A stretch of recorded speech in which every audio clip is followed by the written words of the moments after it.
guys, but we're here though. Serious business, okay? Yeah. I'm say that glad every that- day. Reset. That's the thing. But you guys over here, serious business. Okay. This is going to be a good day of Valorant. I'm excited for it. Mimi, you pumped? I'm very excited for it. This finals is going to be excellent. It actually means a lot. You get 3 qualifying points, which means so much late into the season. And also, you get to be the champion of Americas, which I think has shown to be the most competitive league. Yeah, that's the bigger deal. Look, like Kaplan was so excited. Even after the show yesterday, it was like, yeah, tomorrow means everything. We need the points, and B, we have to win for the fans. Like Sentinels have been packing out the arena every single day. Loud's got so many thousands and thousands of fans cheering them on as well. Yeah. You gotta walk away number 1. I mean, you're up against the reigning champion of Americas. If you can beat them in a final here, that's such a big deal for this new build sim. Yeah, really like a true zero to hero type of story. You know, when you think about what happened to them last year to right now, quite the journey. But even for Loud as well, there's so much to break down, so much to discuss, so much to dive into. But let's go ahead and talk about what we witnessed yesterday, because we had our playoffs. It did not disappoint.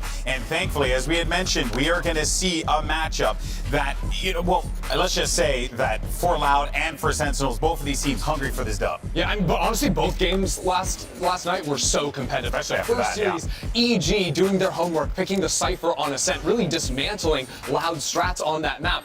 Not to be outdone, though, because Loud, using all their footage they saw of EG on Icebox, dealt them the similar blow. Yeah, this Harbor Viper comp playing into EG's composition was such a great counter. I think that was really a match of the minds. But at the end, map number 3, Loud, I think really showed why they are a champion. Why they're the team that I think a lot of people are now expecting to win in Americas. Yeah, I mean, even for myself, we were talking about this beforehand, it was always a difficult thing to not vision Loud like walking away with the win there. A team of 4 people who have been really honing down what they have built last year, incorporating a new element. Loud is very exciting, and I'm so pumped to continue to talk about them. But we also had another matchup happen yesterday. This one was pretty big as well. It was an NA showdown, and Douglas, you actually had an opportunity to commentate the darn thing. What a match to commentate, honestly. It was a gift. Yeah. I mean, Tens and Zekin had like I career love that guy. series. They were out of control, and the crowd was spectacular. You mentioned, I think it was you, Hunter, who mentioned, like, the crowd has been so good for Sentinels, and this is just such a good story. But I was having a conversation with Kaplan earlier today, too. Like, it means so much. Apparently, the guy, like, hardly slept last night. You can tell it means so much to them. They're not just satisfied with going to Madrid. They want the whole thing. Yeah, and I don't blame them, honestly. I mean, you're right there. You're at a point where you could really just silence everyone going into a big event like Masters Madrid. I think it also would mean a lot for Kaplan and John QT as the leadership of this team. After last year, I think a lot of people doubted Kaplan as a coach, doubted the direction of this Sentinels team because they didn't really have one. But now they have an identity. They are a real top-level competitor, even in the global stage. Them winning here would be kind of a conclusion, putting all those doubts to rest once and for all. It sort of feels like a brand new, I mean, it is a brand new year, but it feels like a brand new year for VCT in the sense of like, so many of the big teams aren't going to be here. 0 players from Championship EG are going to Madrid. Wild. Fnatic aren't going to Madrid. DRX. right? Like, that one's huge, it's bro. absolutely wild. Yeah. But at the same time, you've got so many teams coming in with very unique reads on the map, from Carmine Corp over in EMEA to over here, Loud playing the madness no dive on maps that have been solved for literally years since the game came out in Ascent. But it feels so exciting to watch. The new ideas and the new faces that are going to be on the internet. It is. Well, let's go ahead and take a look at the journey, though, real fast, on how we got to the point here. It is going to be a best-of-5 grand final between Loud and Sentinels. And, this is just a very simple 4-team playoff bracket, but the journey, Doug, that these teams took to get to that point was just arduous, 100%. Well, it just goes to show Group B really was it, right? Like, both of these squads grinding through all that. Sentinels had to come through the play-in stage, but they've earned it. They've earned Group B, every literally single was it. set. Yeah, Group B was it. Yeah. 1,000%. I think the path that they took to get here, and yes, they've qualified, but this being the crown jewel of the beginning of the year for them just means so much. Can we get a quick 07 in chat for Leviathan? Like, these poor guys had to be in a group with both finalists. 100 Thieves too, man. That is 100 Thieves too. brutal. They got absolutely scammed. Yeah. But honestly, though, like, we could have said that. Original 100 Thieves fan. We could have said that about any team, though.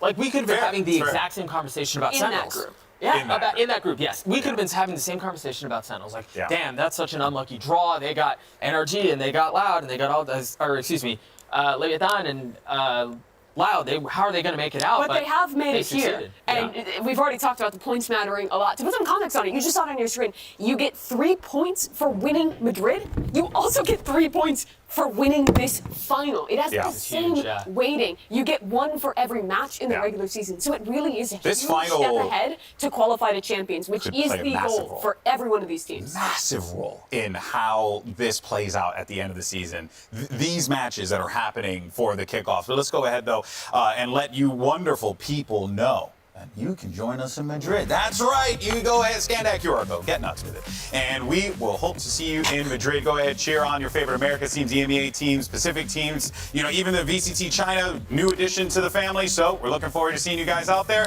Make sure you scan that QR code. How does one get wild scanning a QR code? I'm just curious. You Just go look out at there it and and you then, type and then, no thoughts. and then you tilt it that way. That's how you do it. Now, here.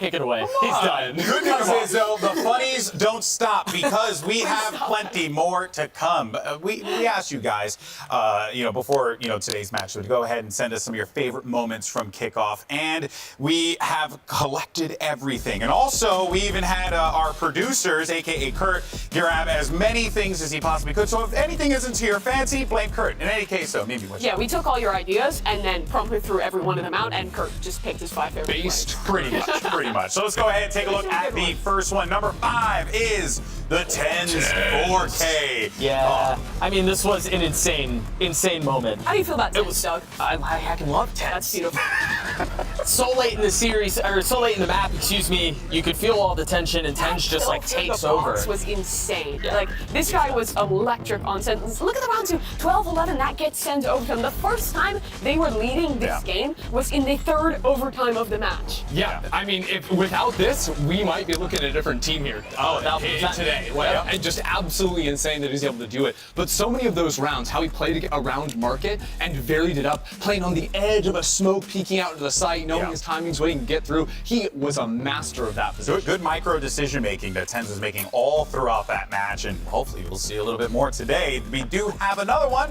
This is going to be EG's Derek with a clutch, of course, from yesterday. This was another nasty moment. Derek had, I'm fairly certain he had like a life game here. My guy was cooking in this matchup. It's a life game unless you watched 2022 LCQ. I was watching this and I was just yelling, LCQ, Derek is back, Derek LCQ, is back. Derek is Yeah. back. He's been gone for so long, but we saw some of the excellent clutches that really made a name for this guy a few years ago. Yeah, it was so sad too, because throughout this half, there were like 3 or 4 moments where he's in a 1v2, 1v3, makes it so close, but can't quite get it across the finish. Yeah. And then to finally get that in the last round and actually make it happen, I was like, hold on now. EG might have the sort of confidence going into that second half, get it back in their into their. That is one team that I'm excited to see in the regular season when we start stage 1, because they have time now. Potter's got time to cook. Oh boy, let's look at number 3. We got Zaddy. It's Zelsis coming in hot. And I mean, this guy again, another player who has just been having moments. No, but this play was so sick though. It's a 1v3. He's able to recover. Oh, yes, that's right. And get this off. And the fact that he can win here somehow, going for the spike plant and getting that kill is just not real. 8 HP. It's just unbelievable, the plays that he's had this tournament. The pre-fire to just own Valen is like him controlling the spray to perfectly have it at head level to It was perfect. By the way, though, we're not done yet because we got another great clip. Number There's 2, more? it's my GOAT. It's Sadak with the judge in hand, living life the best way he can. Sadak is the only guy that can pick a judge, dominate as hard like this, and then the next game, pick the op on KO. Like he's just a weapons expert. He can use everything. And he'll get a kill with it. He's actually Yeah, playing way gun more game. than He has to unlock the next subsequent guns he He's uses. playing gun game. Yeah. in the matches. He's just thriving. And we have our number 1 clip. And of course, who better than Aspas doing the impossible close? So Turtle is present, but not this map in particular. Aspas just dominates. This one was filthy. Okay, and so we were, all I was primed ahead of this was, oh, Kurt's showing his bias. He loves Aspas. And I'm like, okay, whatever. But this play, I mean, low-key, was insane. Look at the snap, bro. His snap into the smoke. He's got a controller, he's got auto aim, fam. And he just knew, right? Like, understanding he was going to get pushed main, smokes it off to challenge pillar, and reaction then is so instantly fast. transfers back. It was just gorgeous. It almost looked like frames were skipped. Yeah. And that's how fast that snap was. It was filthy. That's Aspas for you. Well, folks, despite losing Aspas, Sadak and Loud look like they haven't lost a step. Let's go ahead and take a look at the world champion IGL. Sadak, once again, as we had noted, finds himself in this position of having to rebuild after losing key elements of his team. But if I have faith in someone to build back better, it has to be Sadak, because he has done this so many times before. 2022, builds a championship squad, goes on to win champions. 2023, 2 of his best players taken away. He brings up rookies, they go on to win Americas. He just has to do it again. He just has to do it again. Eu acho normal ter dúvidas, eu acho normal duvidar do nosso time. Não é à toa que um dos melhores jogadores do mundo saiu do nosso time. Também a gente tem uma troca de coach, né, da staff. Então é normal. Mesmo assim, eu acho que um pouco para reações, eu acho que um pouco pelo meme, eu acho que um pouco para gerar essa inquietude na rapaziada brasileira. Tem que relaxar, mano, tem que deixar as coisas acontecerem. O Kun tá ali sobrando pra ele, vai passar o primeiro de lado, que seca! Olha que trapa, que bala sensacional! É um 4 contra 2, já que ele vai o primeiro, Cauãzinho, Cauã de novo, vai Cauã, fez metade, Cauãzinho, é na tua, Cauã! 3 jogadores de Jande e vai trazendo o round pra lá, o Jutens, fica no meio Smoke, Sadak de novo! É dele 5K! Ace do Capita! Depois da derrota de Tóquio, a gente, na verdade, na minha cabeça fez uma explosão que eu falei, mano, a gente tem que mudar o conceito de Valorant, como o Valorant está sendo jogado. Demoramos muito para que realmente conseguimos utilizar os conceitos, as ideias que eu queria botar, só que ainda a gente não está 100%, estamos tentando, é um processo muito devagar, é difícil jogar com essas composições, mas sabemos que quando funciona, funciona muito bem. Somos um time que realmente jogamos sem medo. A gente gosta muito de gritar sem medo. A gente, eu acho que incorporamos muito isso no nosso corpo, na nossa mente, que sem medo para nós simboliza ter a atitude correta, dar nosso máximo, jogar como se não tivesse um amanhã, sabe? Então, algo que a gente sempre se repete só para lembrar que estamos aqui para jogar, para nos divertir, para dar nosso melhor. Loud, however, never count them out. Forcing out a rolling thunder on top of that. And Choice made it through the smoke for that kill onto Nature. The run through, the bait, the flight from behind! What? Loud pulling magic out of a hat. There's still Util out for the pulse plant. There's no time left. Sadak gets the kill. Sunsets for EG's journey. But you do have Loud qualifying for Madrid. Asseguramos nosso ticket para Madrid, estou muito feliz. Temos que jogar a final agora, vai ser uma final muito difícil. Vamos dar nosso máximo como sempre, vamos nos divertir, consiga superar mais desafios como a gente está fazendo dia a dia, partida a partida.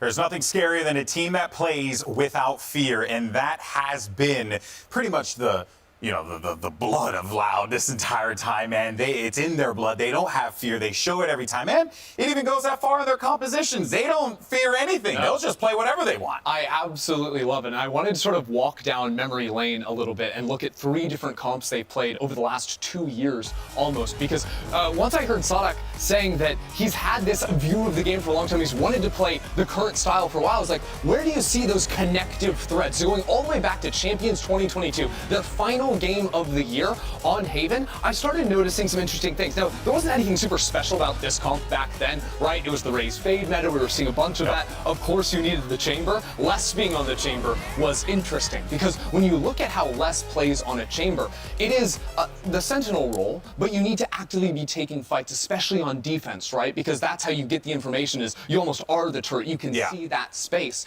And he would take that and go for very aggressive fights, especially out into mid.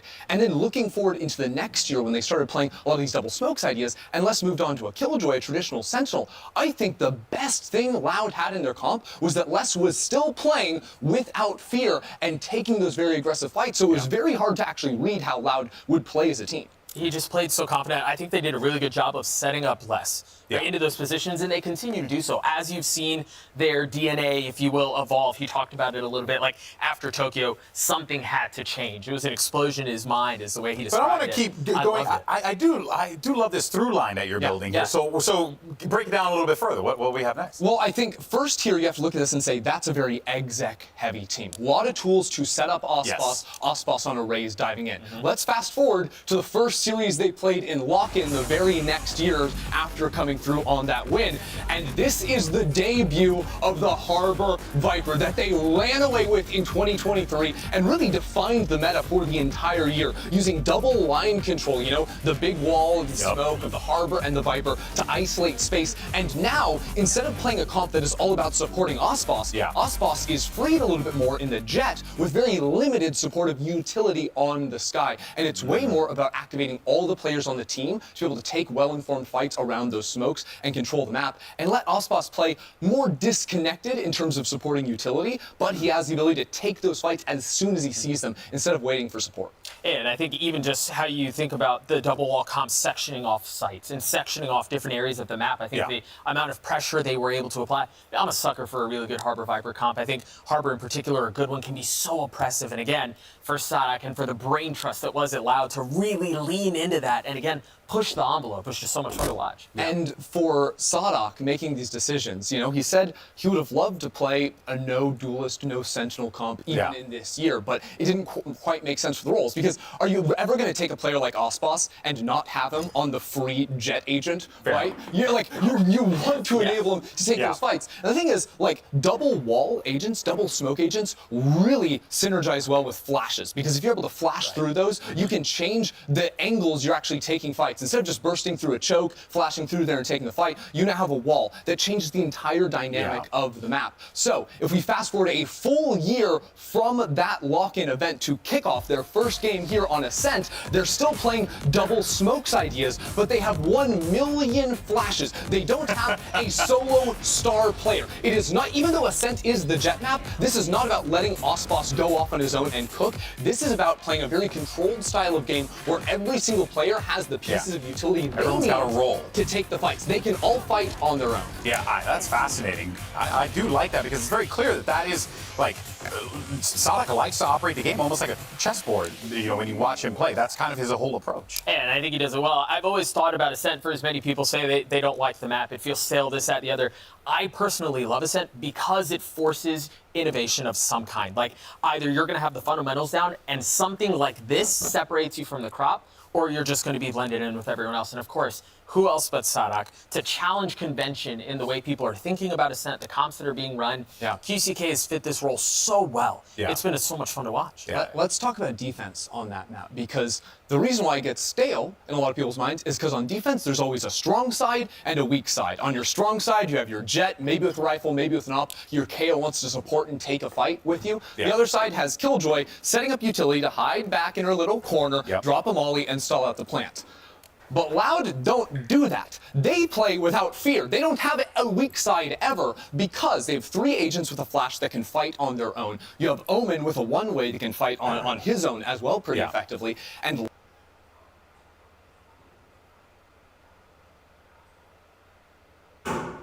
Les, the only guy that doesn't have utility to help him take a fight?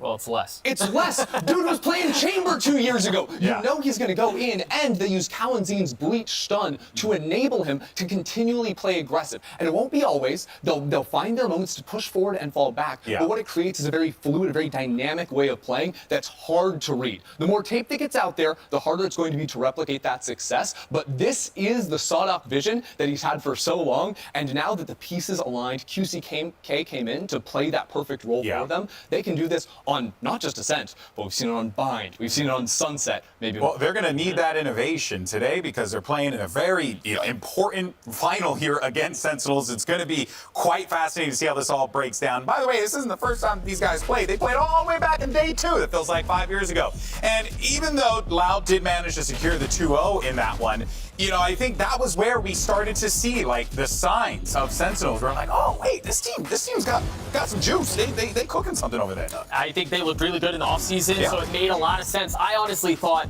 that they would beat Loud round 1, and then they'd ultimately succumb to them round 2, but it ended out, at least the first round, went the opposite way. And I think, again, a testament to just how good of a system there is over in the Loud camp. Sadak and the structure that he's built, how QCK is so well integrated into the system they're trying to put together. I mean, it's so good, and it feels like it's really good ahead of schedule. Yeah. That's the scary part. Yep. Because like you can make the case, it's like if the same thing we were saying with EG, right? Really looking forward to seeing what they could do in stage 1. But now here we are. You're in a really intense situation here, and we are very used to seeing Loud and Sadak and the rest of the team in these very high stakes situations. They won champions, right? But now it's going to be Sentinels time. And they have not been in this position for quite a while, Ender. So there's a lot of pressure on these guys. And I'm sure that they probably aren't trying to force that on themselves, but I mean, it has to be lingering out there. You see the fans online in the arena. Yeah. You know, I walked in right before the hopes are show there. started. All red jerseys. Absolutely. But I think the thing that's so interesting, you say it was, 960 days yesterday since they were able to qualify for a final. Yeah. Like, we're talking going back all the way to 2021 that they were able to play in a final here, able to And win win it. one. Yes, Yeah. Dude, exactly. The last time this conversation was relevant, Hiko was still competing. We were talking about Wardell as one of the best players in North America. Like, that's how long it's been. Yeah. It's been insane. And now here they are with an opportunity to rewrite and like bring in the dawning of a new era, the Sentinels era, and it could start today. And that's the craziest thing is the journey they've had to go. Because I feel like Sentinels, right at the start, they were like the most exciting team, right? Like Tens was super flashy. Right, of you know, course. Shazam, like they were so fantastic. And then, things weren't clicking for them. They were no longer winning. Teams were lifting up around them, and it felt like they were slow to actually get onto that learning curve. But the Sentinels we are seeing today is the most well-drilled Sentinels I have ever seen. Their retakes are immaculate. Their team play is next level. Their calling is out of the world. This is the best shot they have had since 2021 to lift a trophy. And you know what? A big part of that genuinely is because they brought in some fresh voices, fresh faces, and one of those individuals, John QT. This man has been unbelievable, and Mimi is going to break down his illustrious history. When Valorant was announced, John QT was living in his home country of Morocco. A Counter-Strike player at the time, he was intrigued, but with no closed beta, he had to rely on reviews and streams to learn more about the game. When Valorant was released, though, he was compelled, quickly switching to the new title and competing in it, hopeful about the support that Riot announced for his region. His burgeoning Valorant career got off to a good start with a loss in the finals of a North African Invitational and a top 4 exit at First Strike. It was looking good. But he wouldn't have time to compete in MENA for long. His next opportunity was waiting. The move took him 6,000 kilometers away from home, across an ocean to Montreal for college. When not studying, he grinded ranked and streamed, quickly rising the ranks and hitting top 10 in North America by the spring of 2021. This got him noticed quickly, with friends and family back in Morocco posting about him on Facebook and even local Moroccan news picking up on his story. It was a big deal. Everyone in the Arab scene was watching his success, but they weren't the only ones. Enter Coach Kaplan. At the time, he was the coach of Ghost Gaming, a squad coming off a disappointing 2021 season, looking to make a change. He'd been watching John QT's streams, and he was impressed by the young player's maturity and game sense. Kaplan convinced the team to give him a trial, and he clicked. Quickly, a contract was drawn up, and the new IGL John QT had his chance. John and Kaplan's duo were promising. They innovated the fade, raise meta, and impressed in groups. But they failed to qualify for Masters Copenhagen, and in the off-season, the team fell apart, John and Kaplan going their separate ways. 2023, John QT has a second chance as an IGL with another promising roster, M80. They dominate Tier 2, qualifying to Ascension, only dropping 2 series the entire year.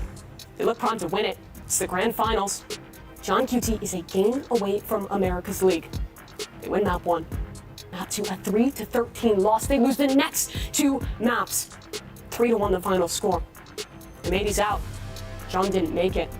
Again, it's the off-season, and the M80 roster is picked apart. But John QT has an opportunity. He gets a call from an old friend.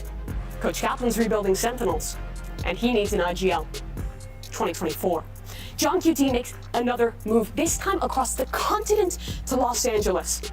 you know the rest of the story. It had been 3 years since Sentinels had qualified for an international event. 3 years since they had contended for a title. But despite being in the group of death, despite playing more Valorant than the rest of the teams in playoffs combined, John QT Sentinels qualified for Madrid and have a chance to lift a trophy in Americas. From a kid grinding in Morocco, to a prospect proving himself in Montreal, to a leader beating the best in Los Angeles, John QT now has a chance to be a Tier 1 champion and to represent Morocco in Madrid. Back to you. An incredible history there for John QT, and now he's also got some really strong pieces to work with here. Let's talk about the combo of TenZ and Zekin. Doug, you had an opportunity to cast that game, so I'm gonna start with you on this one. These dudes were lighting it up, man. I mean, they were so good, and Zekin's like always been good, and we know he's always been like the future and like the coming of a prophet of what's going to be Valorant in the years to come. Yeah. But I think TenZ also, his Omen play in particular, he feels so comfortable. He feels so loose. I think he's got so much more playmaking ability to him, and those two together have been nightmares for the opposition. It is safe to say the role swap has been a resounding success for TenZ. Massively. Like Yeah. his ability to especially just solo anchor a site on the smokes is fantastic. Because we always knew that TenZ was like an incredibly smart player. Yes. We were just waiting to see that start to build up some more, and now we have it. obviously he's always been skilled in a shooter, whatever, but I do think there's an element of on the duelist you get called around. Sometimes you have to like rotate a little bit faster, but when TenZ is just in his element, you can send a few people at him, and he's always coming with 1, sometimes 2, sometimes 3, as you saw. All right, well, let's see where we're going to be playing at, because the coaches are ready to go for the map selection, so let's listen in. Hey guys, welcome to the last map pick ban of the kickoff tournament. After a coin flip, it was determined that Loud is going to be Team A and Sentinels is going to be Team B. Loud, you have the first map ban. Breeze. Loud bans Breeze. Sentinels, your map ban. Ban Ascent. Sentinels bans Ascent. And Loud, your map pick. Sunset.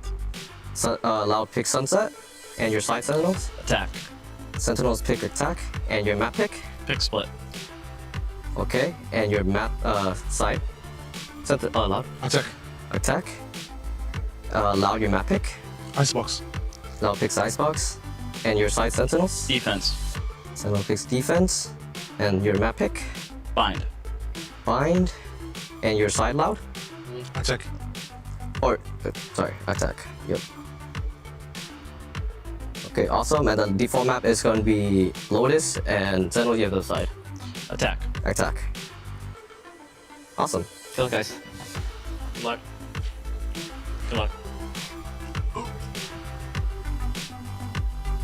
With a game like this and the stakes as high as they are, 3 points on the line, gotta ask you, who you felt like came out on top of that map selection? I honestly, it's a little bit. It's like a best of 5. It's a best so of like 5, you're gonna right? have to play 5 maps. Breeze going away is good, obviously. I'm honestly most surprised by the Ascent ban from Sentinels. And like, don't get me wrong, it makes sense with the context that they lost on this map. The Ascent is also a favorite of Loud. But from talking with Kaplan last night, I really thought that they were gonna go ahead and pick that map. Kaplan seemed very confident even on the maps that they had lost. And after seeing EG with the pivot to Cypher, I thought they were going to do that. Maybe they think there wasn't enough time, but that's a hard decision to make. Or maybe they thought that there was going to be adaptations coming out from Loud, and so it wouldn't work out. I'm favoring Sentinels a lot in how this has turned out. The fact that you have Sunset right at the beginning, they've shown proficiency on the map for the entire offseason, leading into this as well. This looks really good for It's going to be Sen-City. fun. It's going to be fun. All right, folks. Well, I think we need to get this series underway. It's Loud versus Sentinels. The VCT Americas kickoff grand final starts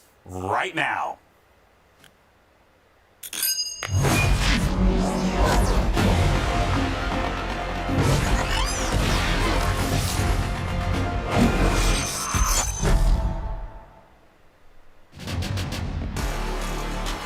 Vai, Cauã! Fez metade! Cauãzinho! É na tua, Cauã! No real damage. There's a another flash. Nade on top of it. It's a masterclass.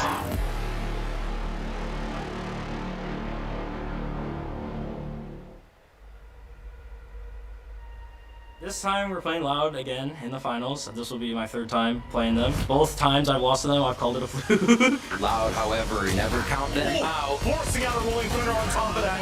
And Twigs made it through the smoke for that kill out to nature. The run through, the bait, the flight from behind. What?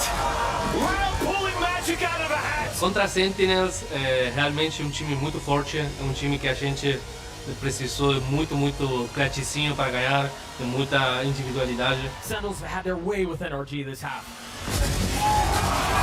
Crafty Saucy, a 1v1. 4 bullets left, switches weapons, time is of the essence! And that's all it'll be! It's been years that fans have had a reason to celebrate, but tonight, Sen City burns red! They always come in with a bang with like new comps, they always come in with like new strategies or like ways they like to play. They play very Valorant-y, you know, Saurak is a Valorant IGL, uses the Judge. 3 jogadores de Judge e vai trazendo o round pra Loud, o Tem, super winner smoke, Sadak de novo! É dele 5K, Ace do Capita! É um time que realmente joga muito taticamente, tem um tático bom e se a gente jogar contra ele vai ser um jogão. Riot Games Arena, it's time for the Americas Kickoff Grand Finals! Make some noise for your Loud and Sentinels!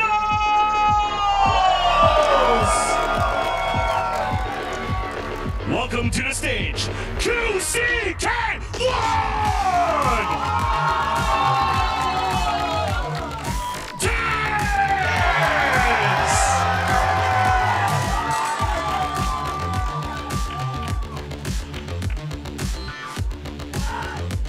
Kawansi!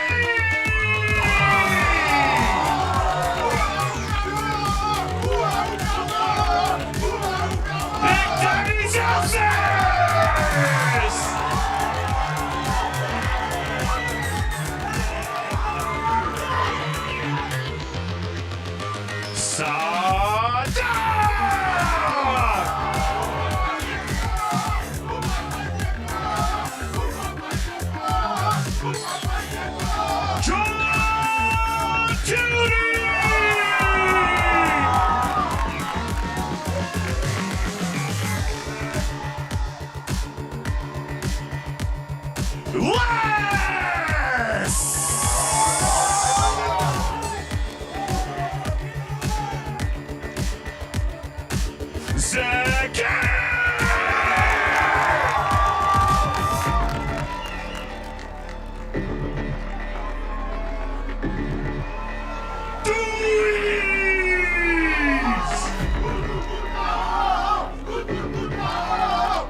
Here we go. Two teams that have fought tooth and nail to get to this point. They've both done the hard part. They qualified for Madrid, but this right here is a battle worth winning. 3 points on the line, the equivalent of winning a Masters event. If you win here, you very well set yourself up for the rest of the season. And forget the points. Points are for nerds. Remember the win. Getting this championship. Get that dub. Get that dub. The dub, way more important. That's what the fans care about. That's what the players, the coaches, the staff cares about. Loud have a chance to go back-to-back. They won VCT Americas last year. They're here again with a new roster. They want to do it again, prove themselves the best. But for Sentinels, the last time they won a regional final was over 3 years ago. The fans have been waiting eons for this moment. If Sen could do it now, they could break that streak. They could prove that Sentinels is well and truly back. I mean, Sen City's been chomping at the bit, and they've been begging for a reason to get excited, for a reason to cheer, and finally, the city has been rationing copium with the lack of wins recently. And the tanks very well may be wide open tonight. I mean, if they're able to pull this off, I think the other thing we haven't talked about a ton is this is a best of 5. This is a marathon. This is a different ballgame. Exactly. And Loud, a team no strangers to the KO Been Vibes. here, done that. They've been through the ringer, folks. It's the Loud machine. And how much are we going to see from them? Do they ever pull off a comp swap? We've seen that in the past in BO5s and big matches. Correct me if I'm wrong. Last time we saw Loud in a, I was going to In say, BO5, it was a Lock-In? lower bracket. There's a lower bracket final. that Oh, they okay. play. That's it. I was going to say, because Lock-In as well. I mean, these guys did a BO5 in front of their home I crowd. mean, they did it in Americas. They 3-0 NRG. That's right. These That's guys are good in BO5s. Yeah, this is going to be really tough here for Sentinels. You're going up against a Loud team that is prepared and ready to go. But let's not forget that on the other side, Sentinels, no slouch whatsoever. We're not talking about a team from 2 years ago, 3. No, this is a brand new refresh roster that has shown us multiple looks and a lot of growth. And so much they've showed us on Sunset as well. This map that we're kicking off on looked money from them. Their retakes are out of this world. Like, I was looking at it and the timing. They would throw from Zelsis 3 pieces of KO utility, the Molly, the Knife, the Flash, all landing within 1 second of another. 3 abilities from one player. The work they've done in the labs and then implemented, coordinating with the team is next level. Saucy's throwing 2 of his own pieces of utility, also landing on that perfect timing. This team has synergy. This team has ideas. They are implementing Coach Kaplan's and IGL John QT's system to perfection. All right, well, let's see what we're going to get here in the Agent Select as we will get ourselves, it's going to be a little hot out there. We got a Phoenix to kick things off, but again, you remember what Sadak said, give me all of the flashes. Oh yeah, look, Loud play very similar on this map to their other styles. It's a little bit lower on the flash priority. Instead of playing a KO like they will on the other maps, it is a Sova in this slot, so a little bit more information. Those shock darts are very effective at dealing with Cypher tripwires on the other side, but more than anything, this is the first time Sentinels will be playing against a team with this much initiator utility. And in the post plans, when they try to set up, that is what Loud must attack them with those abilities. But the thing is, both teams have a similar win condition where when they get to play their set retakes, when they get to play their set takes, when they're not caught off guard, they can run over their opposition. Both teams' win condition here is honestly getting ahead and denying their opponent these set plays. So I honestly don't expect to see a ton of the set plays from either team because I think both of them will be forced to adapt on the fly and fight forward if they want to win. This game will be decided by good mid-round calling, reading where those hits are coming in, and also by solo players seizing the moment. If they see a second, an angle that they can take and go on it, they have the chance to dominate. I think especially on Sunset, I imagine we're going to have a lot of very slow rounds, a lot of like poking and prodding across the middle of the map and then deciding where they want to go. And this goes honestly back to the conversation we had yesterday about John. Yes, he's had this crazy career, and now on the biggest stage he's had so far, he's got to show up, and he's going to have to show up against the best IGL in the world across the stage. And Sadak, that's a big ask for a young kid. Well, you heard the breakdown from our analysts, but now there's only one thing left to do. Settle the score. We got a championship BO5 final on the line and 2 incredible casts. I'm so happy that I get to toss to these guys. Take it away, Vansili and Riv. Thank you so much, GB. That's right. It's time for the grand final between these 2 teams, Sentinels and Loud. But when you're looking at this matchup here, Riv, yes, maybe we'd be, not surprised that we see Loud in the grand finals. But right now, for Sentinels, I feel like Sen City has been drinking a lot of that hopium to finally see their team play on the stage today. And they have earned it. It feels like Sentinels have run the gauntlet here already, and they still got some to go to play against Loud. If you combine the playoff matches for Sentinels here, we saw a bit of the stat before. They've basically played the amount of games they played last split. They played a lot of games. It's crazy. 22 games in the last regular season. If you include the playoffs one now, they're up to 18 games. Absolutely crazy stuff. So they definitely a lot of homework for Loud to read, but are ready for the games for sure. And Sen City's here behind them. The Loud fans already getting to that volume 11 as well as we start off here on Sunset for the grand finals. A lot of tiles work from Sen just to make sure that mid area is controlled from Loud. And it feels like Loud's being real passive here. They're ready to go for a first round retake with whatever Sentinels hits. Not only on that mid take, there was a lot of pressure on both sides for the initiator, getting information on the extremities. And now, as you mentioned, playing the retake style for Loud. There's still a first contact from Tui's, throwing up Paranoia, keeping players at bay from Sentinels. Finally a first contact, but the heavy damage goes on to John Cutie. Sentinels yet still want to move forward in this pistol, and Loud decide to pull back. More smoke happening on left side lane, clearing out towards the left side. That should probably get QCK right now. As a one-way smoke comes up, Sentinels tries to execute it, and actually does hit QCK towards the back of the site. There's the first blood, dropped by Sentinels, a second as well by second, and Loud is falling down on this pistol with the spike down on the east side for Sentinels. Fantastic job at not allowing Loud to get into a positioning, as we kind of saw on Ascent. They can't get this utility, these flashes in order, that Sova Dart in place, and Sentinels bite back before the retake even really happens there. Less now, a few final kills on the exit to hopefully collect some money for the squad in a different buy next round. But we'll see, a lot of teams have been full classic saving out on that second round, favoring a bit of utility. And we'll see if Loud decides to do that. Sentinels pick up the first round. When they start off with a little bit of across the map, they were looking mid first, then they were moving over to the side of A, but they took it slow. Again, something different we're seeing with John Cutie and Sentinels, that they'll work the map a bit before actually making that commitment. And with Loud, it seems they were heavily pressured in that retake style they wanted to get. Sentinels wanted to continue to fight forward after that spike plan. Now putting themselves for Loud on defense on a stack towards the B side, setting up for potentially a trap play, but maybe getting information first. You already see out in the open, Sadak is just waiting for a contact for a push. Anybody towards the B main side. And you even see Kalazine trying to play a little tricky hide spot in the market major. He's just waiting for that wall to go up and catch somebody off guard. Again, the slow play from Sentinels. They're pretty much repeating first round strat, right? We see that Zekin and John Cutie are working tiles. This time they proceed into mid, but that door is going to be shut on them right quick. Looks like they could go all the way through here. This is going to be trouble for Loud to regain any positioning. Loud's been good at it so far, continuing the good reads, always being active around the map on their defensive side. Back towards the spawn, they hear Sentinels stopping towards the A side again. There is some sort of hope here. Tui's, there you go, gets that contact onto Tens, slowing the pace of the attack. Instantly traded out by John Cutie though, as the plant goes down 4 feet for A main. Triple push forward, but the crossfire is just too good for Sentinels. They do a little bit of damage here for Loud, and you know what? I'm not going to discount this player. QCK finally goes 4 by second, and Sentinels get the second round.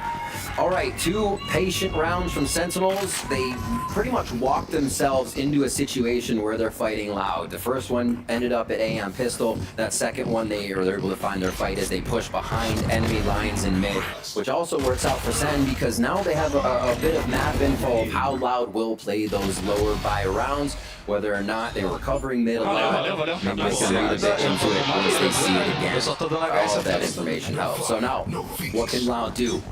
They tried the B stack. That default take on A for first round did not work, but they're going to heavy stack towards A here as we get a bigger default from Sentinels. And I'm interested to see if Loud does a bit of the extremity pushing here. They need each other to get back for this initiator utility on the retake, so losing somebody on a peak would be detrimental to Loud. They're going to stay back and play a very passive game. Except for that player. Except for that. Tui's gets dropped instantly. Sentinels once again in a power play. John Cutie still lurking around towards this B side, trying to see if he can hear rotate out of market. For Sentinels, it's still an information game. For Loud, it's the aggression. We talked about the extremities, but this time it's towards the B lane. There's the contact on a few, finally gets traded out. But we're even up on a 3-3 with Zekin heavily damaged. And that lurk though for John Cutie, it's now open. It's up to Sentinels to try to figure a way back towards the B side to meet up against the IGL. Going the long way around. Wouldn't be able to clear mid and do not know what breadcrumbs are left there from the Kalazine push. Yeah, they're right. QCK is able to catch this audio and we'll take a shot. An easy one. Crosshair placement. Zekin low on HP. Actually dodges away from a flash and made it through. Getting a plant right now for Sentinels would be pretty decent for this bonus round that they have. John Cutie watching Zekin's back as the plant comes down. Snake Bite just dropping down inches away. at Zekin's feet. And allows both players now to group together towards the back of the site. They see the recon darts or rotate a flank from Sadak towards the B main. QCK, no more flashes, has to move together. They have to play the fundamentals now for Loud. So Blaze wall first, that's another snake bite, forcing John Cutie out of position. A 1-for-1, solo second, a headshot at a first, and gets denied right away by Les. A nice trade for Loud. They convert their gun round, but Sentinels, they are definitely happy with that result. Loud securing that one. Les with the Viper's bite on to Zekin, actually paying off in dividends as they follow up on it. But you're right, so much damage done from Sentinels. Loud are going to have a bit of trouble rebuying into this. Already see some stingers on the board as we rewatch this play again. Good teamwork, good trade. Fundamentals on that one. Keep pressing W until you can get your teammate anchored on that play. So a good post plant from Loud. We see that successful. Can they keep it up? Phoenix Ultimate's up. They may try to go for an A push here. They already have that side quite stacked. And the only one that's going to be seen is Tui's. Loud having to play once again a gamble stack, this time towards B because of that bonus run that Sentinels had. Yep. The economy is very low. The strongest weapon was the one that was maintained by Les on that previous round, which is a Vandal. And the rest are just looking for that trap play. It's up to Loud once again to do a lot more rotations around the site, have better reads, but thankfully they have a scan agent and Sadat, who's currently drawing towards the B main. Spots nothing. This is good for Sentinels to work the map. What a choice. John Cutie again calling it shots to the left side of the map here. Obviously a retake for Loud, but this should be Sentinels planting, pushing forward, and actually gaining some position, so Loud cannot do anything really here on the retake. The way Sentinels have been approaching each of their games, it seems like they have two variations they can use, whether it is 10s on the Omen, where they play a game that's centered around this crowding up, getting into the site together, and just swarming. Oh! Sun at top of the head of Sadak and falls. At least for Loud, they have this run it back with QCK. Hoping that Sadak was still alive to help with the recon dart, but it's going to make it a little bit more difficult for Loud to retake the site. John Cutie already setting up the camera, so that's going to be the first contact. The rest of the team holding back towards B main, lucky to just spam. If Loud make it through the first line of contact. John Cutie, flash, beautiful bite. Celsius, it allows for him to get the kill onto Les. There's QCK, upgrading weapon, mosh pit onto the ground, delays coming out from Sentinels. That clock is ticking down here. Pain shells on top of that. Nice shot though from QCK as they're leading forward. Boombot to get more scans. Sassy dropping two, and a beautiful hold for Sentinels in the end. Not even worrying about the smokes that could come through. They have all the utility and weaponry to fire back onto Loud, and that low buy hurts. All the damage Sen did on the bonus round hurts, and they pick up a third round now. And that was the one variation of the hit where they can follow Zekin in. They can make it work on a map like Sunset. And then Kaplan can switch up the team and you can get a bind out of this squad that has a Yoru for 10s with them pushing everywhere. They know how to flex and flow between playstyles so well when they get on different agents. Sentinels is just showing different this year, but we got a whole series to go through, and Loud has showed us just as much this season. Coming into round 5, this tiles push is Loud's again, but 10's answers. 2 right away. But Tui's did get a timing. He made it through. That's going to catch John Cutie. That's allowing to even up the tally for the mid-rounding to start a little bit earlier. Les even wants more. No pun intended. As we'll find out towards the A main side, instantly leaving Sassy alone. Oh. And they may even Taster's Choice this, and by that I mean, who's going to kill Sassy? Do you get an ult on Sadak? Do you get an ult on Les? Is it different? Do you let him get it down and get the ults that way? Loud's going to be able to circulate these ults in the next few rounds. Sassy gets the plant, and beautiful that he can work off of it with Wingman here. Flash is available. If this goes down, Sassy may go all out. That would be such a gamble, but look at it. It would be. He's going to hear all of these rotate, so he's trying to get an angle. He's trying to get a surprise attack. Here's that first jump spot. Here's 2 crossing over. The third one already made it through. So Sassy now has a timing. Behind the 3 players allowed rotating across. There's a snake bite towards main. Now it's being watched. There's Montu, and he will have all the kit left now on his Gecko kit. The Watchman going down, forced the halfway. Out of position now. Les falls away. There's that Thrash coming out too from the front of the pillar, and Les even has to pull back towards the market. It does not hit him though, but that clock is ticking down. Sassy's behind his wall. Runs away for the time. Gets it done. And Sassy wins a 3. Incredible play from Sasi. You can look at any player on this team and find that type of play coming out of Sentinels here.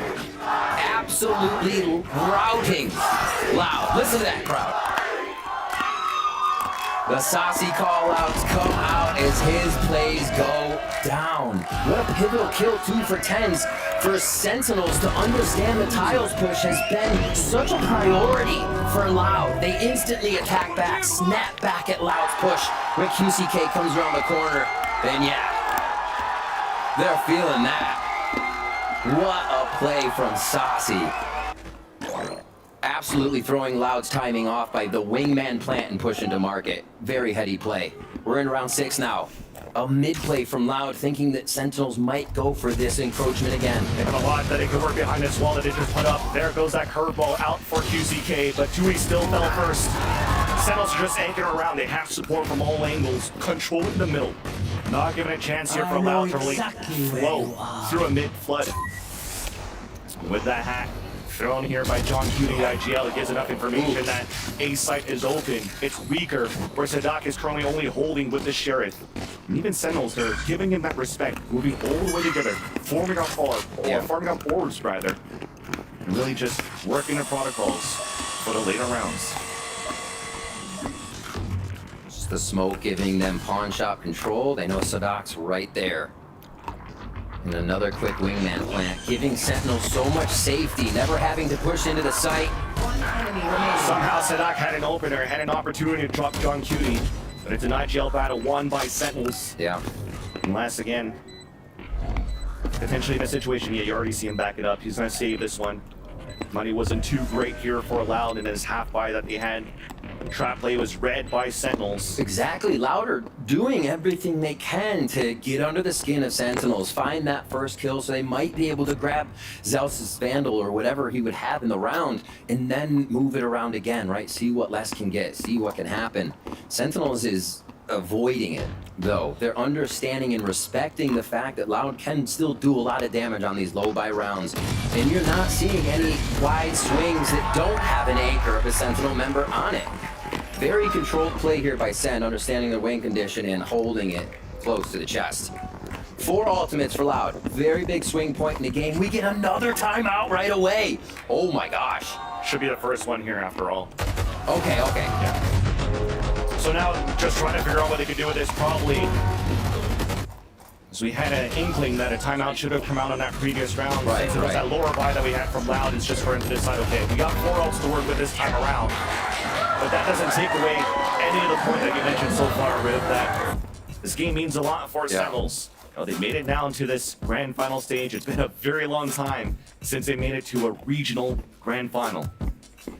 So Loud calls the timeout. This has been uncharacteristic in the fact that it doesn't seem like Loud is, one, getting their pushes into the map to affect Sentinels in a way where Sentinels has to worry. They have to restructure the play. It seems like Sentinels finds what Loud is doing and moves on. They don't really have to change too much. The second one is we usually see Loud have incredible audibles they call in the mid to late round that put them in the position to then stop another take from their opponent. And it seems like they're failing on both right now. Sentinels is able to run through this. And here's why it becomes a big swing round now. 3-round loss row in a row, you're gonna get 2,900 into the pockets of Loud. That's basically on no credits as they have to spend it again. They need to use these ultimates to get some rounds back now, or it's gonna start swinging very heavily in favor of Sen. Already they swing heavily over towards the right side to pressure main. Pop flash going right into back alley. And it definitely looks like for a Loud side, they want to try to use that right away. There's the ping on the first one already. The IGL's backing up, trying to get the 100 Fury out, and there it is. It does get a ping on a few. And with flashes coming across, it does get contact for pings, but Zekin still opens up. Sentinels were working towards the mid side after a trap play attempted by Loud with these ults. Now Les is going to be in heavy trouble towards the market. He's there alone. And he's just trying to anchor up at least one portion of this B site towards the map, while the rest are pushing double towards A-Long. Zelsis is currently waiting. He lost his teammate in the process, but he gets the dig and the kill onto Tui's. The flash turns away from it and does not connect on the second one. Kawazine walks that away out of that fight, limping away, but still has that support from Sadak. 3-on-3 now in the mid-round. Finding fights around the map. Loud trying to pick apart at Sentinel's team before they hit these sites. Finally, we just talked about it. They couldn't find any ground before. It'd always be quickly traded back. Now the 3v3 stands. Les gets traded out. Yep. In these moments during this kickoff, he's been so good in these anchored positions to drop 2 and 3. Has been a superstar player, but now Sentinels coming out hard of this game. The basics, the fundamentals are looking very good. They get up the line and already coming out, looking around a TP. Moving forward as looks like Tenz is looking for a fight. He gets punished right away by Sadak as the Rolling Thunder comes out. Now even the Pinks comes out. Beautiful combination of utility from Loud as they drop Zasi and come in for the defuse. And we talked about how big this round was. Loud stays off going into economy hell right now. That was such a big round. Sentinels would have been running away with a few more. And this first half would have not looked good. Now we have Loud coming back up here. Still going to be a buy coming in from Sen. It seems, yeah, they should be able to get that low armor in. See this again too. The retake, it had to happen. For Loud to use the Rolling Thunder, everything they had, it was according to the play. This had to be secured. Oh, Saucy not good out of that one. And you see, they're still vibing. Loud knows this game isn't out of hand. It's not crazy. The few rounds down means nothing to Sadak and Loud. Still very much in it, and let's see how they play that. Always unfazed, Loud. The judge is there for Sadak, so you know they're starting to get a little ratty on these. We'll see how that gets used. And these ultimates as well. QCKs can still go in. A quick retake, and Les just pushes them out with the Viper's Pit. We have yet to see how Loud actually fight back with those. You see Loud though, just jiggling across, contact speeding those controllers. Less in the back of the site, Tui's on the A site. It looks like Sentinels want to activate right away. They'll come in out from Zelsis. Second, satchel across, contact on players from Loud in the back of Boba. As the plant comes in for Sentinels, it's time for them to play the pulse plant once again, but this time around, nobody holding yet towards the back of the B main. It's a Paranoid to push through, and you hear that run it back. It should come across. The save comes out from Les as it allows QCK to stay alive. A whole roster of Loud against 3 left of Sentinels. Paranoia being thrown on defense. There's that judge. More utility flooding towards the front, but Zelsis and Tenz are holding back their ground for now. Beautiful flash out from QCK though. It's now the tap on the spike, trying to draw out the opponents. Beautifully done by Loud. They come in for the defuse, and you saw some hope there from Zelsis and Tenz, and Loud instantly. They held back for a split second, forced Sentinels out, and finally played the fundamentals and won the round. That's the Loud train I think we've been looking for. It took a little bit to stoke the fire, but man, coming down the tracks, you do not want to be in the way of Loud when they feel like the retake is going 100%. The way they came through Boba here, just fearless, as it were, as Sadak says. Loud just run right into B main. The last time we saw that fight, Sentinels was just lacing Loud as they tried to come into B main. They didn't even make it. Loud gained so much ground there, completely taking Sentinels by surprise. We set up for Sen in a bit of the same formation, but less movement. They're not taking as much of market. The wall that they just dealt with there in B main usually can mean someone pushes up, so you have to worry. Loud is giving Sen a lot of things to worry about here. And with Dizzy down, they're going to be able to have a little main control, but not in sight yet. Sentinel's just trying to play into Loud's style. Yeah. Where when they get pressure on one side, they usually push the extremity on the other. So you already see Tenz holding back towards the A main side, all the way from spawn, trying to catch a forward push. But nobody's really moving here from Loud. They held things back towards the B side. They haven't really fully rotated. And for them, they're just very much still comfortable of playing that retake style towards this A side. For Sentinels, they regrouped after that, after deniability that you saw there from Les's utility with his teammates. Sen is looking to pivot back. Toying with the door, just hoping Loud will have to keep covering market there as they start to make their way. Zelsis Knife came up just a bit ago as they entered the A main area, but this is a contact play. They want to see how Loud reacts to this. And finally, after the first smoke comes out on the defense, the other one goes out towards the spawn on the attack. Now you're not allowing here Tui's to get the high stack and a spray there they go. With his Vandal, which allows here a Wingman to get a very late plant towards A. How far do they push forward? Little hide here from second right under the trash can. John QD is going to be flanking far, but it's watched by Sadak. What's the timing here? Loud comes through spawn. Threw a whole flash towards the air just to try to slow it down for a bit. You're just trying to take down Sadak first, a push towards that spawn. It works out. Another one fell within the site for Loud. But Loud have regained control of that B site. The tap to flush out Sentinels once again. Double back towards the default boss. His last lines up 2 kills somehow. And the spray comes back here through the cages, but it's going to be difficult right now. Saucy does get the pick. The last one still sticks to the fuse. Woo! Not planned for them to be able to play that push forward. They really had to walk in this site, and Loud was always ready for that. Pretty wild damage from Sentinels, though, coming out with some pistols on that round. They drop all of Loud. Loud and the fans happy, though, to pick up another round. Like we said, even looking at 5-1, we saw smiles on Loud's face during the timeout. It's still an any game, and we saw Loud use the ultimates to make that come true. 4-5 now, 3 quick defuses on the post plant here that have brought Loud back into this, and we are going to get a Sentinels timeout now as they get a talk from Kaplan, figure out what Loud is doing differently here to get themselves back in the match. Really nicely done. They didn't have an answer for the beginning, right? We said Loud was kind of missing the early game control.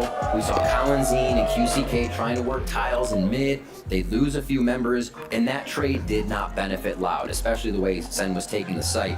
What I think we did get, though, is Loud in those mid-round calls back, having the right positioning, waiting for each other, that patience where we know Loud to be looking for the flank while the spike is ticking, and you're like, is there enough time? Oh, it's enough time. They know, they've been there. We're getting that back from Loud, and that's why we're close to tied now. Sentinels will discuss how to get back in 3 ults. Thrash to be used by Saucy, 11-4. He's had some fantastic games. Even though he lost the win on Ascent on the Sova, he was like 20-5 or something at half. The Odin Master over there. Yeah, he's been showing up as well for Sentinels this season. So we get back in. Also decided not to play the Ascent in this grand finals. They didn't. That blew the fact that we had Icebox in here and Sen have been kind of kicking that out of the pool was very interesting. I cannot wait. But on Sunset until it does just that. Round 10. Uh-oh. Thrash right off the rip. How does Loud respond to instant aggression? Trying to get a camera pivot towards the mid, and Zelsis already fell. Now just spraying across here, and he gets a lucky kill onto a second with that Zik map falls. They still get a plant now. Hunter's Fury coming out from the defense. A ping does get the hit onto John Cutie from QCK. Here's a shot from behind a lurk once again. Saucy gets it done. Tens under heavy pressure alone towards the back of the site. Thrash being picked up, the TP away from one, sees a second one, and it does get the hit here. That's going to delay even more. Sadak is detained. Tui's had to TP away, and now as they finally regroup, they don't have too much utility but these smokes. Tens is already pushing towards that spike. A beautiful Dizzy allowing Tens to get that pick. Up to Sadak alone. A nice shot from Tens once again, landing out for the kill, and Sentinels finally get another point. He threw that through the window, right? Yep. Oh, we hardly ever get to see the windows used. Awesome stuff from Market. Honestly, little things like that you hardly see in your games are the ones that can catch you off guard in a millisecond. Oh my gosh. You're like, wait a minute. Yeah, there's a window. Vents that. Tens vents Sadak. And that's going to be the end. 6-4. The timeout pays off for Sentinels here. Big time after 3 post-plant rounds. Successful in a row for Loud. Seems like the game plan got foiled, but thankfully you still have players that could really think on their toes, though, with how Tens and Saucy played that one, because they lost a lot of players in the process trying to play this or trying to play a contact towards the A site. It gets dropped. The lore buy from Loud, you saw the Bucky, a TP towards the back. At least Sadak is there for the support. Tui still holding towards the back of the A site, and that hat's going to help Loud. Neural Theft out. It's a forward push here from Les outside the B site, while the rest are pinged out all around the A site. But for Sentinels, it's a cut noise. Just want to reset for a bit here with a minute left on the clock. I like that movement. Les said, all right, we're getting pinged. I'm going to get out here and kill the trap at B main, just to make John Cutie think a little bit more. So John always watching the flank, though. They have to watch for Les. Could be a factor in this round that just closes it out. Had the angles the whole time, and now gets all the information. Here comes the bombardment, the Mordor towards the back of the site. Contacts on the Kalanzine, while the rest of the Sentinels were there. just to get the drive-by. Firing squad leaving less alone. Yeah, he broke one trip on the B site, but couldn't get this one on the A site, so his cover is blown. Mosh pit to keep it away, but that's a nice shot off Asasi. And now no one else peeks. Versus one, holding a tight angle as Zetkin goes for the crab walk though, and he'll get the pick. 7-4 now. Last round. Sentinels, great control here. Kind of activating on Loud so quick. It almost looked like Loud fell asleep at the wheel for a second. That's just the timing wasn't there. Sentinels get a Thanos timing, walking into elbow here. Asasi drops QCK, no flash. And this, three's a crowd. That was so unlucky there It for was Loud very- because they were anticipating that hit from Sentinels. You saw who was that? I think it was Kawadzina, so that looking towards the air with a frenzy getting ready to hit that Dizzy, but he hit both of his teammates even already before. But let's hold that thought. Showstopper already outside of the gates and blows Sadak to bits. Once again, numbers advantage for Sentinels, allowing for them to work the map, working back towards his B side. And right there, hopefully I have enough time to say this, never mind. Not at all. Paranoid going back and forth just to try to delay towards the market, but still allowing Sentinels to gain space. And a plant attempt. As we went for a tap first and lost players towards the market side. Sasi's still alive at that spot though. You try to hold it back. Plant finally successful for the Sentinels. Smoke to help Sasi a little bit towards the market. Loud just waiting here for that flank coming out from QCK. It's slow, but it's coming. As a Dizzy comes up, to try to delay towards the back of the site even more. Finally, that contact, as you mentioned, second season. Flash is coming out. There's that execution out for Sentinels. Back and forth, but still the advantage for the attack side. As they know, it was that flanker. QCK with no utility after he uses his wall. Contact out to Sasi, allowing here Zekin just to wait for the tap. Pain shells to keep him at bay. That will definitely end the half right now, especially with that kill coming out from Sasi as Sentinels to close out the half with a 4-point lead. Zekin used an ult there at the beginning of the round. The pressure's created. It's been such a different in that sense of ultimates being used right off the rip. All of Sadok's Hunters, the Hunters Furies came at the beginning of the round, came to try and discombobulate what Sentinels was doing, and they only had to slightly respect it because they can dodge it. Zekin comes in, you have to respect it. The fundamental difference is in the power that these comps can hit with is huge, and we'll see that as Loud comes onto the attack side now. It takes so much more to orchestrate this composition into a site. You're definitely seeing a lot from all of these players right now and from the IGLs too, but let's toss it back to Ender, where he has something for us by the telestrator. Sasi finishes the half with a whopping 15 kills and only 5 deaths, and he is dominant in the clutch. Let's check out this round where he absolutely blows me away. It starts out Sentinels with an advantage, but Loud very quickly are able to bounce back with a few critical kills. Loud, we know, they don't play with fierce. They step forward in mid, in main to take these fights, and even poor Tens trying to move over into main get shut down. So, where do we find ourselves? Sasi is stuck in a 1v3 situation, but those players are fairly spread out from left. So they're gonna group up, and that gives Sasi the B site for free. He can walk in here and notice he's got full utility down there at the bottom of the screen, including Thrash. That'll be big. But first, it's Wingman up to the plate. He's going to use that ability to be able to take more space than you'd normally expect in this position. The only thing, one of the things that only Gecko can do. So, Sasi moves into market, and Loud are still taking things slow. They're gonna group up together, but if they had split into mid right here, Sasi would have been able to find a pick. But now, Sasi hears 3 players and turns his attention. He has a very important decision to make. Does he try to pick off the final straggler here and get that one that would be virtually untradeable, swing on that guy there, and then go for the play, or does he wait? He chooses to wait, which is a lower chance that he gets a kill, but a higher chance he can win the clutch. He moves on in here and is able to get both these kills here with a sick transfer on that one. It's money. The utility afterwards is perfect, and then going into Thrash, it makes the round nigh unwinnable. Left could not stick through that plant, and the Thrash means that he could not actually get on Spike in time. Let's get the second half underway. Back to our casters. Sick flip.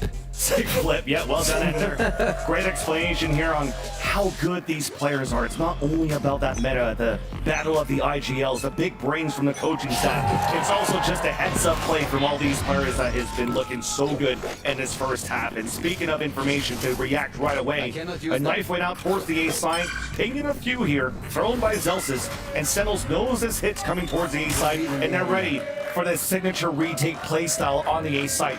Loud still deciding to work towards A though, so they might have something back in return. What are we working with? There are some ghosts, so a little bit of a drop on util there. Classics will be able to come in full utility-wise. And the early delay. Early fakes with a bit of utility here. I wonder if that's going to allow Sen in a bit more, but this is Louder hunger down here. This is going to be hard to get them out. Paranoia and Dizzy, that's going to hit QCK, runs inside the smoke. The blue bot even spots him and blows him away. Smokes a are flash good. towards the back. Kawazin's fully blinded, but he's okay to stay behind the smoke. A tap onto the spike, a fault line coming out, a spray through the smoke, a spring and praying for Loud to hopefully get this pistol on their side. They gotta And start it's it not now. even halfway. The wingman already got boxed. But there's no time left. There's no time left. Squeeze comes in for the right clicks. This is going to be the type of play so we're going to see on a post-fat plays between Loud and Sentinels. We're going to be on the edge of our What do they seats. call that? Cinema? No, I'm just kidding. That was the Tuesday matinee. That was absolute chaos. Oh my gosh. That's the I have one final choice moment situations. Everybody is doing the final thing. They know they're going to go down, and that one was to jump through the smoke and finally kill the diffuser, even though it probably wouldn't have been half. That was just the kind of situation. The pressure Loud puts on the first attack round of their pistol here, second half. A big push here from Sentinels, though. This is going to be another war. Continuing with the double flash combination from the initiators, but QCK is just ready for that. So not only does he stops the push from Sentinels, but that's building up his ultimate here for the later rounds, even trying to clear for more, grabbing the R behind the Owl drone. Wouldn't be surprised if they just give him a plan or if he just chases the kill. But you're seeing like Sentinels are trying to rework the map somewhere. Go head to head. Omen versus Omen, Tui's gets the upper hand of Tens. He actually did see QCK trying to hunt for more kills there. He got instantly denied by Saucy. Camera will let them know they can end at A on this one. And Loud, I feel like, needed to start setting the pace as they got onto this attack side. Sentinels, as they were on attack, like I said, what didn't care when the Hunter's Fury came out from Loud, they were able to work around it, absorb Loud utility at market, and hit A, or the other way around, A to B. Here, Loud cannot let Sentinels set up a defensive spot. Loud needs to be in their face all the time. And again, with this composition Loud has, that has to be everybody behind QCK, right? QCK is not blast packing in. He's not dashing in. They have to go in together. And right now, they're picking these rounds up together. Yeah. I mean, as much as Sentinels has utility to retake these sites, for Loud side, they have as much stall, right? They have that fault line to come out. They have the Exactly. over the smokes. Yeah. They have Paranoias that they haven't used it for the takes. It comes down to how they work the map once again here on the attack. Sentinels might have to try to change things a little bit here as they have a gun round to come through. Yeah, I wonder that's going to for them to try to control some. I wonder if they, as Sentinels, try a trap play right away. Go for With their better own. guns than this. With better guns than this, yeah. Because it would be good against Loud. If Loud were to go slow on a round, might be this. Thinking the low buy is gonna create a tough entry into the site. 4 towards A for Loud, heavy side as well for Sentinels, strong side rather. Looks like up and over flash by Dizzy. No, I don't think they've thrown anything yet. Heard a flash coming out from Zelsis just to delay a bit, though. Big Paranoia. Fast again. That Boombot second satchels away. Tens trying to swing back out just to try to catch QCK off guard. A knife is going to delay that utility that would allow for Loud to gain that momentum, gain that space that it gained towards the elbow. As Sentinels wants to fight back, the aggression comes through. QCK still on the top. A stinger close range. A second close to Zelsis. For the classic, hot hands on the ground. Finally, Tens takes him down. And all the rest of Loud falls as Tui's was looking for that lurk. And Sentinels, they fight back on their gun round. They realize it's going to be chaos. Sen answer just as hard and weird and fast right there as Loud is trying to hit that elbow spot. Also take a little pawn control. And it is taking control to kind of organize this mess that's going on. The nades that are being thrown. That first nade allowed this long peek to come through. With QCK there, they knew they needed to get him out of the situation, unroot him. It just caused the push. Sentinels is there with numbers because they did choose the right site, expecting Loud to hit A. Besides, sometimes, at some point, those paint shells went down there from Zekin, and QCK somehow still stood alive. So You jump up on the box as fast as possible. it's definitely difficult there for Sentinels to try to regain the elbow side, but they did. Power numbers. Now we have a tech pause coming out here, but it's quick. You know, didn't even have a chance to talk about it. Wow. That's even better. All right, cool. I'll take that. Any day now. And They're just Loud, making sure tech pause works. Right? Tech pause to tech pause. at least Loud right now still has this run it back here that they could use. They're adding that pressure on this A side to start. Even trying to see if there's going to be a push from Sentinels down towards the middle for a B link control. Sentinels on their end, though, they're looking for, once again, the first contact towards the front. Zelsis with the support and the flashes on the back of the dumpster. So they can fight back. That's all they want to do so far. When they spray it across, they didn't hear anybody from Loud shooting back. So they might be able to start to pivot back and work towards the B side. How about John Cutie? This is the first time that we'll see Loud start to use this wall here that kind of helps them get an entrance, mostly for QCK and Kalanzin to flash through. Then they can enter through their own wall. And they have to make Sentinels worry. Thrash comes flying out from Sase to check mid control, grabs one market, and here it comes. Satchel in, Juicy still alive, coming back, but his teammates detained, cannot really help yet. Moshpit comes down, the timing of that one. Celsius gets the headshot. Ken's ready for a Pioneer. Let's it rip. But the rest of Loud made it through towards the B side nonetheless. They gave up on that control towards the market. The plant coming down here for Kalanzin. Hit by flashes all over for Loud. As Sentinels are still held back on the outside by middle and B main. There's that fight, the caught it. Oh my God! It's savage all around! Leaving out less alone in the 1 versus 4. Positioned now towards the spike. As at least the flash is on spot him. Now back and forth we go, and Zelsis gets another backstab. Tens is ready to come out strong in this grand finals as well. It's been an incredible year for Ten so far. We see him go from aggressive duelist over to smoke, himself saying the consistency it brings to his play is unreal. And looking at how that works, when we think about Tens, he's been on agents that can get out of a situation, but you know where that dash goes. You know where he might be playing. Now he can reset on an Omen. He can audio cut and rat a little bit more. He has so many more options here, and he looks so happy to be playing the new role. Yeah, it's insane too. Yeah, the questions that came out of Tens' role of like, oh, and he's not able to play a raise too well on split, or he should play a KO because it's like his play style from the other games. But this time as an Omen, he's shining.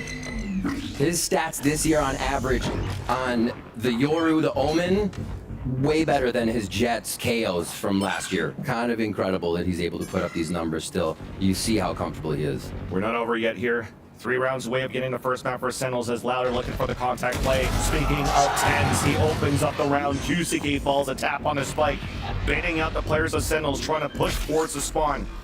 Are Loud.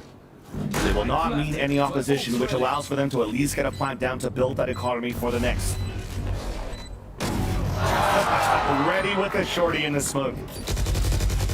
Snakebite keeps them at bay. But all of Sentinels are here, getting ready to flood back from that A-Link once again. And there he goes. Look at that utility. Everybody's hiding within the smoke, though, for Loud outside the site. Straight off for kills, and there's only less than 2 left. And Zekin himself is cleaning up the site. Showstopper ready for the next round as Sentinels score the 11. It kind of took Sentinels just fighting back as fast. That, I think the mid-round where we saw Zekin fly through, that tells you how fast Sentinels want to be going right now. And Loud are going to be calling the timeout here. Boom. Tens playing the smokes. Frags all around for the team. It's not just kind of the 3Ks from Tens. You're seeing the refrags, the trades. Sentinels is a well-oiled machine right now, and it looks like they could close this one out. They get a timeout as well off of Loud, so Kaplan's going to be able to talk to the team to help solidify these last few ultimates. A rolling thunder from Kalanzin here. that can be denied if they throw that and Zelsis is there to null command down. How's the rest of that site take hit? It just seems like Sen has answers to the ults ready for Loud. So it is going to take the Sadak Masterclass here. It's going to take this timeout to close these 5 rounds and bring us back to a tied game for sure. That's the important call there. What Sadak could really pull out of this timeout. The last one that they have on this map of Sunset. And we're Sentinels, when we were watching how that history of the first half went through, for them to score that many rounds on the attack puts them in a comfortable position on their strong retake playstyle. Loud has to find a way to answer that back. How do you fight back towards the spawn? They tried to play further back towards the A site and fight through after the initial utility that's being thrown on a defense for Sentinels. They're also alone in these forward positions after. They're not really able to set up for trades. This time around though, looks like Loud is just holding back for a mid control. Their weight looks like this. 0 point's gonna come over the top. You can see Zelsis' positioning. And Loud get too caught in that. Looked purposeful as well. They kind of stood exactly where they wanted to. So Viper and Breach, seen on the right side of the map, is what Sentinels is working with right now. Again, this wall, only 2 times since this wall was put up from Loud have they tried to work through it. Last market we saw Zekken came flying through with a showstopper, but now they're giving QCK quite a task here. Yeah, you already see QCK working up the mid of the map. The L drone comes out towards the right side, but the important thing here is Calzine taking control of this B lane. They try to use this Rolling Thunder to hold towards the left side or flash towards the dumpster, but instead, after it sees nothing on the elbow side, they regroup and try to go for the contact play. Looking at Sadak. Sonar up. Drone has been used. Again, they're really liking this elbow play. At least putting 3 or 4 members in there. They have to get Calzine in there because the fault lines from that side just seem so much more effective. Even to the entry, the Rolling Thunder, to boot. Right, so having Calzine in this elbow has been a priority for Loud. They set it up again, and it's going to be the 5v5. A good lurk here, however, from Tui's could just separate Sentinel's rotation. Feels like Loud seeing here that Sentinels like to play the retake, just contacting the site, allowing this utility to delay even more. There it is. And as he throws out the Rolling Thunder off the knife, QCK is pushing forward. Just around the corner, Zelsis pulls out the null command. Zekken holding all the way back towards that Boba side, where we have a late lurk from Tui, still waiting for that opportunity to strike back behind them. But Sentinels are now running very quickly towards the A site. Showstopper to open it up. It's Pilot once again for the elbow spam. Wingmen on the ground. Calzine trying to delay as he runs forward with utility. Gets denied as Sadako on the other side. There's that backstab. Tui's trying to go for the hero play. There's that first kill. It's tapped at half. There's no time. 10 gets the kill. But it's Loud that stays alive. Tui's the lurk king on that one. Absolutely pivotal that Tui stayed alive and was able to get a huge kill on John QT there, causing that defensive rotation to have the route around through spawn take a little bit more time. Everything that Loud did there really hurt Sentinels. Sen tried to paranoia retake pawn shop into the dumpster there, and they didn't really hit anybody. They tried to retake flash on dumpster, and all of what they needed for sight was already used by the time Sentinels got there. Loud really draining Sentinels' utility in a way they cannot retake. See what happens here? Spread out across the map at a default. Same wall here. Loud's just kind of pressuring with this each round to give Sentinels something to look at, and then possibly play through it with their flashes. Saw 2 sets of footsteps there off that camera from John Cutie. And look at Sentinels, a flash over and a swing after, a quad swing coming out, and that's just being held back. Even Paranoia to try to move forward. Calzine's all the way back towards middle. Instead, a spray through the blaze wall to get that kill on the market. He's laughing. Sadak's just like, oh, that was a pretty hot situation. As they pull back though with the numbers advantage, 5 players to work together towards the A side, but Sentinel has a read on this. Never mind, it's a double pump. Because of the position we have in Tui's all the way towards the B main. Okay, so I feel like we have been missing this from Loud in these few rounds. The past rounds, it would be that they tempted B main, they were a little bit in mid, right? QCK would flash, and then everybody just reset to a default spot to hit A. Loud have not been leaving breadcrumbs around the map to be able to make audio calls on a rotation or be able to make that re-rotate. And now we're seeing that come into play. Those audibles we know Sadak for in the middle to late round. Zelsislaki snuck through, but KCK was still holding towards the billboard of the B main. A knife being thrown that would have been huge towards that B main site where they don't have the fault line aftershock to work with, or snake bites, as a matter of fact. Even QCK's reflanking towards the mid side. But Sentinel's already pushing forward, spraying through the attacker smoke. Snake bite on the ground. There's that backstab. Too good for QCK. Wow. What a swingy game. A few rounds here, a few rounds there, but the way the rounds are swinging, that team is in full control. Oh, yeah, that was close. We'll see it again. Hey, guy. He's like, I'm not KO-ulted right now. You can't do that. I'm not going to be rezzed. QCK with a really nice flank. And that's been working so well now for Loud that they can continuously move from site to site, or the last few rounds, I should say, not for the map. They've only employed it here. So Sen calls a timeout. We got this in the first half out of Kaplan, and Sentinels were able to really come back with a pretty strong round. See what kind of ideas they can muster up during this one. Ultimate for John QD and TenZ, kind of passive ults. Really need to make something work to get those in action. But Sadak, do we see this off the rip, or does it become a post plant? They have been focusing from the defensive side. Loud has that Hunter's Fury controls the map. It gets them an idea right away off a drone or a sonar bolt tag. But likely here to see it as they hit the site and try to clear one of those defensive positions Sen will be covering. And that's the thing, Loud, again, they were able to play contact in the sites and use the ults on post plants instead of not having to waste them. Yes, we heard some Hunter's Fury, but those were trap plays that they had on defense. This time around, though, if they could continue to work the same way, I mean, for them, they don't need to fix anything because they're coming back in this game. Yeah. For Sentinels, the question is, how do we want to fight this? Do we want to move more forward here to not allow Loud to play the contact? It looks for information towards this mid side. Fake TP to B main, but the push is huge here from Sen. They're trying to change the pace of the game of what Loud has been seeing the last few rounds. Feeling in control. Sen trying to take that away. Passive play from Loud gets them safely across the map here, but this is what they were doing before. Not really tempting or leaving anybody at a site, just making some noise mid, and then they're going to hit A. This could be basic things too, from Sentinels holding towards the back of the side with John's Cutie set up on the A, just to maybe try to break a windman with his trips inside the A site. Run it back here, utilized by QCK just to clear out the space towards the dumpster. The plant still comes down. A lucky kill up to Kawazine. Throws up the hat, but the plant still went down for Loud.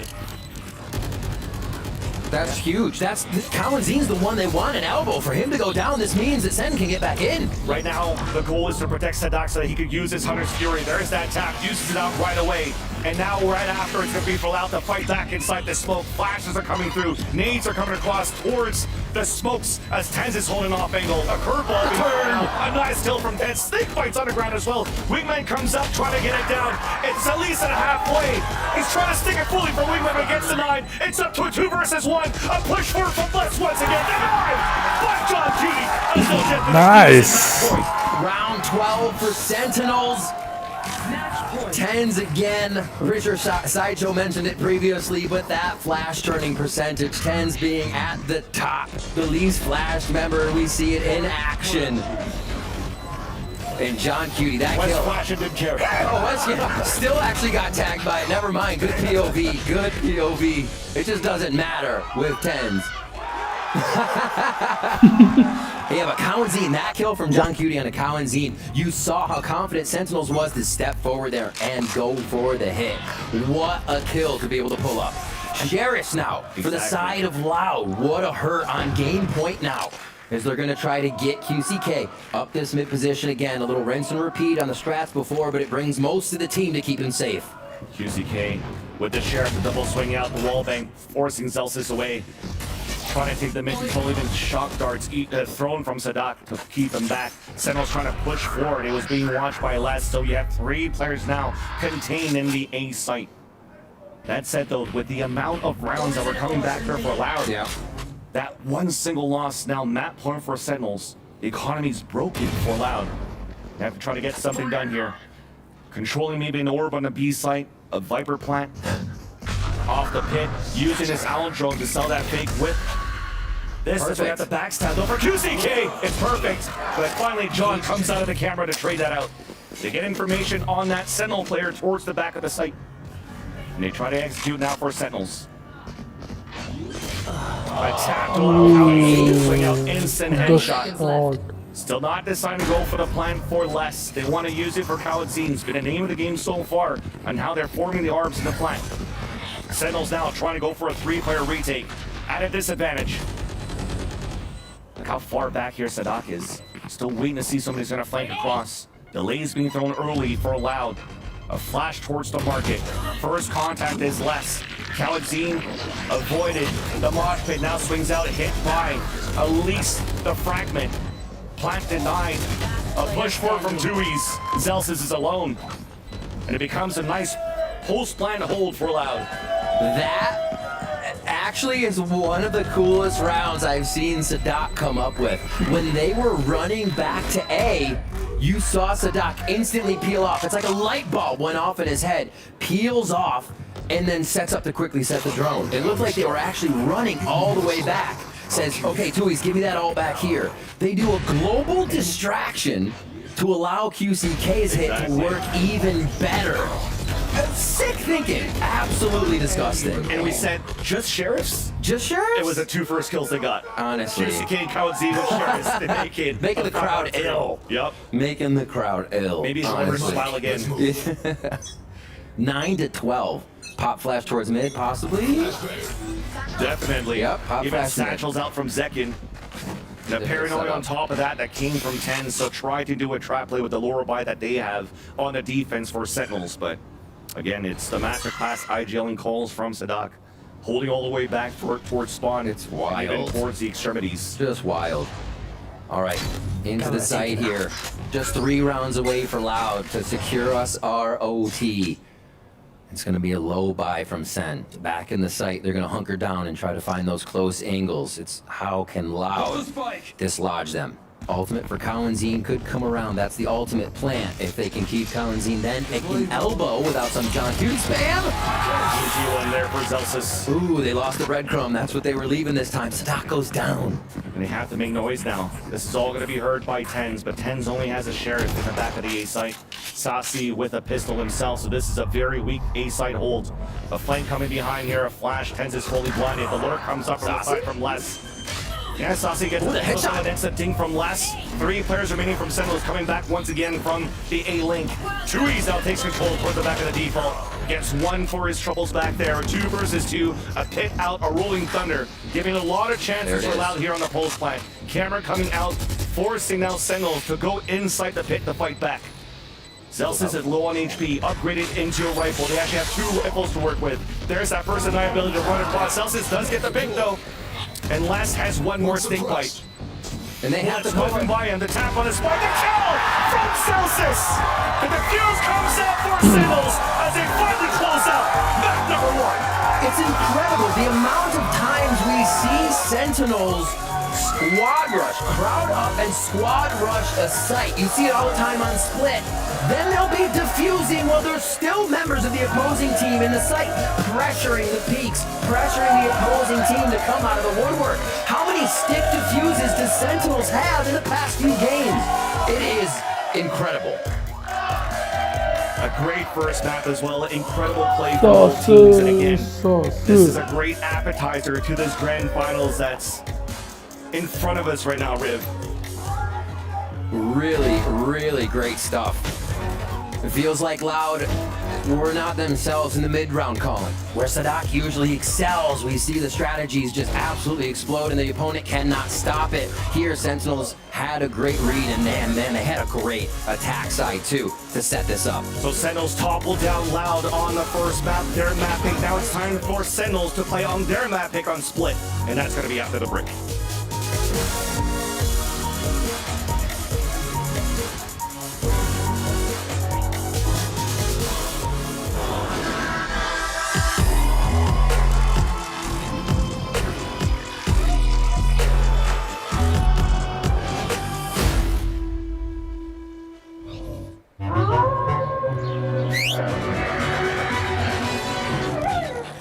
Red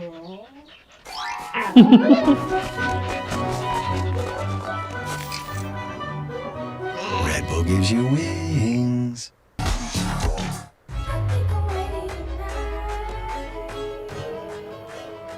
Hey guys, it's Jimmy Lin. In this series, I'm going to walk you through Attack on Pearl.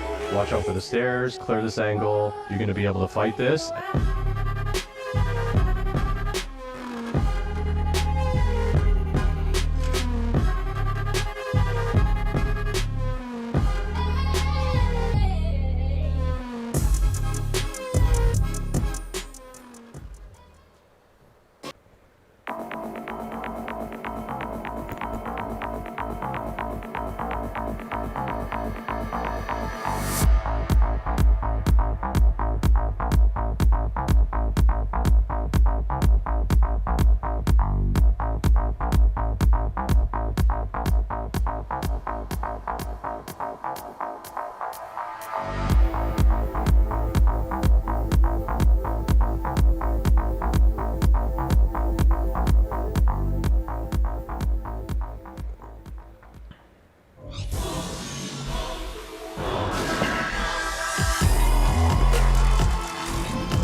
Mixed in here with Coach Kaplan after we see the Sentinels win map number 1 in this riveting best of 5 kickoff grand final.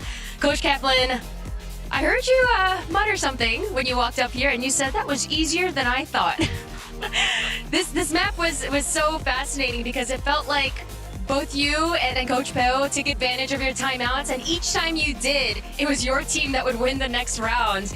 Walk us through what you were telling your team each time you would call those timeouts, because it felt like it was such a pivotal part in keeping the team in control. Yeah, honestly, we would just, John's flowing with the IGLing today. Jordan's doing an incredible job helping out with, he's got a lot of good ideas. So a lot of the time we time out, I actually basically had a call for the next round. I was like, hey, I like what we're saying in the freeze time. This is sweet. I think after we do this and it works, let's rip this the next round. So they're making it easy for me today so far. Happy face over here from Coach Kaplan. Best of luck on map number 2. Thank you. Sentinels start off strong with a 13-9 win on Loud's pick of Sunset, and now they are one step closer to walking away as the kickoff champs. This is going to be, well, a very fascinating BO5 here, guys, because I don't think that Loud, they got something cooking, surely. I have to believe that. Honestly, I'm a little concerned with how he responded, how Kaplan did at the beginning of the game. That was easier than I thought. They're making it easy on me today. I'm like, bro, and it's still Loud. Sawyer rolled on. Right? Like, easy now. But they did look great there. I thought that they dealt with the comp that Loud was running here incredibly well, especially in that first half on the attacking side. This team was looking dominant, especially in the way that they were constantly taking A main control. Zekken getting set up for these really nice double flash with the KO and Gecko Dizzy to double satchel in, constantly opening up these rounds and just giving John so much to work with in the mid round. And I think the dominance that they've showed on Sunset goes all the way back to the offseason. Now 9-1 on this map. They've done it in the offseason. They've done it against different teams. Now they're doing it when the stage is the biggest it's been for them up until this point. Sunset is their map. Yeah, and they're really proving as well why that this comp is legit. That this is a comp that I think a lot of teams I would expect to replicate. Because even when teams have VODs out on it, they're still finding success in these retakes. On the attacking side, they're still getting that control that they did. This KO Gecko combo is just so incredibly strong right now. And Sentinels, for my money, is the team implementing it the best. We were even seeing it in the way that they were like constantly going after A main, right? They never really let them have any kind of space, any kind of freedom. I feel like with that composition is definitely like what you want to try and like exemplify here, and it worked out quite well for Zekken because my guy was feeding. He was having a good time out there, and even though you mean feasting? He was feasting. Feasting? They were feeding. I mean, yeah, no. Well, feed. I mean, you can still eat. Anyway, point is, Let's just keep it at Zekken was feasting. Zekken was playing very good video games. But of course, not all that shocking given the hot run that he's on right here. Loud are definitely going to need to find a way to shut that down. Oh, I think it's good. I mean, Zekken is my GOAT, right? And he's just played so well. I won't. He's just played so well, and I think, honestly, on the other side of things, Tens has too, right? Yes, Like there's just something about Sunset. he just shows up in a big way. Absolutely, and for Zek, and you saw it there, 6-4 in head-to-head kills against QCK. That's that A main fight that we kept on seeing, that we keep on talking about, that is so important to the attack side of this map. Zekin was always winning it. We talk a lot about how good this combo is, how well it sets up the Raze player, but you still need a player with impeccable movement who picks the timing with their teammate's utility right on the money, and also has the aim to back it up, and that is just Zekin. He's so consistent on this duelist role, not just because he's an excellent player, but because his team sets him up for success each and every time. Yeah, it really is, you know, like you don't put the I in team. It sounds cringe and really lame, but it's honest to God. It is, but it's true. It is, but it's still true, and Zekin exemplifies that 100%, of course, so this puts Loud a bit on the back foot here. Smix is standing by with the coach of Loud. Let's see what he has to say. Smix here with Coach Peo after that loss on that first map. I know we're about to head into Split, but I have to ask, that map was, even though it ended up being a loss, it felt like it was really close, and it was without question that Loud continued to play without fear. What are the biggest learnings, and what are you going to be doing heading into Split? Mesmo sendo uma derrota, a gente viu que a Loud foi valente no mapa e buscou a vitória, né? O que você acha que vai acontecer agora no Split? Eu acho que foi um bom jogo, muito mérito da Sentinels também, do que eles estavam fazendo no mapa. Acho que a nossa postura foi boa. Agora em Split, a gente já ganhou deles uma vez, a gente tem mais ou menos uma ideia do que a gente pode fazer agora, do que eles estão mudando, né, para esse jogo. E a confiança total, que a gente já virou várias séries e vai ser mais uma. Yeah, we did a great job, but they were better than us. But we already played against them on Split, so we are expecting to win this one because we know kind of what they do. Amazing to hear that confidence. Best of luck on map number 2. Let's not forget the last time, as we heard the coach say, they played, yes, it was a win. 13-11 in favor of Loud, but does history repeat itself here, Doug? I think it's interesting to hear how he ended that interview when he said, we know how they play, we know what they do. Dog, you knew how they played and you know what they did on Sunset. Yeah. You still lost, right? And you think about how good of a performance Sentinels had on Split, what, 24 hours ago? Now 12 hours ago, that math doesn't add up. And they were so dominant on that map. Yeah. Preface, I love Brazil, I love Brazil, I love Brazil. Now the point. I think that the win that Loud got on Split last time was off of individual performance and big moments from players. Clutches, rounds that Sentinels should not have lost. Not necessarily an excellent game plan in that second half. I think that Sentinels right now is the best team in the world on Split. Their mid-rounding on this map is excellent. Their protocols are on point. They play around the solo initiator beautifully, and they have a ridiculous number of looks on how they play the retake. That's the easiest thing to focus on this defensive side. Sentinels will rip you apart if you let them play their retakes. And I think if QCK continues to struggle going up against Zekin, the long day is only going to get longer. They're only going to have a harder time. If they cannot create space with how tight chokeholds are and how important map control is on Split, it's going to be rough. It took Sadaka and QCK having a ridiculous second half to salvage Split the last time these two teams played. We need to see a better game plan against this Sentinel Split. No one, in my mind, has been able to shut it down yet. Yeah, well, the coach of Loud seems quite confident going into Split, but if you are a Sentinels fan, you have to be feeling quite good about Sen's chances. It's time to find out who walks away with the dub. Let's send it back over to your casters, Vansili and Riv. Definitely, the coaching staff of Loud seems to be very confident going into this second half, and I'm pretty sure Zelsis is also very confident for this map too, because he talked about it in their winner's interview yesterday when they qualified. Like, Loud got a little bit lucky on that one, and I don't think they're going to be able to do that again. So we'll see if they're going to be able to polish things up and not see the heroic plays that Mimi mentioned that Loud brought out for them to capitalize on that second half the last time these two teams met against each other. It was wild. Sadak finished that game. The last 2 rounds with 7 kills, a 3K in one, a 4K in the next. Like the caster said at the time, they just wanted to end that game. It was over and he decided it. I am so excited we get them back on Split for the rematch though, because they did test each other. They pushed each other to the max. Sentinels had things that could take Sadak out of vent, yada yada. We get to see it all in play right now. Oh, QCK straight up to vent to start. They are quick. Again, no pun intended. Damn it. You're trying. Trying to take control now towards the A tower, and it's a late split for Loud as well. You see both Les and Kawanzine holding passively towards the A main. See no pressure. They can once again take control of A Heaven. And then maintaining A Heaven control has been an in the game on this very map in this meta. Still a player holding towards the back of the site though. Zelsis is hiding behind the map. through 2 cages, through an orb, as Snakebite gives his position away, trying to look for a trap through this trip. But it's Kaladin that breaks it, runs through, and scores first. A 1-for-1 though, as Tens is low on HP. Spike finally going down as Sasi is on that flank on the A main. Les has fallen, so the control on the A heaven is going to be a little bit more difficult, especially when Tui's falls. Giving an opportunity for Sentinels to bombard utility. Nades and a flash. Trades off towards the back. Fault line not able to come out as Tens swings from the elbow, and Sentinels win a pistol. Sentinels take the pistol. A lot going on in that round. Loud, very confident in their movement. Nice find to be able to get all the way through vents towards A heaven, and waterfall in. And then comes again the Sen retake.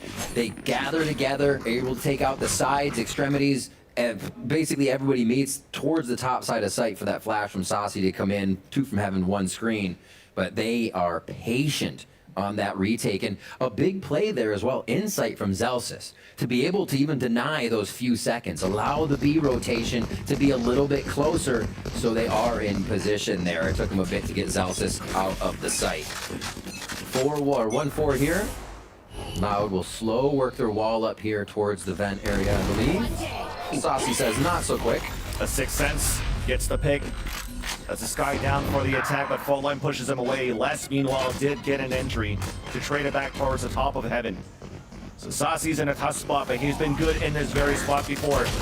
Trying to isolate a 1v1 as Kaladin and his teammate pushes in. Double shot and even a 145. Oh my gosh. Sheriff and the snake fight. Good shots coming out, but the utility's even better for Sentinels to answer right back. That spike down out in the open, 1 versus 3, but Tui's does have a Sheriff. Zelsis is low, Zekin is low. This is Double. Sunset deja vu with that nade. Oh my word. And really nicely done, because I'm sure John Cutie said, someone's destroying my trips in B. Let's just hit whoever is in sight. So those mollies and grenades, a very high chance to be hitting their target, and that they did. But what can Tui's do here? 2 one-shots, and he has to connect with John Cutie twice if it's not the head.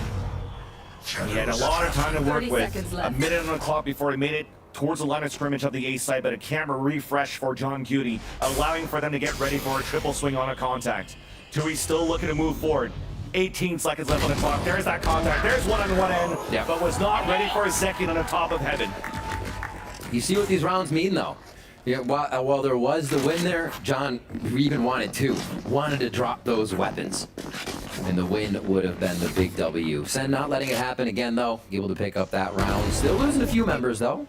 So not too bad. Loud still do some chip damage to that economy. And now we'll see full Vandal buy across the board for them if they can start to take this. Wanting more. They're saying, just give me a few more. A few more. They know they need it here against Sentinels. Which is surprising too that Loud decided to pick the attack side first. Yeah. Sentinels very strong defensive halves on this map. So now they have to try to work something. Getting a plant maybe would have helped them a little bit more in the further rounds, but at least they still have a gun round now. 3rd round on the board, 4 split, but Tens long range with a stinger. Laser beams QCK. Wow. Allows Sentinels to get the power play. That was like, they're still going to be. I was going to say, that's a trap play to mid, but it really only needed the smoke to drop and Tens to be there. They were all ready to back him up, though, if it need be. Now the rotation back to a bit of a 3-2. Yeah, that's something that probably Brendan would say. They have Tens! They have Tens! And they do. I mean, just pushing out with a stinger as well, knowing you're going against the full buy round. Didn't even phase him. Knows he can hit the headshot, get the aim punch, and finish it.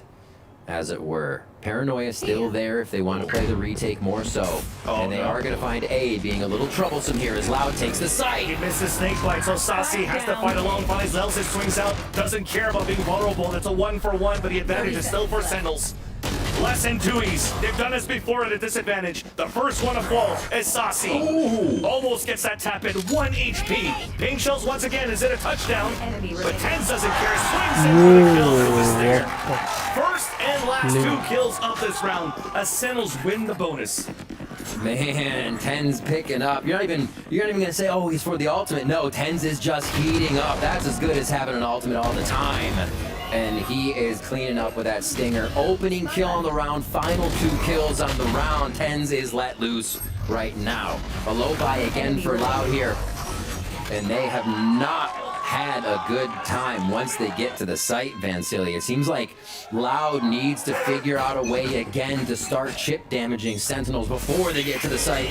Get this utility out of their hands because the retake is just too strong. Okay, ramp control here for Loud. Just try and pressure, try and get Sentinels to move, dislodge them from the original starting spots. And coming up from the vent, could get a kill here onto Zellsis. Orca drops as Zellsis goes back up. There's a smoke for him to hide behind a Viper wall. Makes it out of safety, so the timing's out, but at least a stinger through 2 smokes puts Zellsis down. That's crazy, Vance. Sentinels. What? Nice shot into TenZ. Yeah, that's crazy. Sentinels are losing players with a buy here. From Loud, a lower buy that they have. Finally, the anchor towards the back. Nice. Swings for 2. Sadai looking to trade out. QCK was there. 2v3. Looking for a timing. Made it through! Okay. QCK falls a 2v2.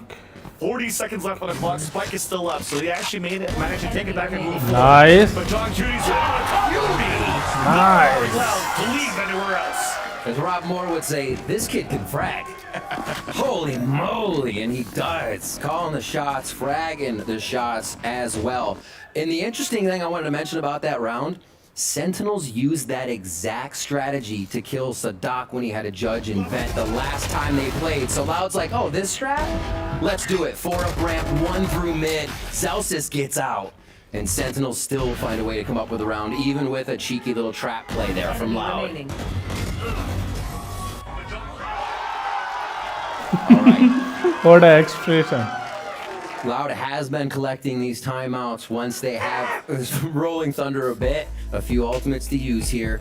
How do they procure the W, though, on the next round? Saucy, as much as Sen want to play back, they can. Again, you're going to have your cabbages going out whenever you want. Seekers are going to find Loud, and they could take 40 seconds into the round. Sentinels will still be comfortable knowing they have the right position. So Loud really trying to figure out what can we do to get Seekers out? How can we work the map so it doesn't affect us?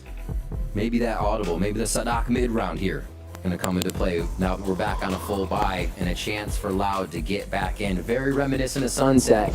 Sen is starting so hot on these maps, and Loud is calling an early timeout. Rinse and repeat here, deja vu. Exactly. Money is bought all the way down. Ultimates to work with, full armor. This is a heavy investment for Loud this time around, and an opportunity to swing it back in their favor. They lose this one here, potentially Sentinels could take a 6 seconds or a lead. Another They don't want that handful. to snowball for Sentinels. Again, How Sentinels. things starts off though, when we look at this Rolling Thunder, they're not really trying to set something quick. Even Spike is dropped, trying to avoid flashes at the beginning of the round.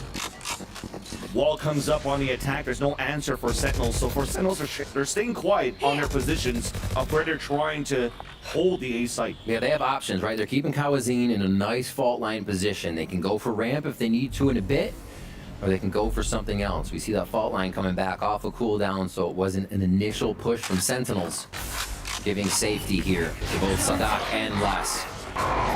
So that's one guiding light, one trailblazer now used over towards the right side of this map. I think this might activate your B side. A little start to walk in.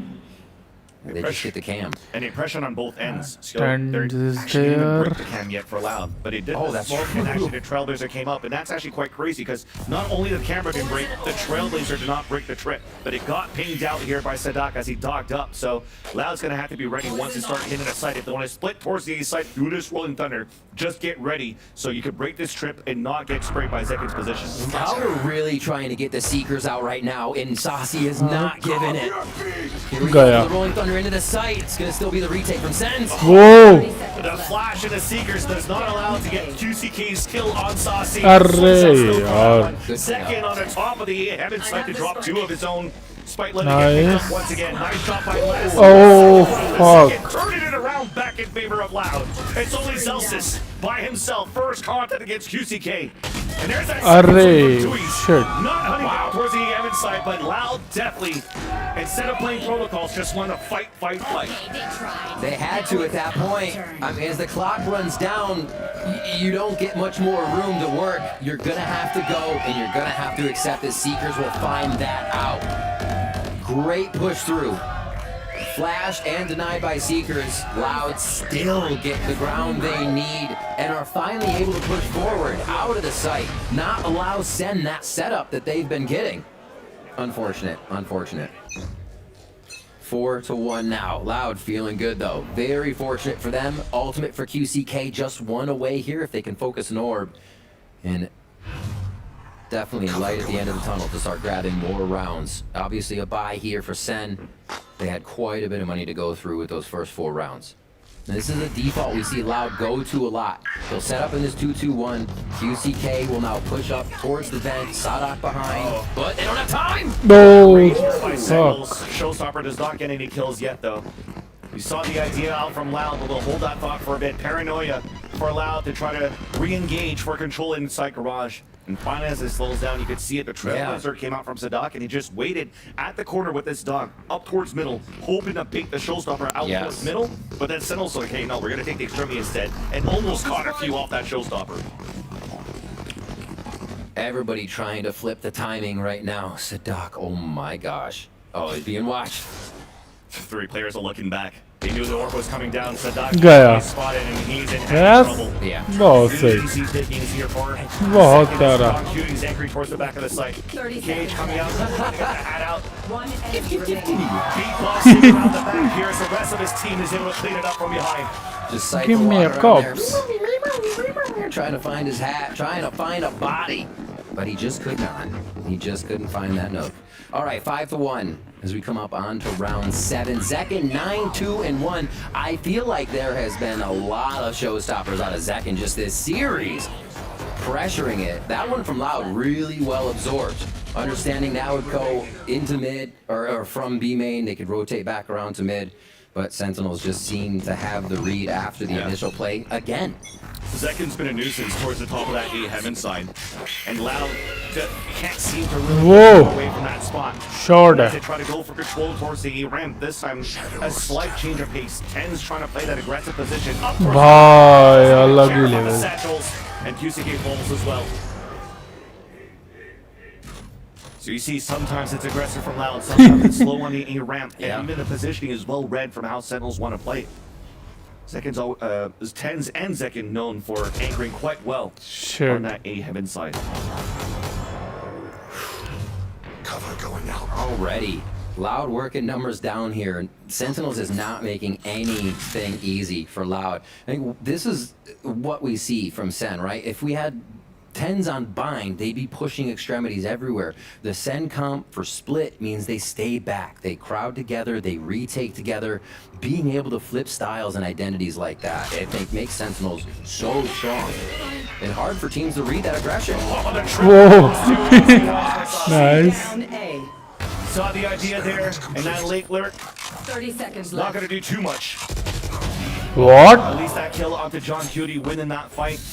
Rare moment there for the IGL of Sentinel sign.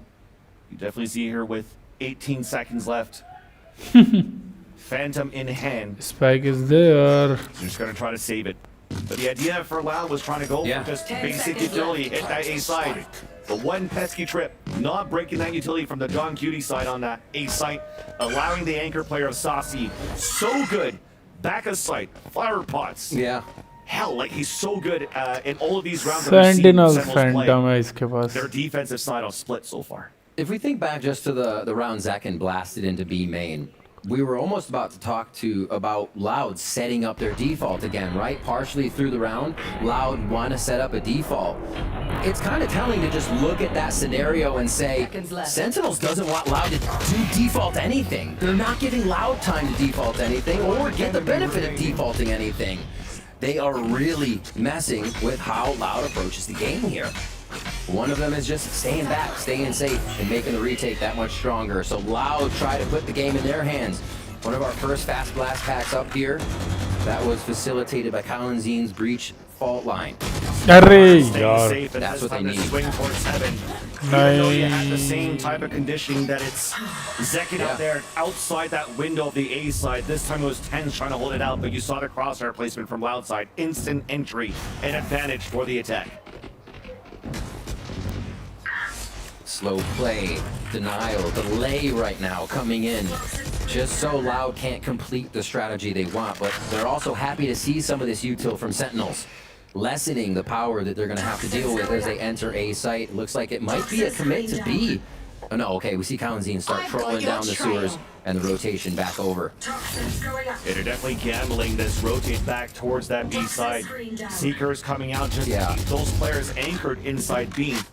That's going to make it difficult for Zelsis. Couldn't find any surprise kills. Oh, Coming across on this okay. B side ult. Okay, Gonna see potentially they're gonna try to okay. save their weapons here, but look at that instant rotate back from Sentinels. 27 seconds left. And Zelsis is trying to find the timing. This is it. They crowd together. All the power in one spot from screens. They still have a dog and a flash, so that's gonna help them get information on already preemptive utility Good delay. used by Loud for the pulse plant. There's the aftershock coming through, forcing a dog to fall back. Yep. There's that flash to swing out, and QC gets the Oh, first take. fuck. That's definitely gonna be for the last mistake. It's kind of like you first. Never mind. We don't want any of that. Loud.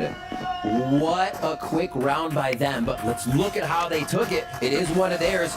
A spray from Les, that opens up. That's a 5v4 that's legit. Another spray coming through the smoke isn't something you can replicate, but the speed Loud took on that round is what kind of gets Sentinels off kilter there. Loud can do that again, so definitely seeing that speed is playing to their favor. QCK is going to have ultimate after this, so off the rip, we might get it again from Loud, and I think that's the way they should go. And I love that slight adjustment from Loud. A simple, just push towards that window side, because when you're looking at where the anchor player towards the A side, usually Sasi, is just waiting towards the back of the map, playing behind the trip. So you don't really have too much presence on screens or elbow. So they just want to gamble it there when the wall comes down for Loud to get the pick, and the gamble pays off. For Sentinels, are you going to try to readjust on this? And it starts off early. I mean, Sasi's already at the entrance here, looking to potentially flash for info.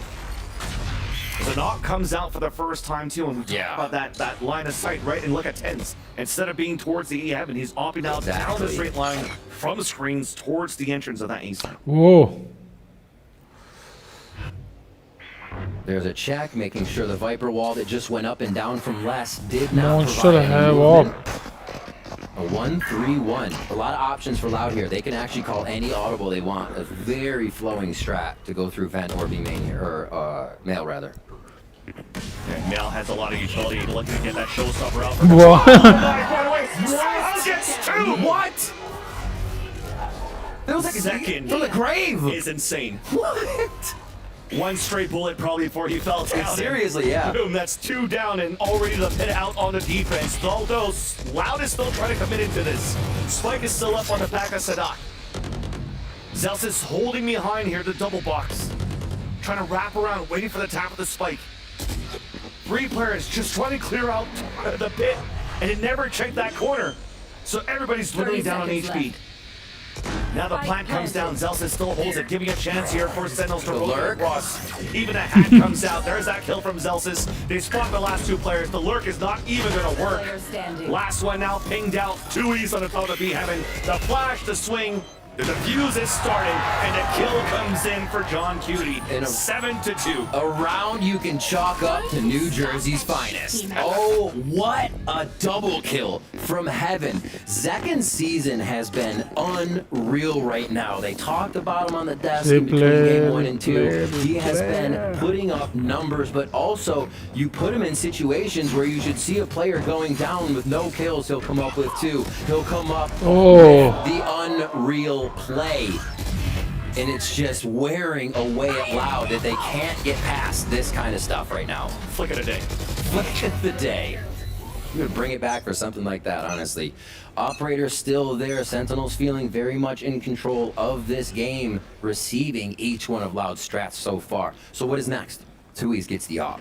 We got double Omen Operator on the map right now. Less with the ult if they can gain ground into a site. And maybe even try to flex with it to put it down first. That's Springer too. Usually it's used on the defensive side for KCK, and Tui's makes that work though. Once again, a high gamble that pays off for a power play for Loud, but they still have to go through some heavy firepower of Sentinels here. But Tens is alone towards the A side, only has that off to work with. A push down from Zelsis, so we're trying to go for, again, Tens time, baby. hoping to get information as well.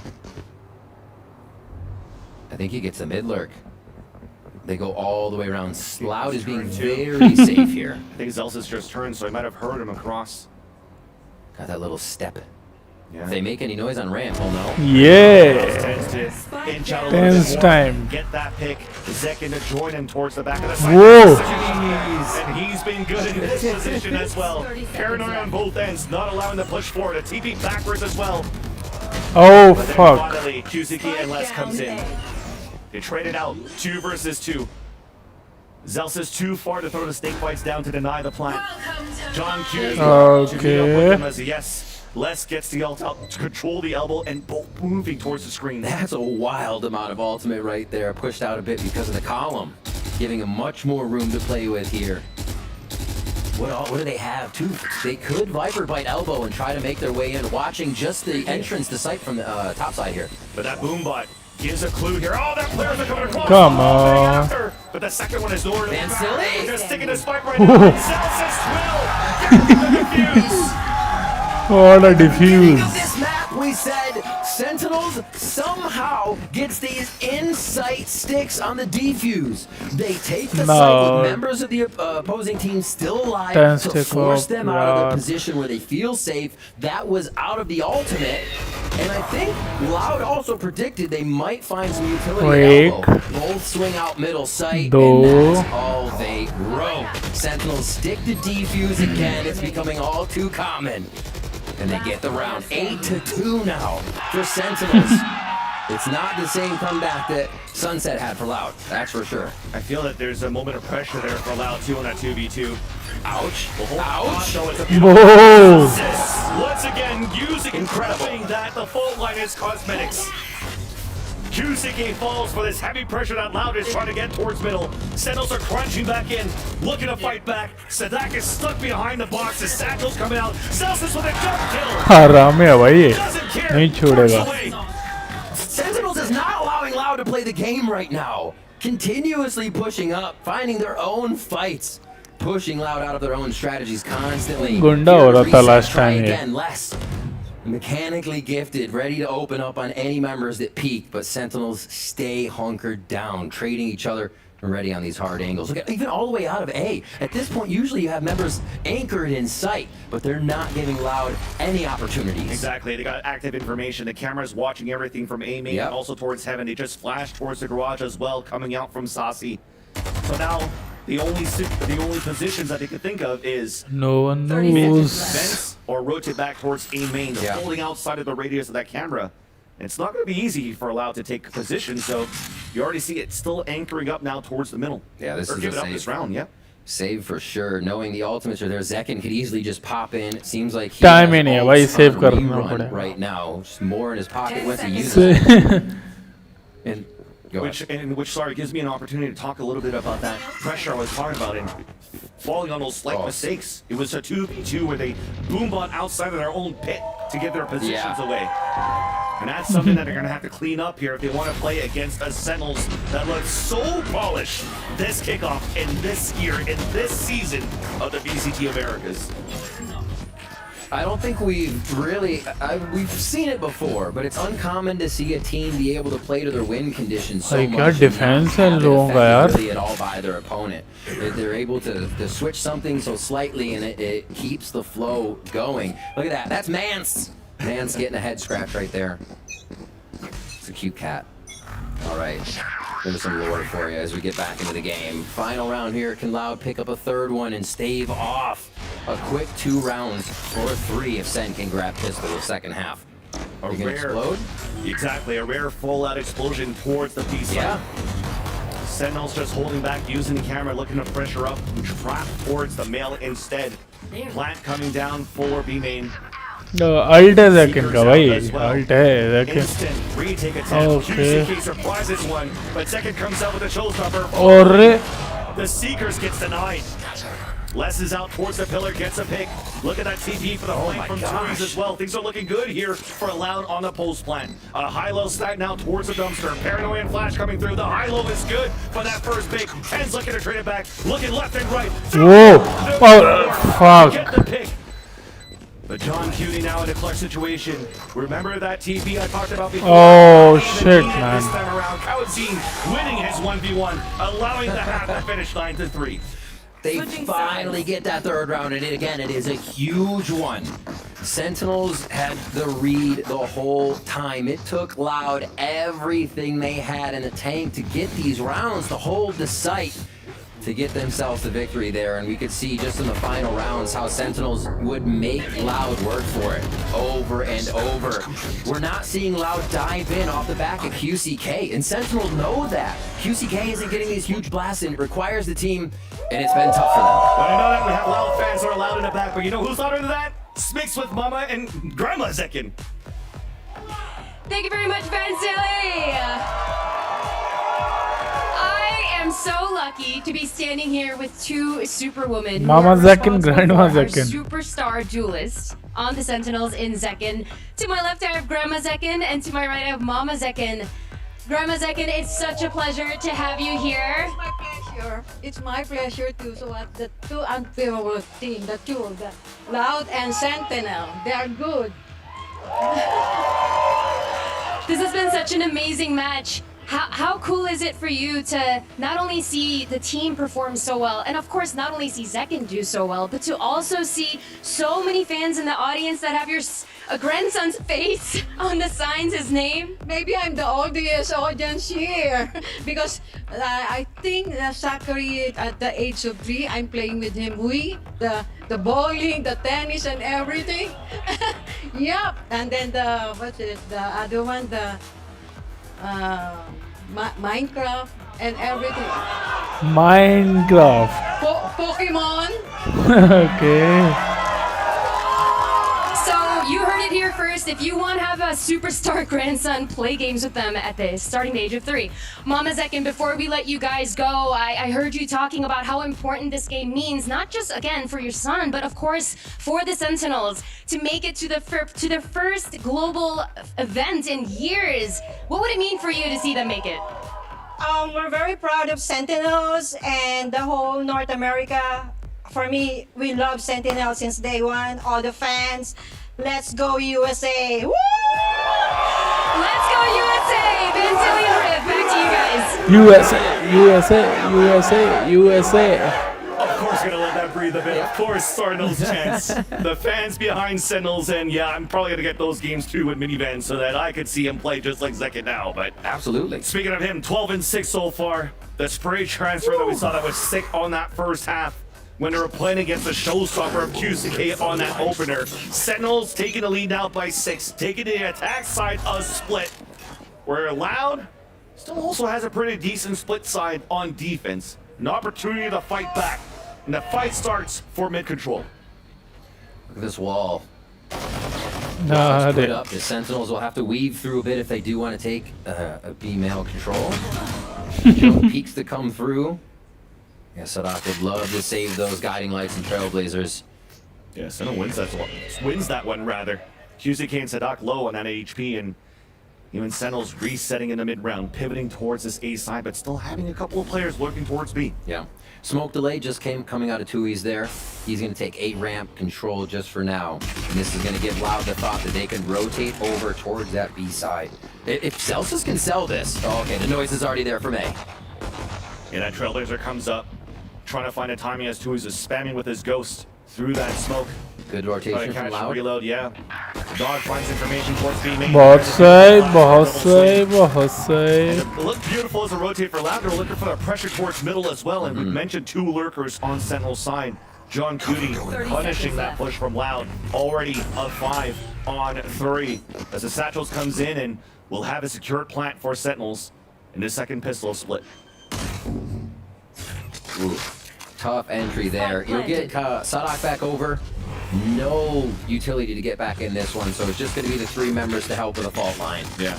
5 of Sentinels. So a quick take by Sen with a little bit of pressure around the map, knowing what rotations might be coming through, and just playing this wall a little bit. And that small pressure that you mentioned towards that B side. Hi, go save. Whoa! It took a couple of seconds before he actually rotated back with the rest of the team to move in this A side for the attempt at the retake that will get fully by Sentinels, only losing Saucy in the process. Yep. Pulling those members to anchor the site longer than they need to. Sentinels seem to have such a read on what Loud does right now.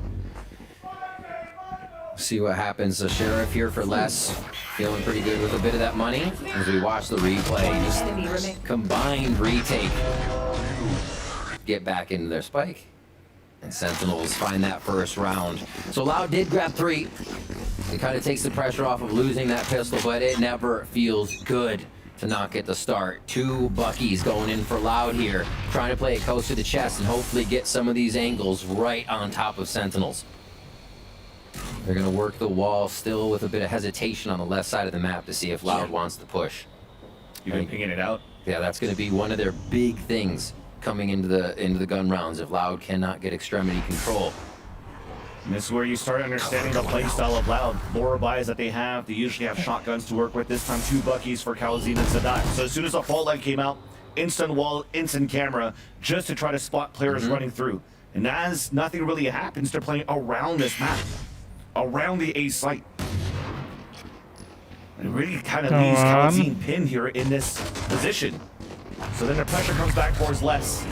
The trailers are now spots Kalazin, who goes for another fault line. The long range there. Nice. Take down Zekin. Come on.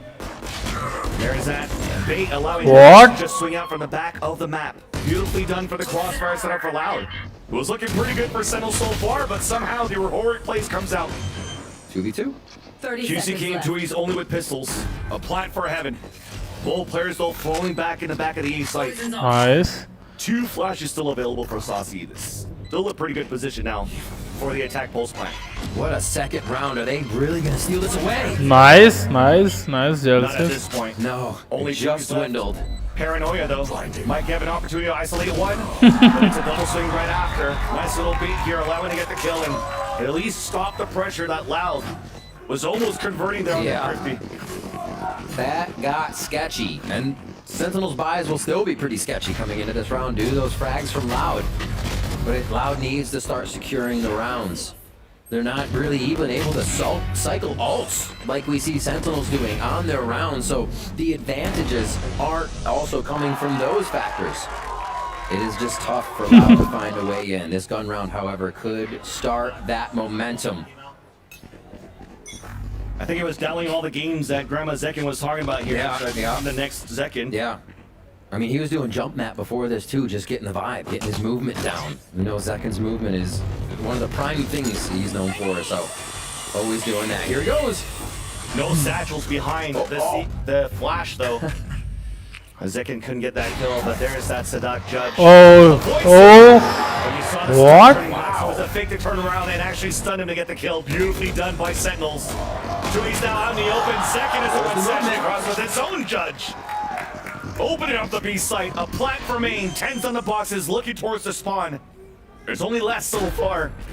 As his other teammates, well, it feels like they're still holding towards middle and A main as 10s picks up the kill. It's an absolute masterclass right now from Sentinels across these 2 maps. Looking, the way they took Mail, let's just think about that. The Trailblazer goes through, and you think it's a Vandal that would verse a Judge, but no, Tens gets a Guardian kill on the Judge that's waiting, that did not even get stunned. Like, that is crazy. The things you think should fall to the wayside for Sen are going in their favor, because they're all behind each other on these calls, and they are making it work as a team. An incredible team coming into the season. Important kills to save now for QCK and Kaladzin, where John Cutie is moving forward with his teammates. Putting the camera up, spotting that raise, and there's that pinch from the other side too. Towards the ropes. One to fall. Nice, so at least they kept a stronger weapon alive. That's QCK, the duelist with the Vandal. But it's still map point though, nonetheless, for Sentinels. Map point with Icebox in the mix next. See this play once again. Just after talking about how Zekin is vibing, is feeling it. He gets a nice jump and drift in there into B-site to open it up with the judge. They have so many options, so many variables. I don't think we've really seen the same round from Sen here on attack as they've been moving from that 9-3 score line. 14 es que pues. We're hoping to get something done here with that Vandal from QCK. The Force Spy, of course, coming through for Loud, so the two strongest weapons is 2 Vandals to work with. But it's spread thin here on the defense. Thin also on utility with 1:15 left on the clock. There's no paranoia. Only 1 flash left from Sadak. Thankfully, Kalazine is still there to support towards the A side with his own flashes and breach utility. So all they're trying to do right now on the A side is trying to delay with that util and go for the crossfire setup on the top of mid. It makes sense. I mean, use your fault line to get it back. Create an opportunity with it the first time. They try to get a quick peek towards mid. So Kalazine relying on that to be back and probably timing it just right that they'll have this A-hold as they get over to the right side of the map. It is going to be the lurk from Saucy, this vent lurk again. We keep seeing in the 1-4, and it becomes such a big kingpin for the round. Saucy fakes towards B main. Seekers are out, and they're going to start moving here. 30 seconds left. There it is. Oh, absolutely ridiculous. Nice. Loud doesn't even know. Just because of that pick that allows that pick to happen for a second on the as one was falling back. Whoa. Now players are falling Ay, down. qué amarra, yaar. Seen a little Guardian cannot hold the doors. 10 seconds There's left. only 1 left, 2 east. B-site, Guardian as well. No flash as we mentioned. Sentinels a full roster on the post plant. It's looking like a done deal. He's even walking the whole time. They've respected Sentinels so much on these lurks, off these post plants. Just probably left to pad some stats up here. There's that first one. Sure, guys. 10's low HP. And there's that swing out. Finally getting the last pick. Sentinels are 1 map away of winning the kickoff here in Americas. They would love those points. Right now, they are racking them up from round to round. Every member participating here from Sentinels to keep it going. And we're going to be going to Icebox next, Silly. Something we don't have too much footage there for Sentinels, since they're the ones who usually ban it or have previously banned it too and haven't had to see themselves on it. I actually spoke to Kaplan and Drew. They're like, we didn't sleep too much. We still want to prepare to try to win this one as well against Loud. We have some tape, we have some footage, so I'm looking forward to see what Sentinels has cooking up. But Loud, hopefully here, is looking to cool down Sentinels' amazing performance on Icebox, and that's coming up next.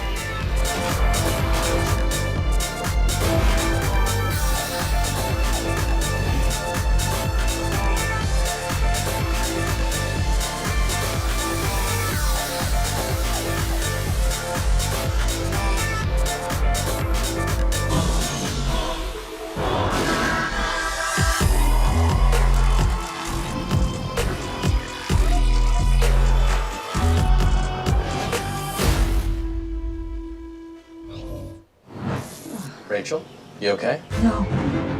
I live with a broken phone. I can't trade in.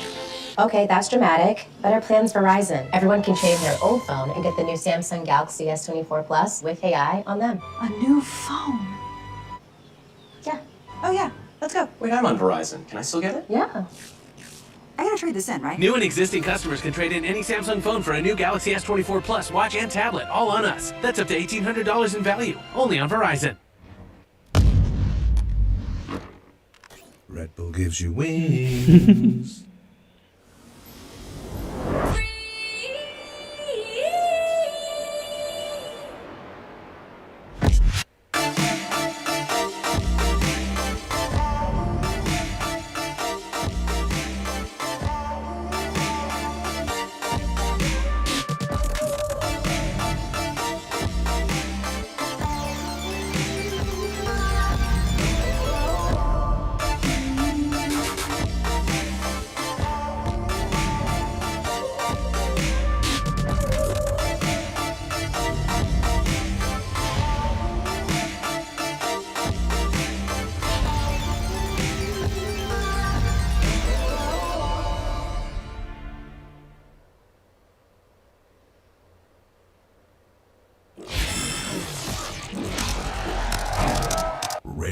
gives you wings.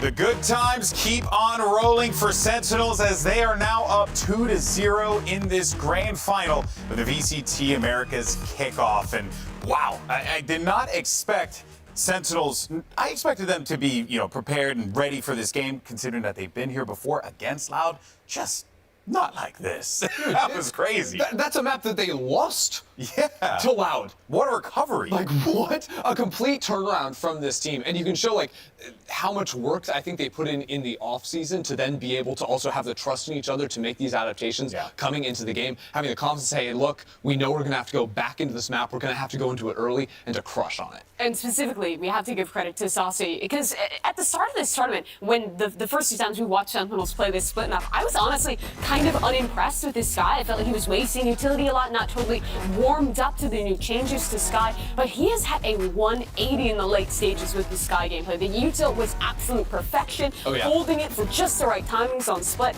And when he plays Gecko, he is electric as well. He is having a ridiculous series thus far, Christy. He was the superstar for this team back on Sunset, right? You remember all the clutch rounds he was able to get, just absolute putting up numbers. 23 and 13. Yeah, big old numbers. But then also, like you were saying on this map, while it was less flashy, you still have to take into context, some of these rounds on defense, you were anchoring into the sites. I also loved, there was a moment towards the end of the game where he sets up this huge fake up into B heaven using Seekers and the flash to allow his team getting space on A. But it wasn't just that. He walked in and still got a kill, and that's what forced those Loud members to sort of give up their positions on A and fall straight into the crossfire of his teammates. And again, there's no way you can understate how important his role is on both the maps we've seen thus far. Sentinel's comp on Sunset built around the util combos from the initiators. He knocks out the park there. On split, solo initiator, it's just that Skye, and he still steps up to the plate. He is an absolutely world-class initiator player who is having an even better match than normal here in the finals. The way he cycles his utility on split, especially to make sure he still has a flash in the mid round, in the late round to have impact there. The way they call around, peeking forward to get information, even though it's all just on that Skye, is really, really nice. It's honestly the reason why John's calling looks so cinematic. Absolute cinema. All right, but here's the thing though, Loud, they have been in this position before, and last time, wasn't really that great. They did get swept by Optic, and this is where things, Ender, are going to be quite problematic here, because not only do you have to, find your way back into this game, you got to win back to back to back, and that's going to be really hard with the way Sen's playing. Yeah, it absolutely is, but it's been a while since that sweep happened. More recently, it looked like they got, we're going to get swept versus Fnatic last year, and while the ending wasn't quite there, they did battle back, and the player I am looking at to step up when the going gets tough, especially moving on to the next map, Icebox, their pick, it has to be Les. This guy is an absolute machine. Been a little bit quiet so far today, but if there's one player that Loud can rally behind, it has to be him. You think of the historic finals from Loud, you think of Lock-in, you think of Champions 2022, you think of every big match this team has had, and a constant force in every one of those wins is Les. He is a big match player. When he is in moments like this with the pressure on, he is excellent. Sometimes you'll see him take risks, go for plays, but it's almost always successful. The moments he chooses are make or break from his team, and now in a position where he's no longer the young guy, no longer the rookie on the team, who has been with Loud playing at the top level for literal years now. He needs another one of those performances if the Brazilian squad wants to come back. 100%. And focusing into this next map of Icebox for him, this is a map where he can have a huge impact on the attack. How can he control space into mid? How can his lurking affect those rounds? If he's able to get up into tube, get under tube, find an opening pick after breaking some Killjoy utility, a solo player in that position can work wonders for your team's macro. He's the individual we need to see step up, but we also need to see a lot from the IGL Stodoc. We have been giving him a lot of credit today because he deserves it. No IGL has had the consistency this guy has, but he's going to be up against the Sentinels who are yet to show Icebox, and it's going to be been a while. We've seen a lot more variety recently on what teams pick on this map. Yeah. And when we saw Loud play on Icebox, it was against an EG that was playing the Madness in the deadlock, right? Loud locked in the double smoke comp with Harbor and the Viper. And they got it here. They were crushing, right? Like Kalanzine on the Sova was getting ridiculous kills through smokes. Tui's also had a phenomenal game. Let's look at that other side. What will Sentinels lock in? Because, okay, Gecko, Jet, okay. So I like map, this. you basically have 3 Tens or 4 Q. agents pretty much. You have the Killjoy, you always need that. You have the Viper, you always need that. You basically always need the Sova, but you can choose to sub out for the KO if you want to. So this is a Gecko KO combination. Those util combos are going to be absolutely critical for Sen. Oh yeah, the Gecko dominates controlling B main space early on, and those combos for mid-track plays on defense, next level. Well, folks, the question is, will Sentinels close this out, or will Loud find a way to bounce back and dig deep? Let's send it back over to Vansili and Riff. Thank you, GB. Indeed, only one map needed now for Sentinels to topple Loud from this series. Unthinkable. You know, Ender was talking about this at the desk where, you know, back in 2022, the sweep, Loud, Icebox is that map as well, where you saw the comeback from Fnatic and Loud losing. So this is going to be quite an interesting map right now for Loud to not only prove a point that they could claw back in the game or maintain or fight back, but also win an Icebox game under heavy pressure. It's like they're gonna put the pressure on to start here. As you get on the map, we'll see some interesting purchases. Loud bringing the arsenal in, a double Sheriff buy here, a frenzy on Zadok as well. They're bringing some power. They're looking to clear people in 2 shots. So you expect those Sheriffs to stay close, hip to hip. Push up towards B. They're gonna get 10s off of the site right away. It's not only Sheriffs, but also a lot of Ghosts now. Basically, it's going to become a brawl. Oh, he stays. Fundamentals and trades staying over. Oh, they're What? 3 kills in a row. Whoa. Finally denied by Tui's, but he's all alone. And second, again, the Twinsies come out to work. And the last thing Loud wanted to see is a pistol round like that on map 3 from Sentinels. Absolutely incredible. Outlaw coming in as well. Holy crap, if 10s felt like he was online in the other games, this one just got turned online as well. How does he find these timings? Remember the last time with an AWP in the smoke, getting some kills on split, Shorty coming through, this time getting a perfect timing for this flash to blind everybody down on Loud side and get a 3-piece of his own. He's gonna be a force to be reckoned with right now on this map. Loud trying to change the pace, aggressive now towards the A side, Saucy falls. A quick pipe shot. You see both of the walls over towards B quickly going up. They're going to hit towards A, so they try to draw attention, and QCK is going to pick another one up a second. Answers back. Yeah, but then we have that ADS from Kalanzine picking up that Bulldog that was left behind. Zekin falls. So the Outlaw will not be able to get picked up yet to allow these pot shots to happen. You definitely do see Loud here. One shot Abadan here with the Outlaw, or also just spamming with these rifles. The submachine guns. The Spectre to get the kill. But after that first initial push coming out from John Cutie, Loud seems to be in a very good position to hold this post plant. Slow push in, back control the site. They just trade whatever they're defending right now, so Loud can fire all the way in. Okay, Nice. Pushing forward to 2 versus 1.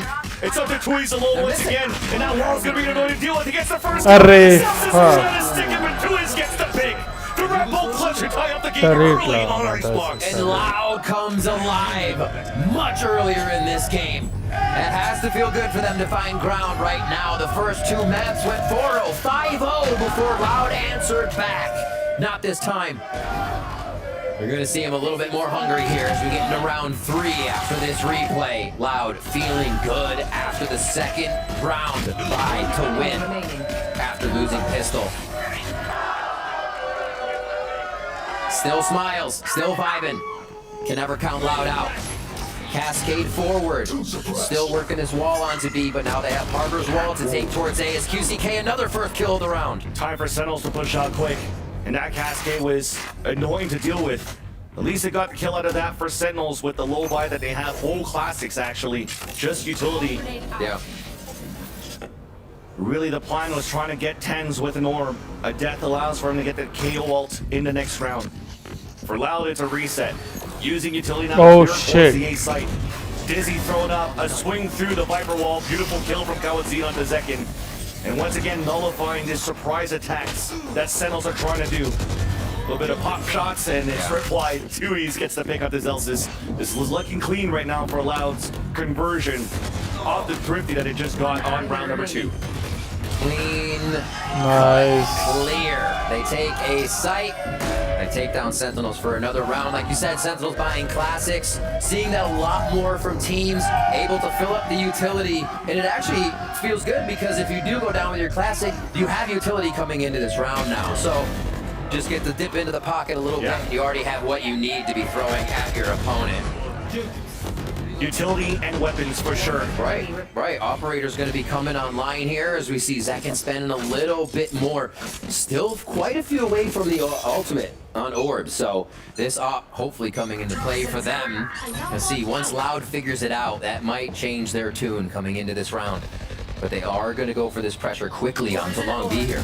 And a dark miss, so it allows John Cutie to potentially get a surprise attack, but just saw that jiggle peek out. Loud falls back in instantly. One of those plays that Loud likes to do here is go aggressive, instantly stop, and try to re-hit right after. Get into timing out for the defensive side. Alan Drone gets denied. Not too much information. Nice. To clear out the site. There's still players outside the perimeter though of this reckoning on Sentinel's side. KO ult that we talked about before. Tens has now activated it. Flash being thrown. Tens falls down, becomes a camera, allowing John to get these 2 picks. Now off the post plant. There's a super lane there. Oh yaar, bhai ko uthao yaar. Bites available. Wall is still up. Cascade now being thrown Nullifying the op. Exactly. Nullifying that, but also allowing here Tens to come back up. There is that res, 1 flash that could be huge right now to use for both of these defenders. Dizzy comes out, Tens gets ready to move forward. John Cutie gets the pick on the Tui's. The push for that flash allows Zelsis to get the pick. Les becomes the last player standing. Also dropped by Zelsis as Sentinels will get a flawless on the defuse. Once they got Tens up, reset, they launched everything at Yellow. We saw the entirety of Loud back there double taking on which corner they wanted to peek at and then trying to dodge the mollies they were hitting around them. भाई अलग ही level का बंदा है यार. John Cutie finding 2 there was super big, making the rest of this less pressured on the side of Sentinels as they retook. Also very nice to see as we talked about the stop and खत्म go है ये that last Loud one is मेरे doing, ख्याल that से. Sentinels can जीतेंगे also do that on their retakes. Hey, the walls are blocking us, let's just res Tens. And then we'll use more utility on the second wave. So very well done. Good calls on the fly here from the IGLs. As Loud on Sadak's side is calling Loud to try to push very aggressively behind the Cascade and trying to clear out the A site. Once again, this KO from Tens continues to nullify the utility that Kalazin's trying to bring, allowing Zekin to be posted up and get the first blood against QCK. They couldn't clear A site fully of the Opper. The Cascade forwards just waited out by Zekin, and then they fire back.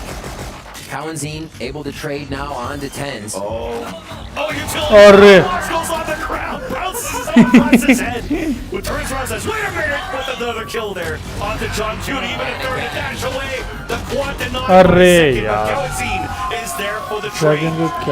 One slight mistake, and you saw how Sentinels just lost that round. Yeah, Sentinels as well has been looking at a relatively timid timing from the Loud squad in all these maps.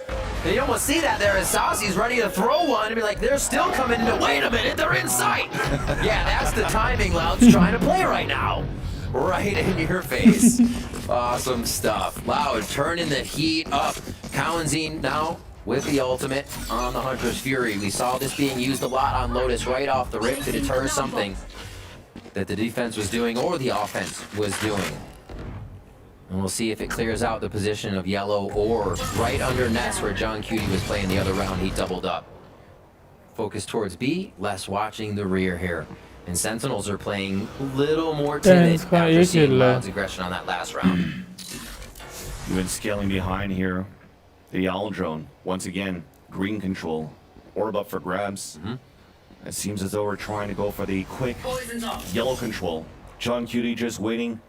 Posted up are 2 of his teammates around the corner, also watching flank under the tube. Blackers pit up. As they pick up the orb. Gaya. They have it available for less. There's a swing on both ends. Nano Swarm to delay Sadak from pushing forward and trying to get this plant down. Underhand flash to swing out of that. Nice, बहुत Picks सही, up the kill. Plant then comes बहुत down. प्यारा, Instantly, एक though, number. Celsius gets the kill onto Sadak. A 2 versus 4. Disadvantage for Loud. Those 2 ultimates are still available, and we might try to delay as much as they can for Kawadzin's Haunted Sphere to do some damage. As that's one slight mistake there, Lex is able to punish Ult it. पे खेलेगा. Hit could be very detrimental for the retake of Sentinels. Snakebite on the ground. Wingman's trying to defuse it so far. Les falls. What? Wingman gets the defuse.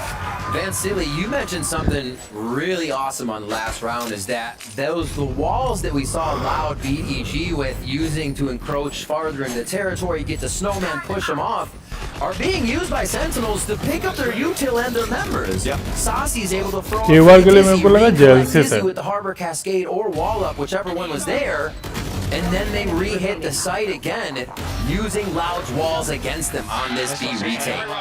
We'll have to see how that gets switched up, or if Loud can pressure forward to not allow those walls to be so efficient for Sentinels. 3 ultimates here for Loud. We're back now to a tied one of our closest to the series here, as Sentinels आजा ran बेटा करो, away pick करो with एक. the early rounds of the first few maps.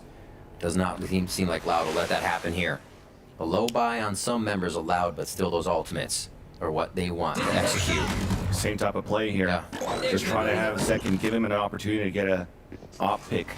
Aljo knife comes out canceled, no information. So we're going Yeah, back and like forth. a It seems level like guy. deja vu in round number 7.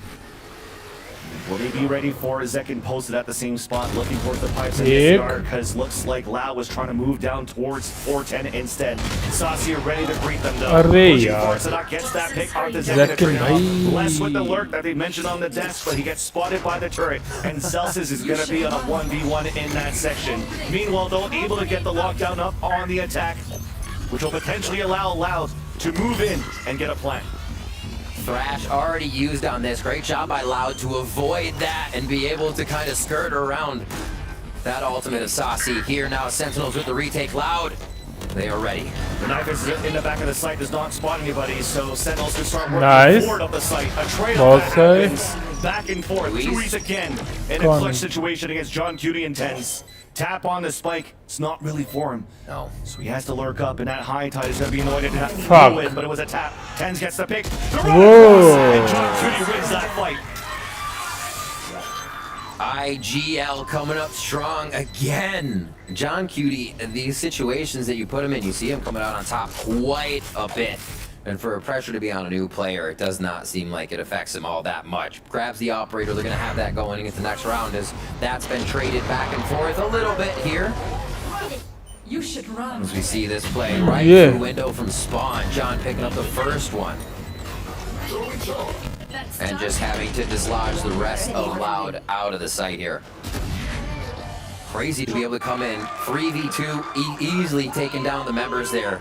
John Cutie for the 1v1. Now Ultimate's ready for him. Zelsis has the retake, so they can ensure this to be a next round.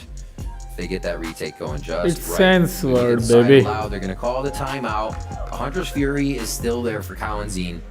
You have Bladestorm now coming up for QCK. What's the effect? Because we know the Loud comp isn't using QCK as Ospas was used, right? It's more flexible. They can do what they want, but also, if they want him to aggress, they can.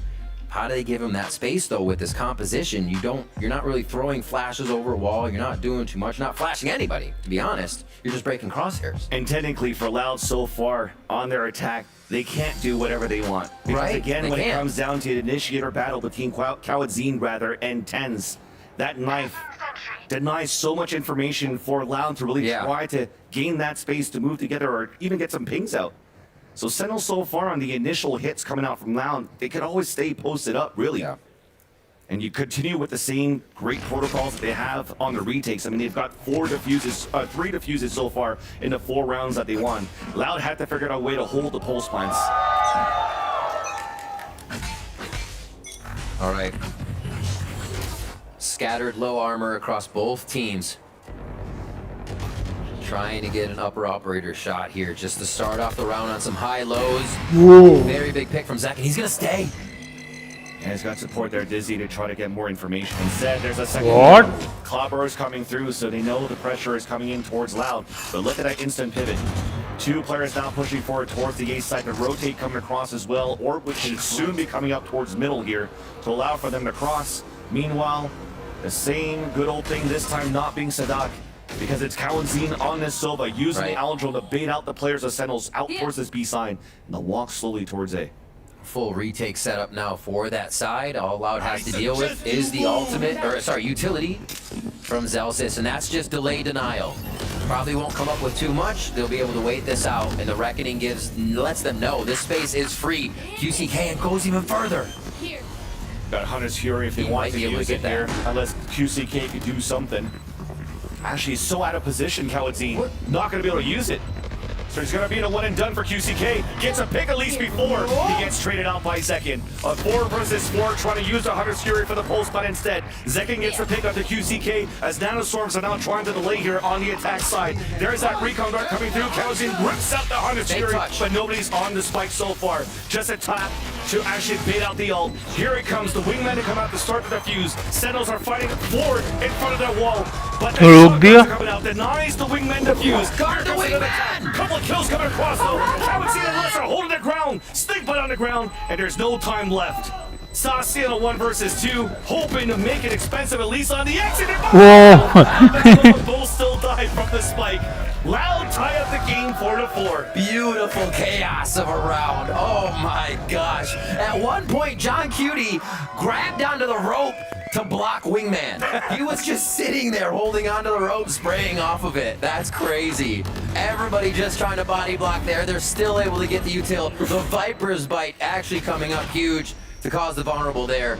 And a little handshake to end the round. High five between those two. 4-4 now. These rounds are getting chaotic. This is awesome, and see how the players are just kind of regaining control of what's been happening in sight. We start this one off. Again, the focus from Loud starts with this B hit. They tempt it, they cascade, go with the drone, and see what they can get out of a fight here. Because Sentinels, they've been given that peek. Tens will be there, or Zekin. They're trying to get a first kill. That type of round reminds me of Pearl all over again. Trying to play double controller of the Pulse Planet. Everybody's playing lineups and sprays through smokes. You're just crossing your fingers to actually get the diffuser. Just need some Odins. Exactly. Start spraying. At least it's been working for both teams. Sometimes you win some, sometimes you lose some, but it's a clean slate in round number 9. 4-4 our scoreline. Sadak trying to push forward. Coming down on the defense. Tens only has to share alone. Underhand flash information. But Kalanzin, they were ready for that this time around. Kalanzin and less. All comes out. Denial. Attempt of a plant. But Sadak still is able to put it down. Wow. Loud is staying so much farther forward. Staying too yellow. Still pushing out from long. Nice util kill. Zellsis is just dancing and dodging in there. Nice kill by Kalanzin. Who gets a third in the round. Even Sadak, I mean, the trades are nice. The position's great. It doesn't allow John Q to get anything done inside of his own pit. So he's gonna let that pit evaporate so he could save his weapon. But Loud, they're able to fight back and take the lead now. It's been a while since we've seen Loud having some sort of commanding lead. Yeah. Teamwork's on point for Loud here. Like we said, this composition doesn't just have one dashing in with free space being given by flashes and a bunch of utility. It requires Loud to be behind each other. It takes a lot more to get this composition to work that Loud is using. You gotta remember that. Very easy for Sentinels to pick apart the gap close if they can't reach QCK on the dash, right? He's left out on an island. Everything Loud does has to be in sync, and here they collect a really nice round at B. They get the ultimate out of John Cutie as well, so they have to deal with less going into this round. Not their own teammate, but 5-4. 10, or round 10 rather. Pretty good buy here for Loud to be looking at low armor buy for the Sentinel side. Low armor buy. Pushing mid. Exactly, looking for aggression. What? Side of the range of the Dizzy. Something that also EG struggle with taking control of green. Nonetheless, Loud scores first. Advantage as Zellsis is under heavy pressure, forced to fall back in the back of the site. Maj moving forward to the lane. Nice. Looks back on the top of the 410 as Tui takes him down though. Still an advantage comes out. The orb for a plant on the top of the A tower coming out from Loud.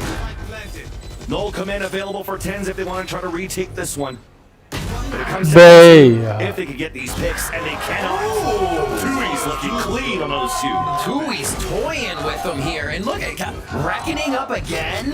We just saw that clear a sight for Loud into A. This is what we saw from Zekin in the previous map, so just raise ult after raise ult. Loud is collecting those ult. They're collecting Sen's head right now, and they want this 4th map real bad. 3 ultimates to be used as Saucy does that work, but it was the workaround. Still enough control over the site here for Loud to be able to control it. Okay, I don't know if it would go in.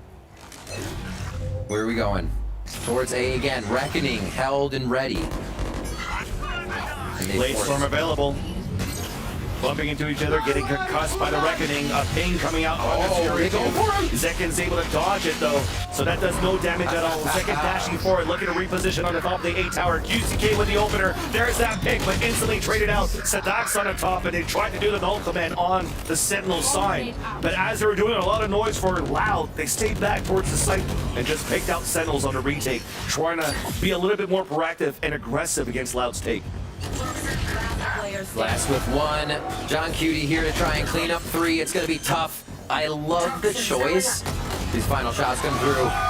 You might look at Colin Zeen's Hunter's Fury and say, why go after the Jet? Why go after Zekin? Well, you're keeping the Blade Storm out of sight. He may updraft, he may do a bunch of stuff to dodge it, but your team has freedom from the Jet's ultimate. They just focused on Orb to get that sight. They don't have to deal with an updraft for instance, and they can just focus on crosshair placement for these type of kills. That's an easy one. Why are you ulting the Jet?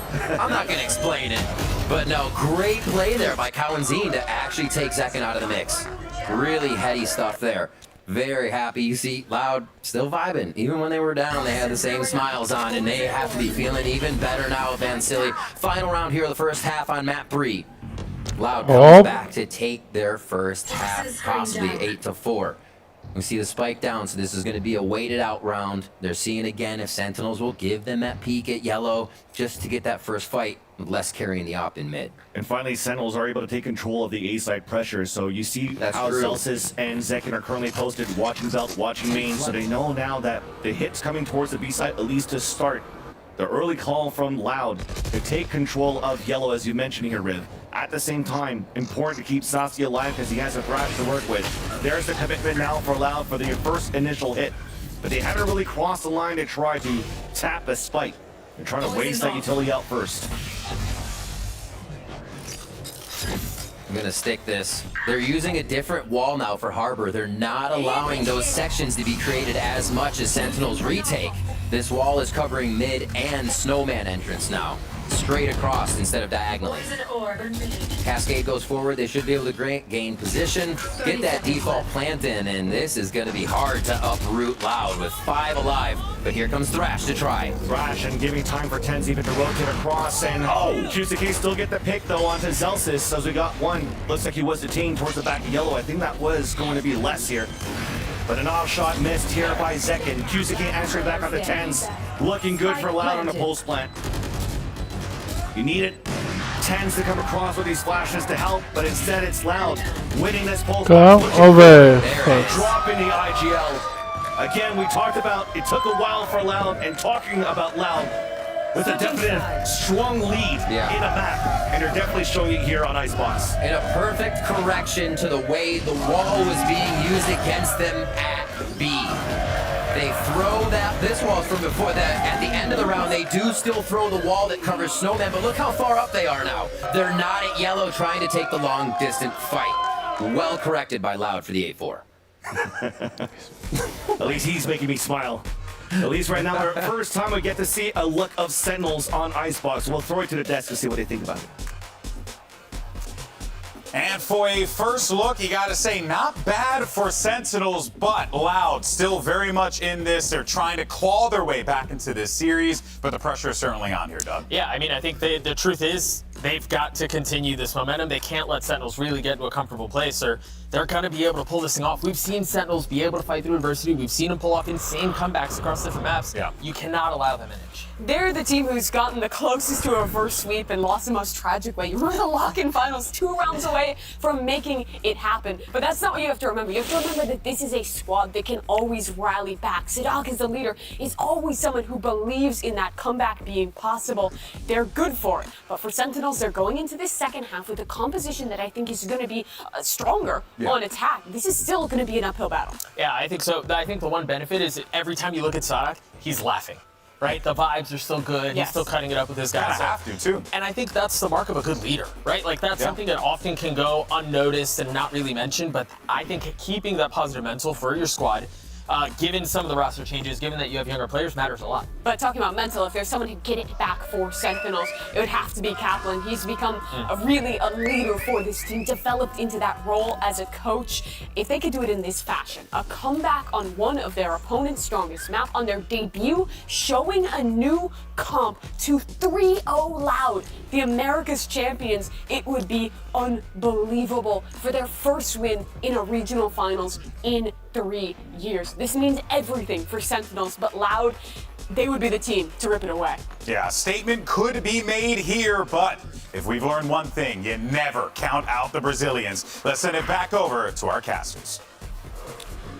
Thank you so much, GB, Doug, and Mimi. Indeed, we can never count out the Brazilians now as they take the lead. Mentioned before, a very strong first half that they've shown in their attack. This time, Sentinels trying to see what they're going to look like on their own attack side. We know that Loud has been very annoying with this double controller against EG, how they're able to lock down this B side. And that's why Sentinels, for the beginning of this pistol, are looking to move 5 players with the potential post-plant situation.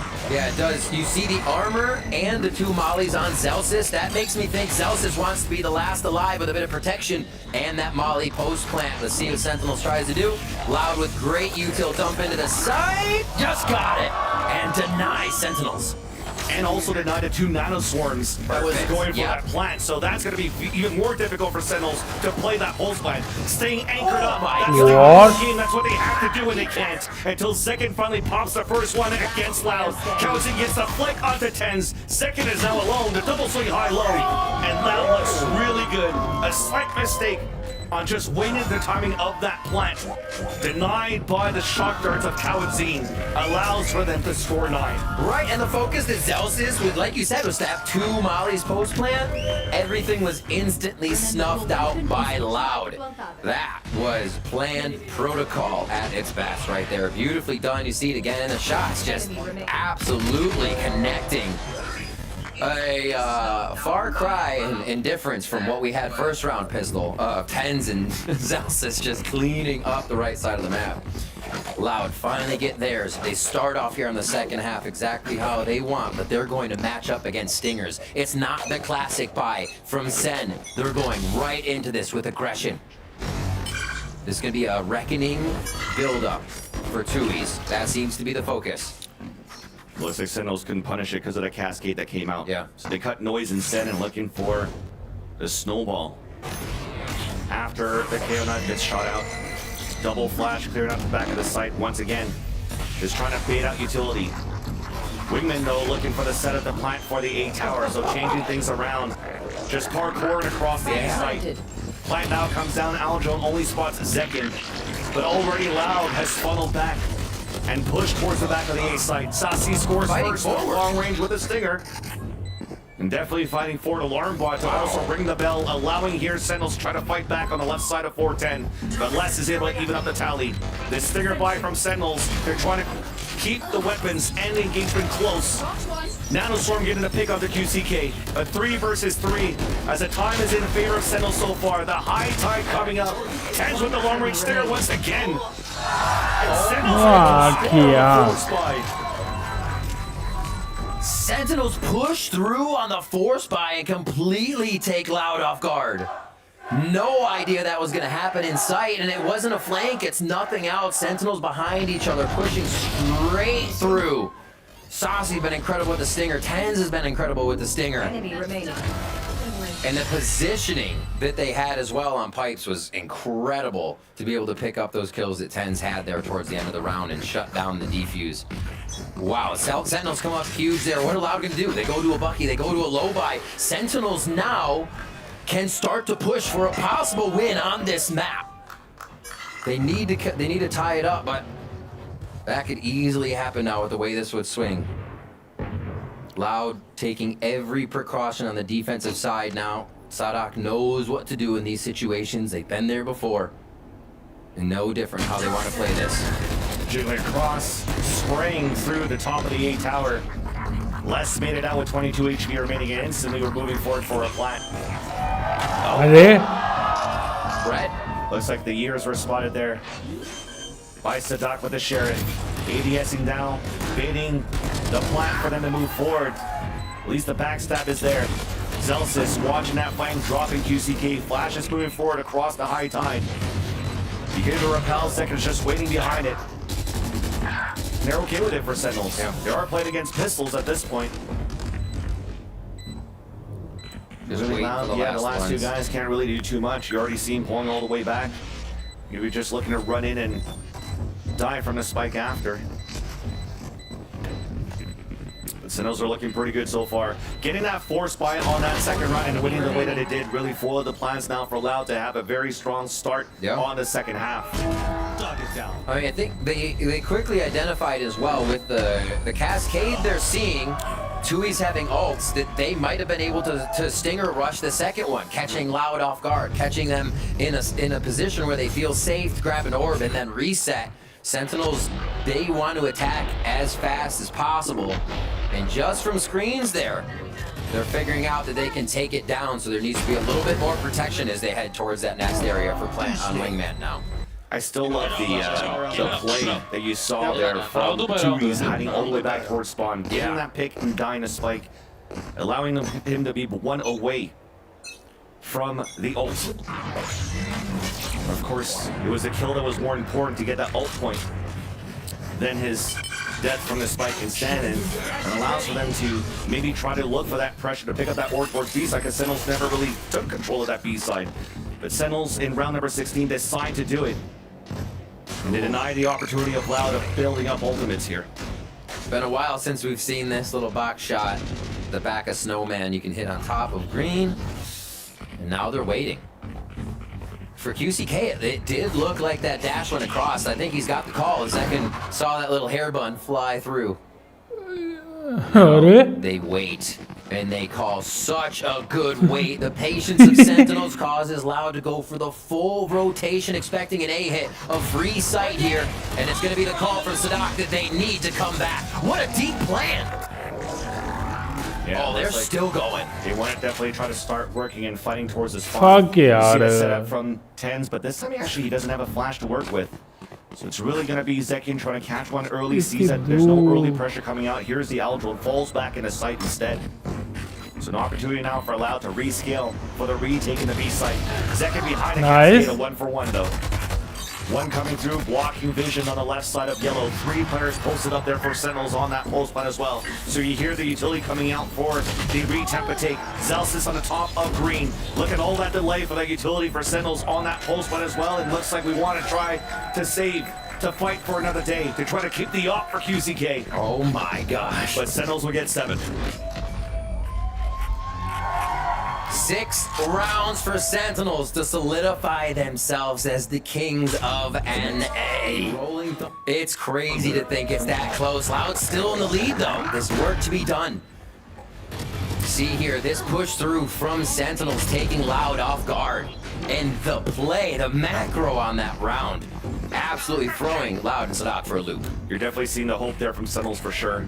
Coming back in the second half when they were so strong on the defensive side for the beginning of the series, or even for kickoff so far, showing that they can have the momentum and the potential to really close out a very strong attack side on Icebox as well. As a change of pace, change of position from Loud. Same wall, but from a different position to block out vision on mid and green.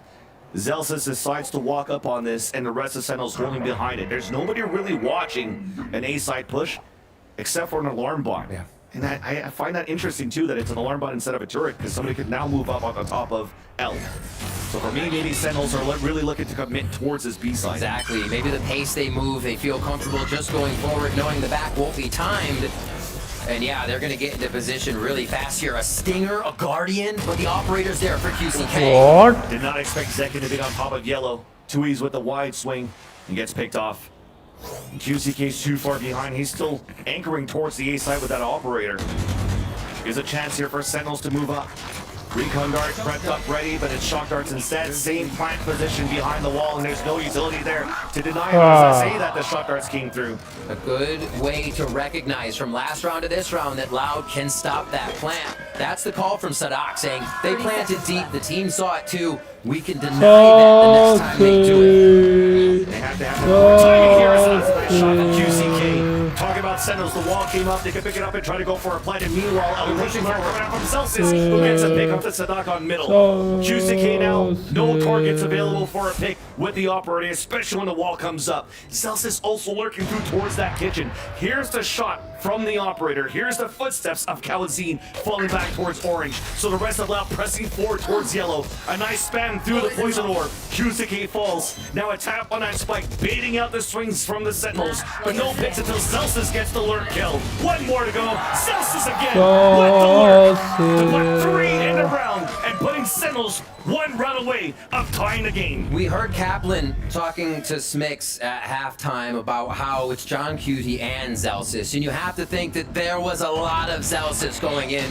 to that round. The timing, the calls, how much time they needed to defend in sight or play back in sight for him to get there.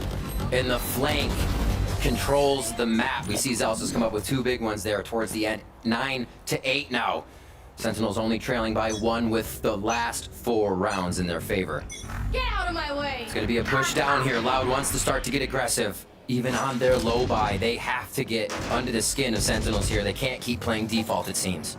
QCK just heard the turret. Actually, he's still in range where he can maybe surprise somebody, but instead just wants to deny visibility for Sentinels by breaking a turret early. So Sentinels pushing towards the A side instead. Should be a man plan here. Trade back and forth. Nice shot by QCK. Dash activated as well. Stinger up. Back into the Sheriff. Snakebite pushing away. Reckoning instantly getting popped. Asasi gets the plant from the wingman assist. Now there's that jump up. Sasi almost got that pick. Onto Les jumping up towards the A tower, who does get a pick of his own with the Sheriff. We talk about the lower buy here. Loud has to make plays, and it's working out. Understeer Alpha Kawazine, no contact. Left with the wall bang onto Sasi as well. Up to the IGL. John Cutie spraying across left and right. Now Les is sticking on that plant. It's looking pretty good here to hold it in the end.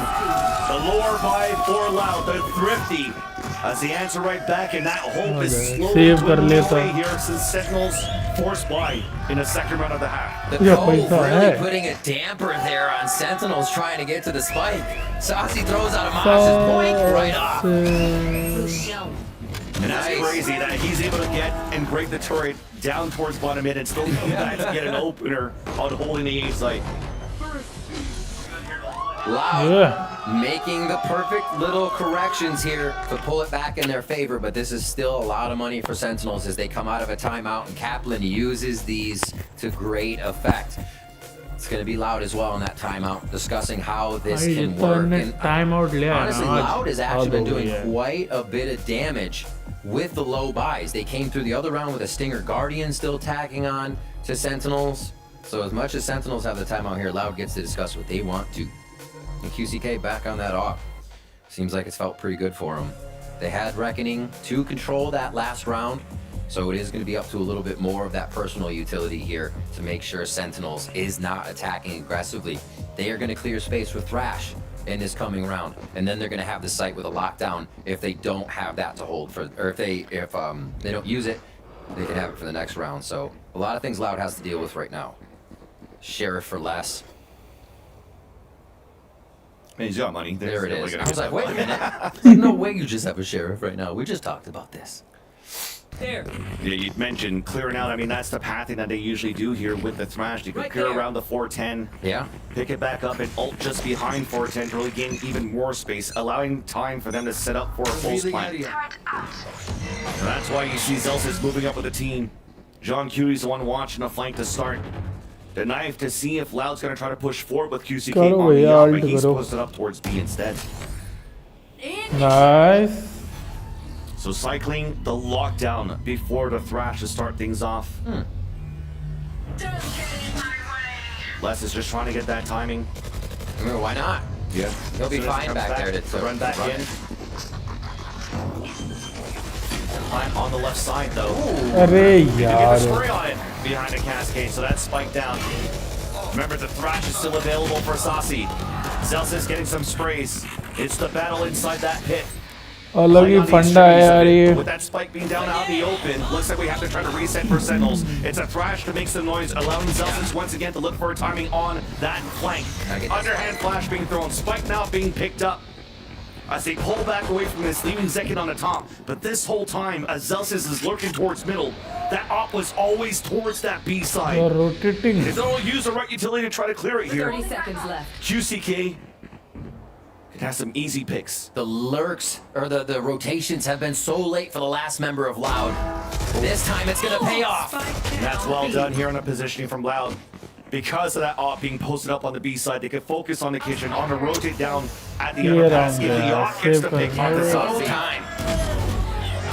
All them falling down, 5 seconds left. Actually, there is time at this point when Tens picks it up. So 2 versus 2, the short still gets the kill. But Les now in a clutch situation. Information where Tens is at. The oh my gosh. How did that happen for Sentinels to be able to convert that round when they drop that spike in that kitchen? It looks impossible. QCK with the shot, it gets denied. The two just out of range with the shorty as well. Sentinels, they're kind of just going for it in these moments. You know, you have no other choice there to plant, but to make it happen. The positioning counted, and Loud did not. That shorty kill was it, right? That pretty much solidifies it for the rest to come around and figure out what they need to do. They want to go quick. So flash over the high tide, and then a dizzy towards the front. An aggressive push forward as Zekin almost got that punish onto Tui's. But there's a blade from out. The spike is down low, commanded nice. Also his nice. Trying to run away towards yellow. Second pushes forward for the 2 kills. Open it up the B side for a bit. There's still 1 player left. It's Sadak with the Vandal. Pushing for it. Gets the kill. The Zekin was protecting the spike platter. As Last gets a nice shot. A rotate from behind, unfortunately there for Galaxy, almost had the opportunity to get the pick. It's off to the Sheriff alone, upgrading now to the Phantom. Nanosword now being used, even the turret on the back of Orb comes down, John Cutie swings on the other side, and Sentinels have tied up the game. Just like that, 3 rounds away from being the Kings of NA. Kings of Americas. Will they be able to make it happen? QCK on this yellow has been doing so much work. And then Sentinels are snapping back quick. They're figuring out what the dangers are in these situations and acting accordingly. Zekin, Jersey's finest, coming up again, laying people down. And yeah, we are at 10-10. The big difference is Sentinels have 2 maps under their belt here, looking to finalize this harbor wall again, connecting just down Long B and then towards mid to slow and delay. But Sentinels is happy to do this. Rounds they move fast, they are just going fast off the rip. Rounds they move slow, they get the read they want. That's right, the job's not done here for Sentinels for Loud. They're still looking pretty good. Lots of money. An operator out once again for QCK towards B main, a jump spot from Zekin, but they also have ults to work with for the retake. So Sentinels has to continue their due diligence here if they want to try to win this map, but Loud has been looking for answers so far, just to try to close out this map. I think that was a miss. Zelsis walks up like that. The swing does get the surprise kill on the Cowadzine with the contact. Dizzy now being thrown towards the ear. Flash moving forward. Zekin dashing up. And that lockdown comes out prematurely. Zekin falls.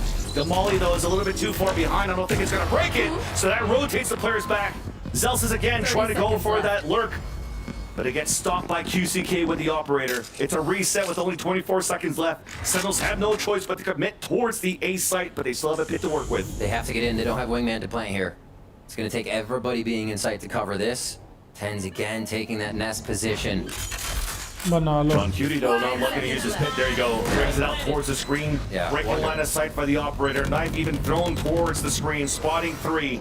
High tide separating the A site. Allowing Loud to try to swarm out with the 4 players they have remaining. They have a Cove to work with for the defuse as well. Tui's is the one that's gonna have to stay alive here to give chances for Loud to fight back this round 21. Ten's pushing forward within that pit. Still working on the other side. Or Loud outside the dice. Sassy gets the spray. Ten's inside. One more pit. The trays come out. Whoa. Sentinels take the lead. They only need 2 now. What a wall coming up from John Cutie. Placed perfectly on the left side of a site, like you said, making Loud come through. They have to take damage. They have to worry about their positioning. Sentinels is making nothing easy for Loud here on any of these rounds from the get-go. QCK, even with the off push, not deterring Sentinels. They stay, they re-hit. Tens, being Tens, absolutely on fire for these series coming in from Knockout. And all of it through kickoff. That's crazy as well, looking at Loud on that round. They had the perfect play, the lockdown to actually funnel players into the op. And instead of really trying to gain ground off the radius that they've gotten and the space that they could have had from the lockdown and pin Sentinels really inside the A side, they played for the retake instead. And the Sentinels fans are behind the team for sure here, as again, only needing 2 rounds to actually sweep Loud in this grand finals of kickoff. And coming out of this, it is again a low buy for Loud. We've seen Stinger Guardian rounds. They continue to have to reach into the pockets with how much they're using just to get through these rounds on Sentinels, but still not coming away with a win. And Sen picking up 3 more in a row for themselves. It only goes back to Loud for 1. Sentinels correct whatever happens, and they hit even harder the next time. It just seems unstoppable from them right now. 2 rounds away from solidifying this. And the wall's about to drop. Back A for Loud. They're not going to play too much. They'll put less on pipes. We know that Sheriff is always good for 1. But Sentinels, they're all voting down this B long, and they're making their way towards that yellow again. Because the high tide didn't come early anymore, they just tried to really push forward for Sentinels. Knowing that the harbor's so far away, they try to assist and delay even more. Now it's time for Sentinels to activate their lockdown on this attack side to try to get the plant in. Pushing away Loud back towards the window. The timing of the flash misses, but it still allows for them to push forward. A wall comes up from Tui, spurring through with the help of Sadak, dropping Tens. Pulse plant now still activated though as the plant comes down for Sentinels. In a defuse attempt for Loud. A tap on the spike first, a swing out towards the yellow. It's a 1-for-1. QCK with a headshot of the Saucy. Snake bite on the ground. John Cutie trying to stay alive. Pushed away as well by the enemy snake bite. Cloudburst up, jump towards the air. Beautifully done here. Living John Cutie with 2 kills. Tui's is still there for the trade. Loud. A bright light there with the individual skill. I think something we've been missing with the individuals being able to pop off on their own. What a cascade from Tui's to save himself. That was insane. Last second thinking to turn the round right around. Get Sadak the kill that would save him, and you can see what it means to Loud. That was a big one. Almost being suffocated out of the game if they weren't able to take that round on the low buy. So yeah, the low buy comes up with a win for Loud. They get a little more momentum. Reckoning is here to deny a take, an operator in the hands of QCK again. They have a bit of extremity control here. This is the first time we see Tui's. No, okay, he just goes up for the wall. I thought he was moving forward. And Loud and the Loud fans continue to show that they're still here to fight. Zelsis using a different path and going through the high tide, using his orb to try to lurk inside the kitchen. Sentinels 4-player setup. Slowly moving up here. CA site, I mean, they did give their information away the first Dizzy that came out.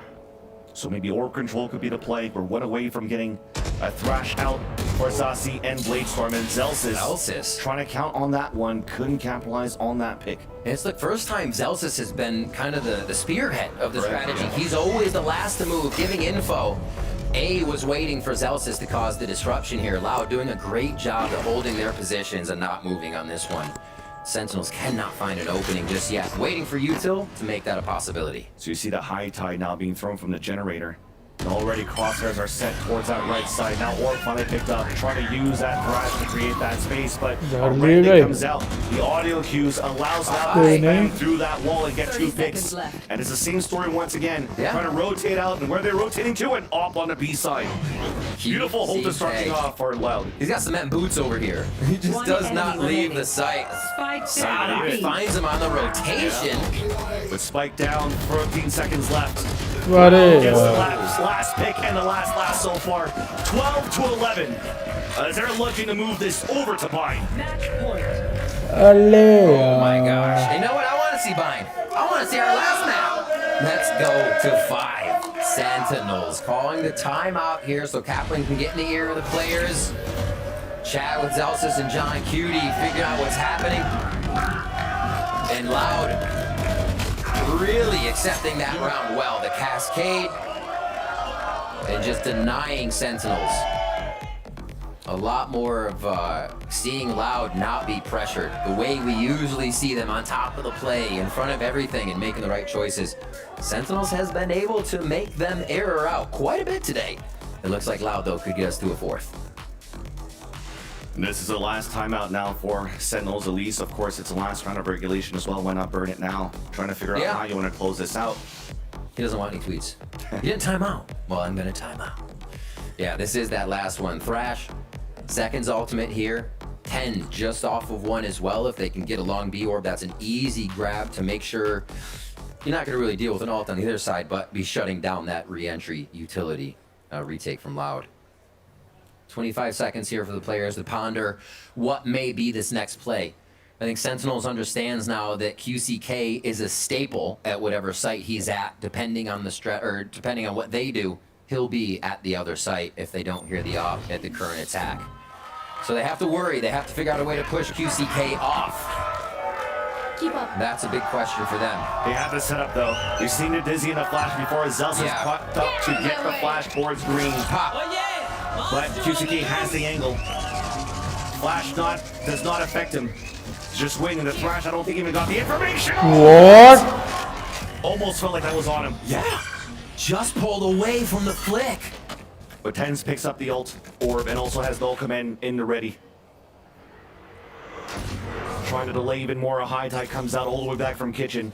That's Tui's. And Sentinel's trying to take towards green after getting that ult, anticipating a Null come in hit. Zellsis gonna start doing a little roaming towards Belt as they keep an eye on mid. Great choice by Loud and how they've rotated this coverage to lean over towards the B site. And yeah, seeing Saucy, you're probably like, okay, Wingman Spike, we got it. Perfect. A lot of information there for Loud. But it's mind games. Look at them rotating back towards the A side. They're thinking, hey, Sentinels might pull back towards the A side and they're gambling for it. The gamble doesn't turn out this time around. It worked for at least 2 all-ins. But this time, Sentinels are pushing forward in the A site. This is a very sketchy plan. Wingman comes out for a plant. Arre. And a second one to Zellsis. QCK with the off kill on the second. Not even needed the assist. What? Fuck. As they're able to push this into a... एक और खेलना पड़ेगा अब. They had to reach for a lot of that towards the end, but Loud are able to get it. It's the fact that they were able to figure out what Sen was doing. Correct the little things where it would be Tens or Zekin trying to get that first kill and coming up with the first frag. Loud needed everybody for that retake. And they started to understand that you were getting a Sentinels that was using your walls against you. I think that was one of the biggest things. And it started off with these plays that looked like it was going to be Sentinels the whole time, right? Yeah. A lot of adaptation here from both squads, but Loud able to come out on top. Loud able to bring us to Bind, and man, that's gonna be a spicy one. Definitely a spicy one too. It looked like it was going to be PTSD if they didn't close this one, but they did. Bind is coming up next for this grand finals after the break.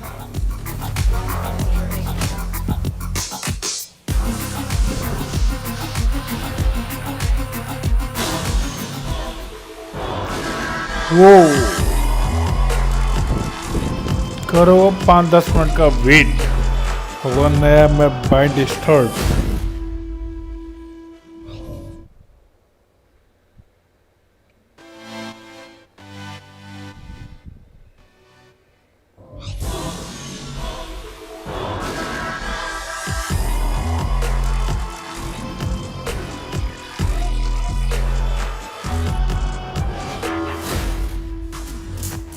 Loud show why they are a team that you always have to be afraid of, because just when you think you have it in the bag, a 3-0 sweep, ain't gonna happen with the Brazilians, as they managed to pick up a massive win and force that map 4. We got the whole squad here to talk about that game, and we got a series, folks. I mean, look, can Loud push this? 100%. They're capable of doing it, Ender.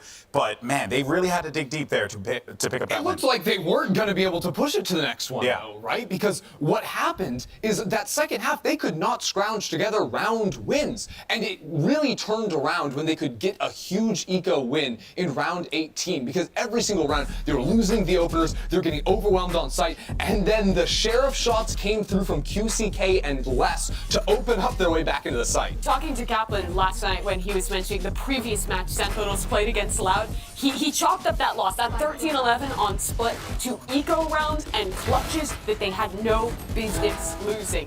And this comeback slips away in the exact same way, honestly. 2 tragic eco rounds go the wrong way for Sent, and credit to Loud. I mean, their players took advantage of every opportunity given to them, but it puts them in a pretty tough position in the series now. This game was a 13-11 where Loud stole away those 2 round wins.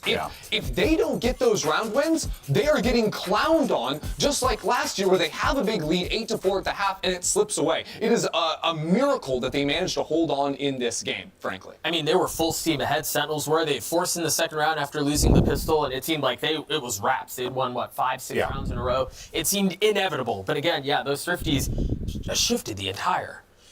That's just the way that this game is, though, right? Like, those eco rounds, we constantly hear players talk about that all the time. The ecos, the Thrifties, you gotta win those. If you don't, how you gonna win? Exactly, because how did Sentinels start the comeback? It was after losing the pistol round and then forcing up on round 2 to win that and get them back in. So Sentinels had some of that help, too. Yeah, they're really the rounds that matter in any close game like this. But I think the players who were pushing it over the line for Loud, it wasn't quick. I don't think he was having a particularly good game, was getting shut down at B-main constantly. It was the same guys who stepped up the last time Loud played this map against EG. The supportive line of this team is so damn good. We saw what we needed to from Les, but also from the 2 guys that were rookies last year when Loud picked them up. Tui's and Cowan Zine had massive moments, and their util was on point throughout Duck.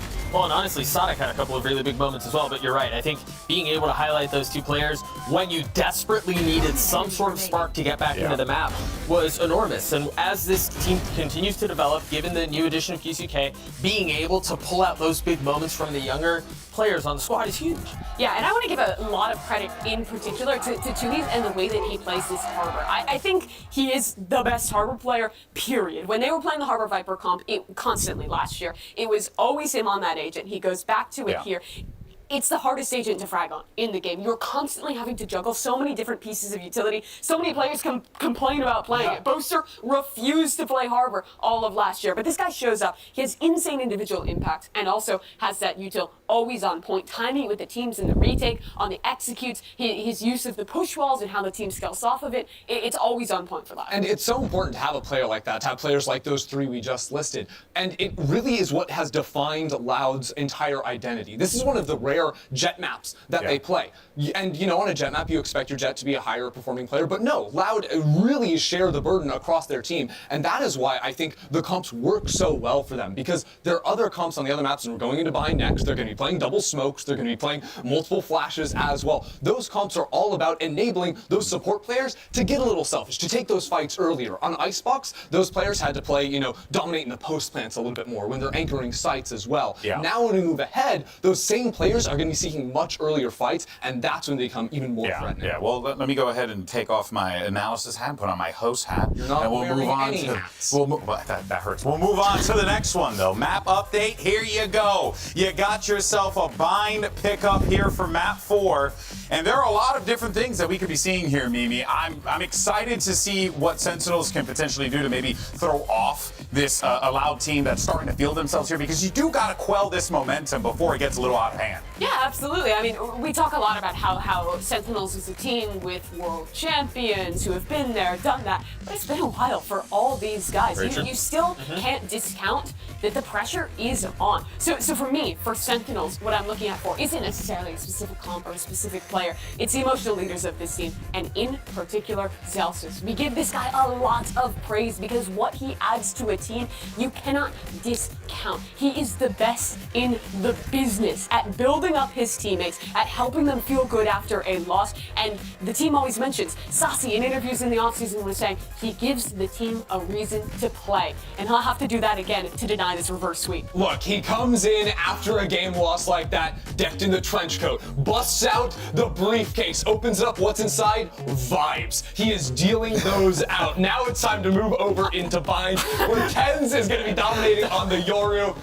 Come on! And, I mean, Loud, again, going back to this comp that we've seen themselves set a standard for, the triple flash. They love it. They're willing to apply it to pretty much every map except Split, it would seem. Yeah, almost every map, and they've had mixed success with it, but it seems like they believe in it enough that they're willing to roll to it again when the tournament is on the line. Now, one thing that I was seeing from them previously I didn't love was the Breach was playing B-Long every single time. They showed that so much. I think we need to see a different look on the defensive setup from this Breach. I need more showers control from that Breach. Fault line great there for trap plays as well through the teleport and also the blast, the flash lines. You can lock down that choke so wonderfully and it'll be far less readable than B-Long round after round after round. Good ideas that we've seen from both teams.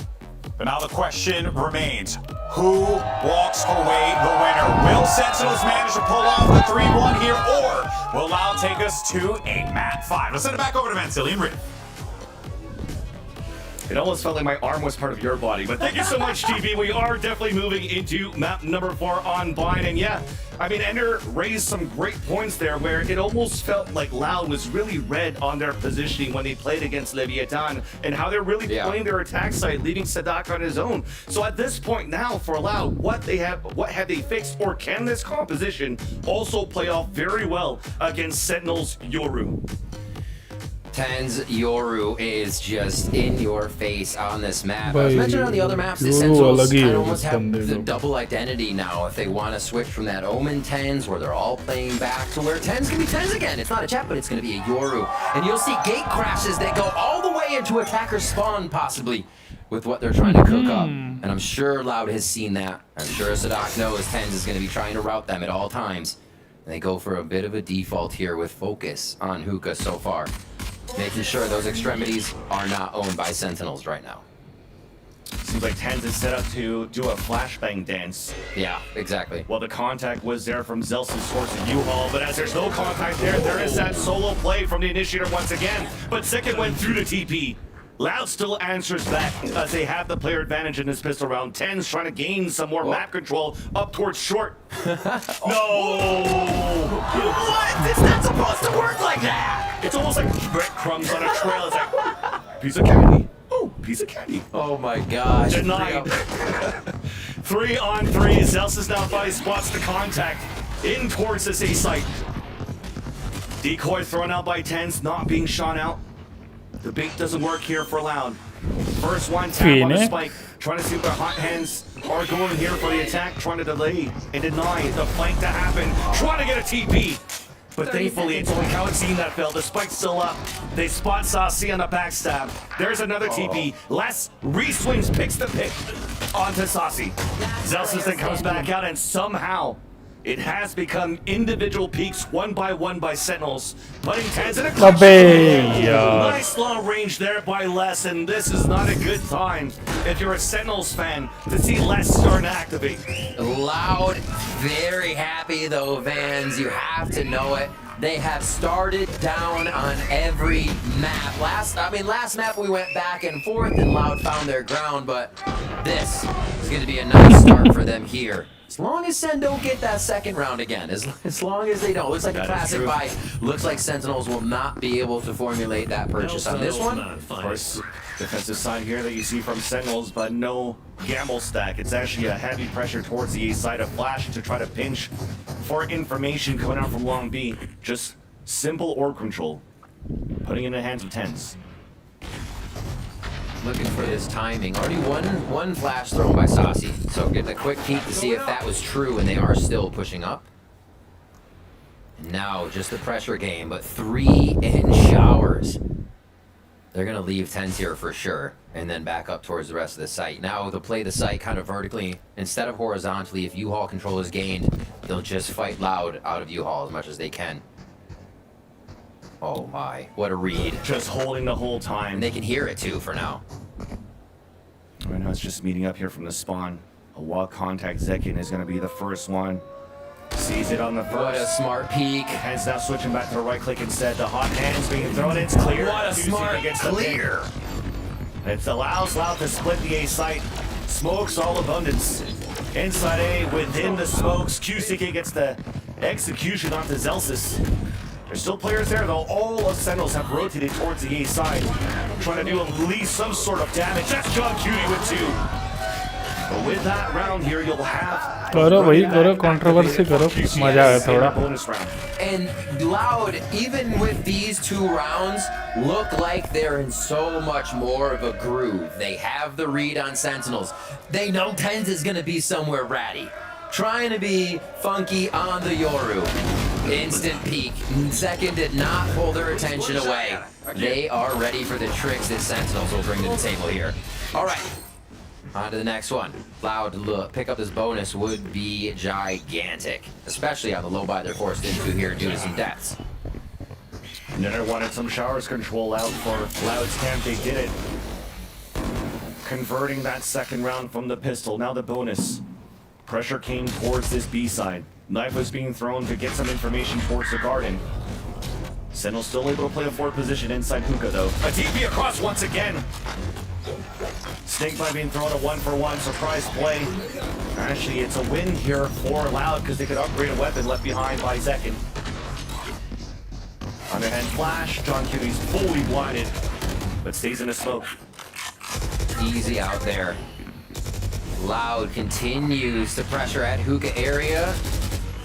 Tens now, if you look at the minimap, throws this gate crash again, goes all the way to spawn, and it'll have a rotation around the side of Loud if it comes to it.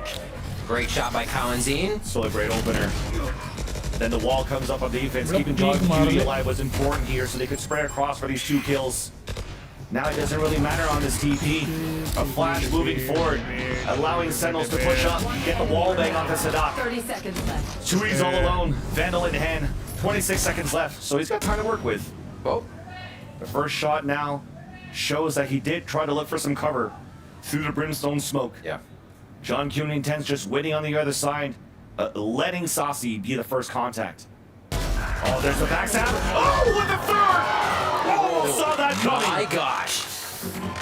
Somehow the positioning of Tens could have been costly there, as it seems as though Saucy thought that he had his back. But thankfully, John Cutie was there for the save. Tui's putting a scare factor on that round for Sentinels. A 3v1, and we almost saw him go down 1 by 1. One enemy remaining. And look at that replay. You just saw the last 2 times that Zekin went for paint shells to open the door, snake right towards that front. So they do have a heavy pressure set up to try to really get some players vulnerable and line up some kills. I mean, they love teleporters too. Oh, it starts off right away. It was just saying both Zelsis and Zekin have used the teleporter now. Even with that util, as we have a first shower hit, and it's not going to stop. Trailblazer trying to bait out. The player is focusing on that dog so that Zekin can try to swing out again for the pick. But everything calms down now. Yeah. Man, that was quick. Both players realizing it was, both teams, it was just attempt at showers to see how deep they would go. Now back towards mid. Switched up a few times. Zelsis up top! No. The timing on that one from Kawanzine. Saw the shoulder as Zelsis gets the pick. Walks through his own warp to answer right back with the second one to avenge his teammate. On top of that, giving it advantage for Loud. On the pulse play, Snakebite even misses. Yep. Holding. And they, knowing Viper's there, only have to look for the flank now because they're going to have shower control. Loud really cleanly gathering these rounds, especially after that shower. We see Sadak recalling the hit towards short, Loud seems on point for these strats now, and they take back a gun round after that bonus goes the way of Sentinels. Just the last few shots here, and preventative utility to shut out Sentinels. Gamble the snake bites here to flush out some positions, but Loud doubled up in U-Haul, one towards Showers, and they have their own utility for the pulse mine as well. Not looking good at all. Here's the spray, comes across. John Cutie stays alive at 6 HP, but at the end of the day, it's still Loud's round. They go 3-1 up. The attack from Loud, it seems like they're moving quick enough, but also taking care of the extremities. Loud is that TenZ isn't getting to use the Yoru like we saw in the last Bind game from Sentinels. It was much more destructive, much more distracting to the opponent here. And you know what? I say that, and we might get it out of a dimensional drift here if he starts getting in the brains of Loud, trying to ping him out for this strategy. Run it back can happen just as well with that ultimate from Brimstone and the orbital strike, so they may just microwave U-Haul here once they get the chance. Might be a difficult one here as they have a low revive for Sentinels on that end, though. Doubling up towards the boxes at the short A. Loud already just held back by that smoke that was dropped on the defensive side. That being dropped here by Zellsis. Ready to gate crash out of a shot.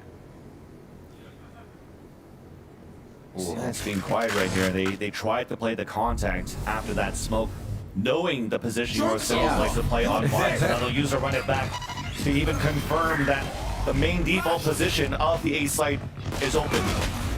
Spotting Zellsis at triple. Utility being used out here on both ends. Deniability from snake bites all the way out from the B site, landing at the default spot, preventing a plant from coming down. Also, making sure that the smokes could dissipate, but a second smoke comes down. Another tap. Utility baiting out. Zellsis trying to get some right clicks. Everybody's hiding in the thick of the spot. But there's that first blood finally inside the gate site as QCK moves forward. Now being pressured by Zellsis. Right click classic coming through. That's really gonna stop the bleeding after this. Loud is in a beautiful setup towards the end. Better weaponry. Last player standing. Even better health.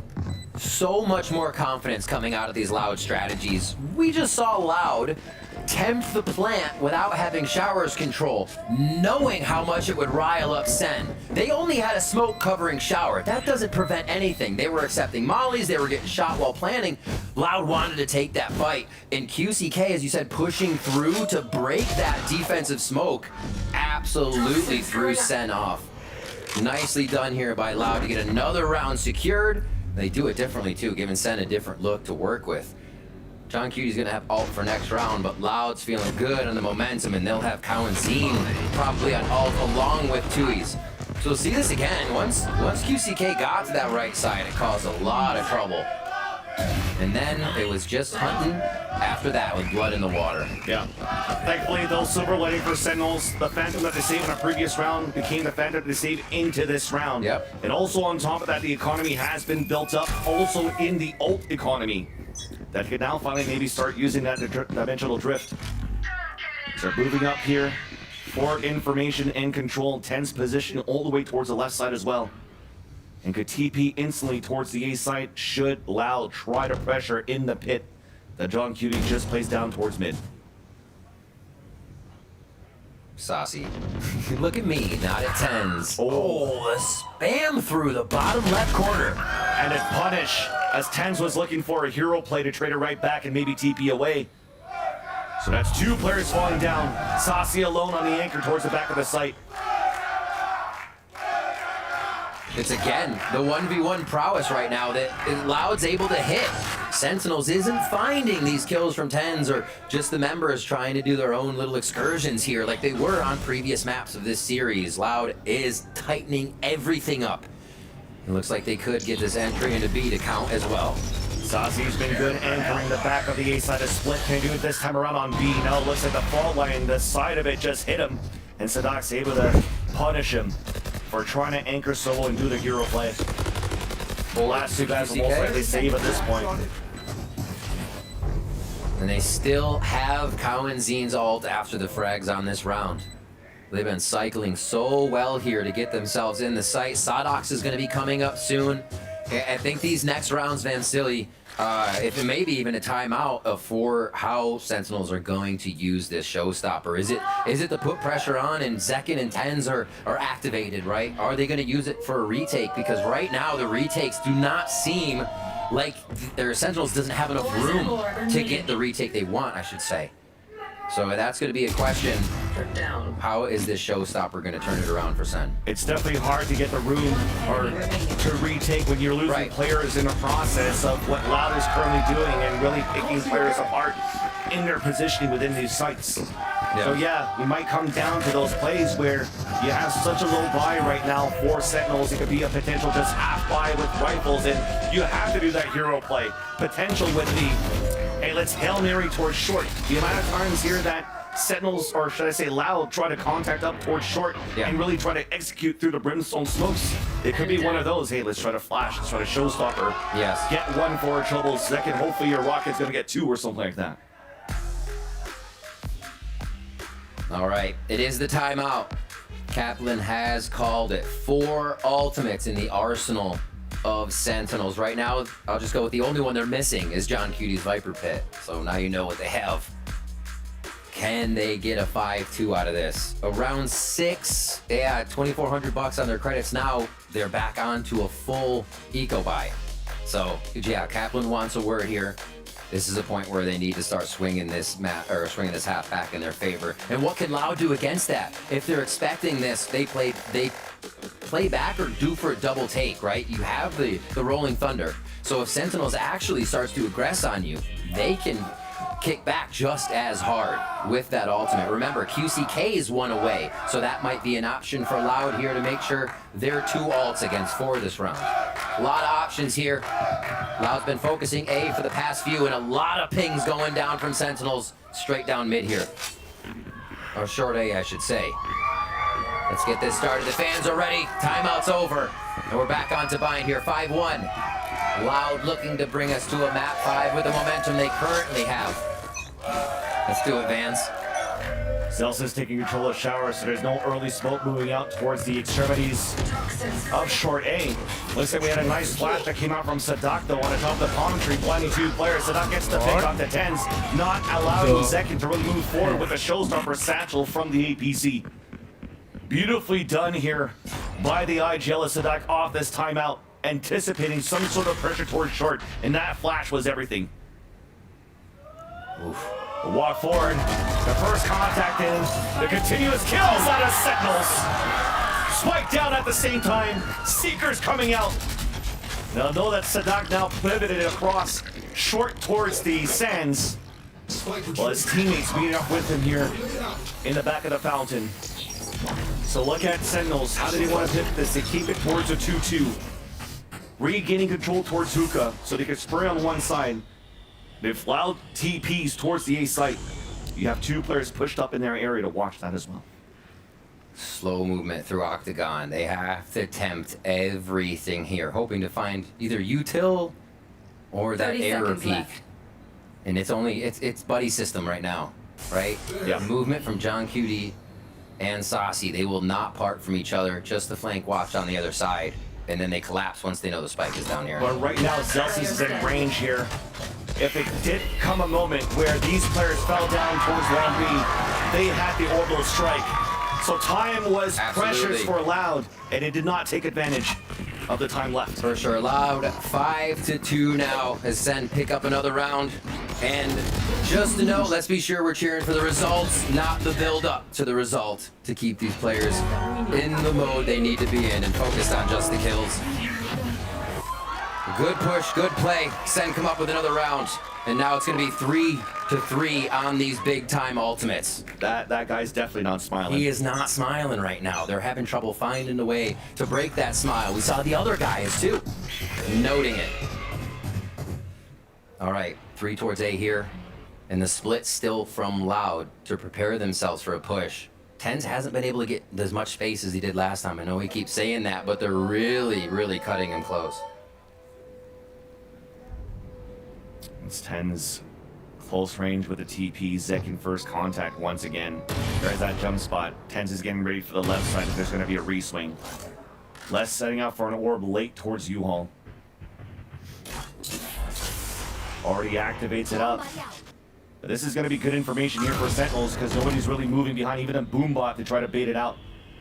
Will Lau be ready for the position of where TenZ is at the corner when the TP's also gone? TenZ now in a position of a one and done. While Loud are looking to activate with an ultimate towards the A site. Full execution coming through. TenZ around the corner, there's that first shot. Les falls down. Kyusuke also heavily damaged as the rest of Loud are trying to move out towards the showers. And off the run it back, left. 2 players instantly fall for Sentinels. Trying to delay, trying to deny as the Orbital start coming down from Celsius at 1 HP. Off the push, allowing the flank to happen from Sasi. Now in more delays, there's 15 seconds left. Kyusuke decides to push forward and they flip the site. Loud is now plotting for spawn while they have the Rolling Thunder to work with. Look at that position. You saw that Kyusuke ran through the wall just to get a position towards showers, so this is looking really good for Loud on the pulse plan. Moving in, not too much util there. The heals already been had. QCK. Yeah, nobody's gonna focus on this. No way. Gets it. 3K for QCK. Remember, the ultimate was just used recently. Halfway there already. Can really start to flex into the site, and they get that ultimate out of Kalinzine finally to make it work. Been holding on to that just to make sure it was right. And they do collect the W. 6-2 now. Loud starting to show a lot of confidence that we were looking for in the first 2 maps. Where do they go? Just a split to the right side. Sadak is going to be the one who is on the lurk as per usual. This is the way we usually see it when Sadak's on the sky, when he's on something that can info detect. Here, he'll still be able to do it a bit with a knife and just his eyeballs. Slow push from TenZ, and Sentinels playing more receptive now to what Loud is trying to put onto the map. They aren't getting these extremities checked as much. Hookah seems to be very important for Loud. To get that, to get John Cutie, but they've tempted it a lot. They fault lined it a lot just to mess with Hookah. Exactly. It seems as though it was something that Sentinels is trying to read on the game plan, but we'll hold that thought. Sentinels, after losing a player, trying to gain some more control of information by contacting down towards Long B. And now they jump spot, or actually just a quick jiggle from Zekin to see the other two. They're gonna have to turtle back into B site. But yeah, looking at how Loud likes to pressure towards Hookah, but the first few rounds, they haven't done it. Sentinels realize, okay, we can't do the trap plays with the TPs now. So they let it go, and it allows Loud in round number 9 to actually do that execution to get the pick. But not before now the execution towards the A side. The showstopper out from Zekin, landing on the Kalinzine. 30 seconds left. QCK though once again doing some hero plays. Just inside that smoke as TenZ walking through, gets the execution, traded out by Zelsis at showers. Running through the molly, Zekin gets the backstab onto Les. Tuis is now alone with a swipe pipe down. Zelsis with a drive-by once again and a stinger. They're trading 3Ks, that's what it takes. 2 3Ks in a row for QCK, and it's not going to be enough. Sentinels still find a way through. That was the stinger swing as well from Zelsis. Some say he's still swinging. Stay in range of my... Wow. Dimensional Drift is there for the next round. We'll see this play once again, just up in the face of their opponent. Celsius with a quick pen there to get the frag, knowing it would come through. Fearless play here. We're going to have weapons on both sides. Exactly. You saw from that replay after QCK got that pick onto TenZ. Run it back is available in round number 10. Lau looking really good on the attack. Haven't been fully figured out here by Sentinels as of yet.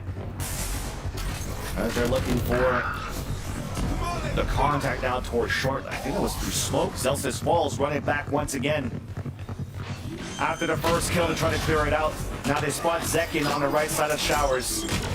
Even utility pushes them all the way back. Should allow the plant to come down though. Tui's looking all the way back from his spawn. Here's a TP, sees a TP, and does a little bit of damage there onto Sasi. And he's going to be in position for the molly too, so the post plant was the lurk. Dimensional Drift inside U-Haul. TenZ is going to call out their 3 players in there. Aftershot to deny the defuse, but it's gone a halfway. Zekin got hit by that one. Molly then comes down to the post plant. Les with the shorty on the Sasi. As more flashes coming through. But it's looking pretty good here for Loud on the pulse line so far. More shorty action. Oh my God. As the short kings come out for Loud, they take the lead by 4, or they maintain the lead by 4 so far. Yeah. Cowanzine there with his own 3K. Great play by Loud. Loud starting to figure out the map to where they don't need their full squad to get in. So much different from the previous maps in this series. You have Tui's all the way back watching flank. You still had Les at short A, who didn't have to get into the fight until a little bit to when the spike was half. Really good patience and control here by what Loud is doing once they're inside the site. And like I said, they're doing it with even less numbers now because they're making it work so well. So a quick molly or quick orb over. That's gonna land just about the spot right left of the wall. So that's gonna be a U-Haul orb. I can make sure that wall doesn't leave them open once they get past it. Showers control this time, and Cowanzine first blood. Yeah. Easy one so far. I mean, they used a lot of utility to really flush out early aggression, knowing that Sentinel's on the lower buy. We're going to try to do something aggressive, but the aggression came out from Long B instead. Tui's always ready for these. Placing the last one, all clean. Like I said, 3Ks around. One for everybody. It's like a prize right now. Collected by Loud in handfuls here. Tui's ult back up. They're going to be able to figure out whatever they want for final round, but they will receive 3 ultimates here from the side of Sentinels if they don't go down on that first blood.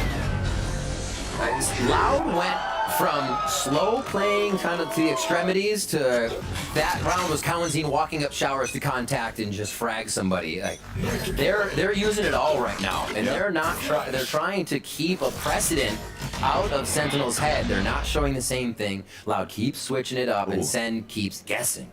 Well, they're guessing right this time around. Sadat solo into showers, but he still gets one before he falls. That's gonna pull some players across. Seekers coming out, confirming now that hookah control finally comes out for Loud. Ult from John Cutie, preventing a split from happening aggressively for the attack side as well. Because they lost Sadat, can't really push through. They're gonna use their orbital strike instead. Beautiful utility, that spray right in between. What a play there for Loud to take control of B main.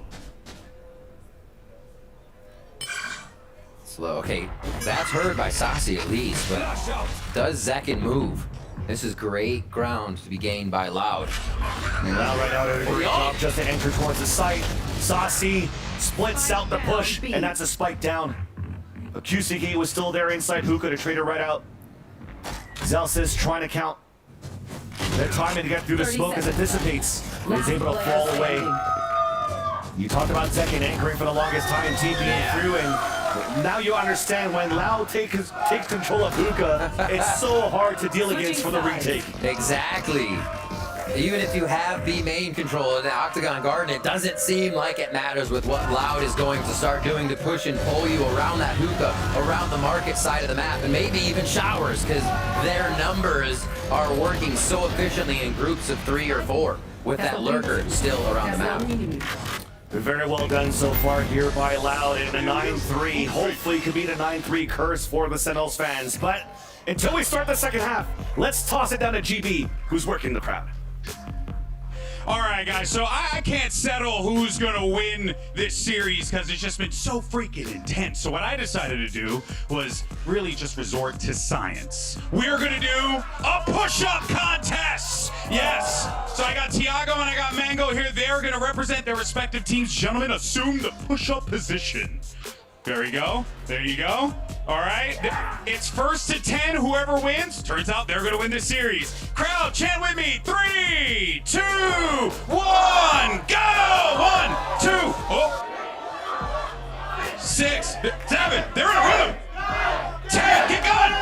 Oh, he's clapping. He's clapping. He's clapping. They're all clapping. I can't do this. He's doing it in 1 hour. Hold on a second. He's trying to do some dance moves. He's trying to do some dance moves. Oh my. What in the sweet Christmas is happening right now? This is the best segment we ever could have cooked up. I mean, that's it. I got nothing else. Who won? Who won?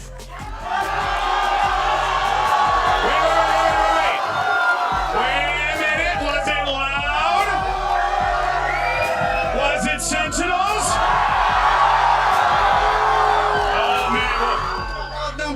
numbers. They got odd number. They're being numbered out over here, guys. Firstly, I just want to thank you all so much for participating.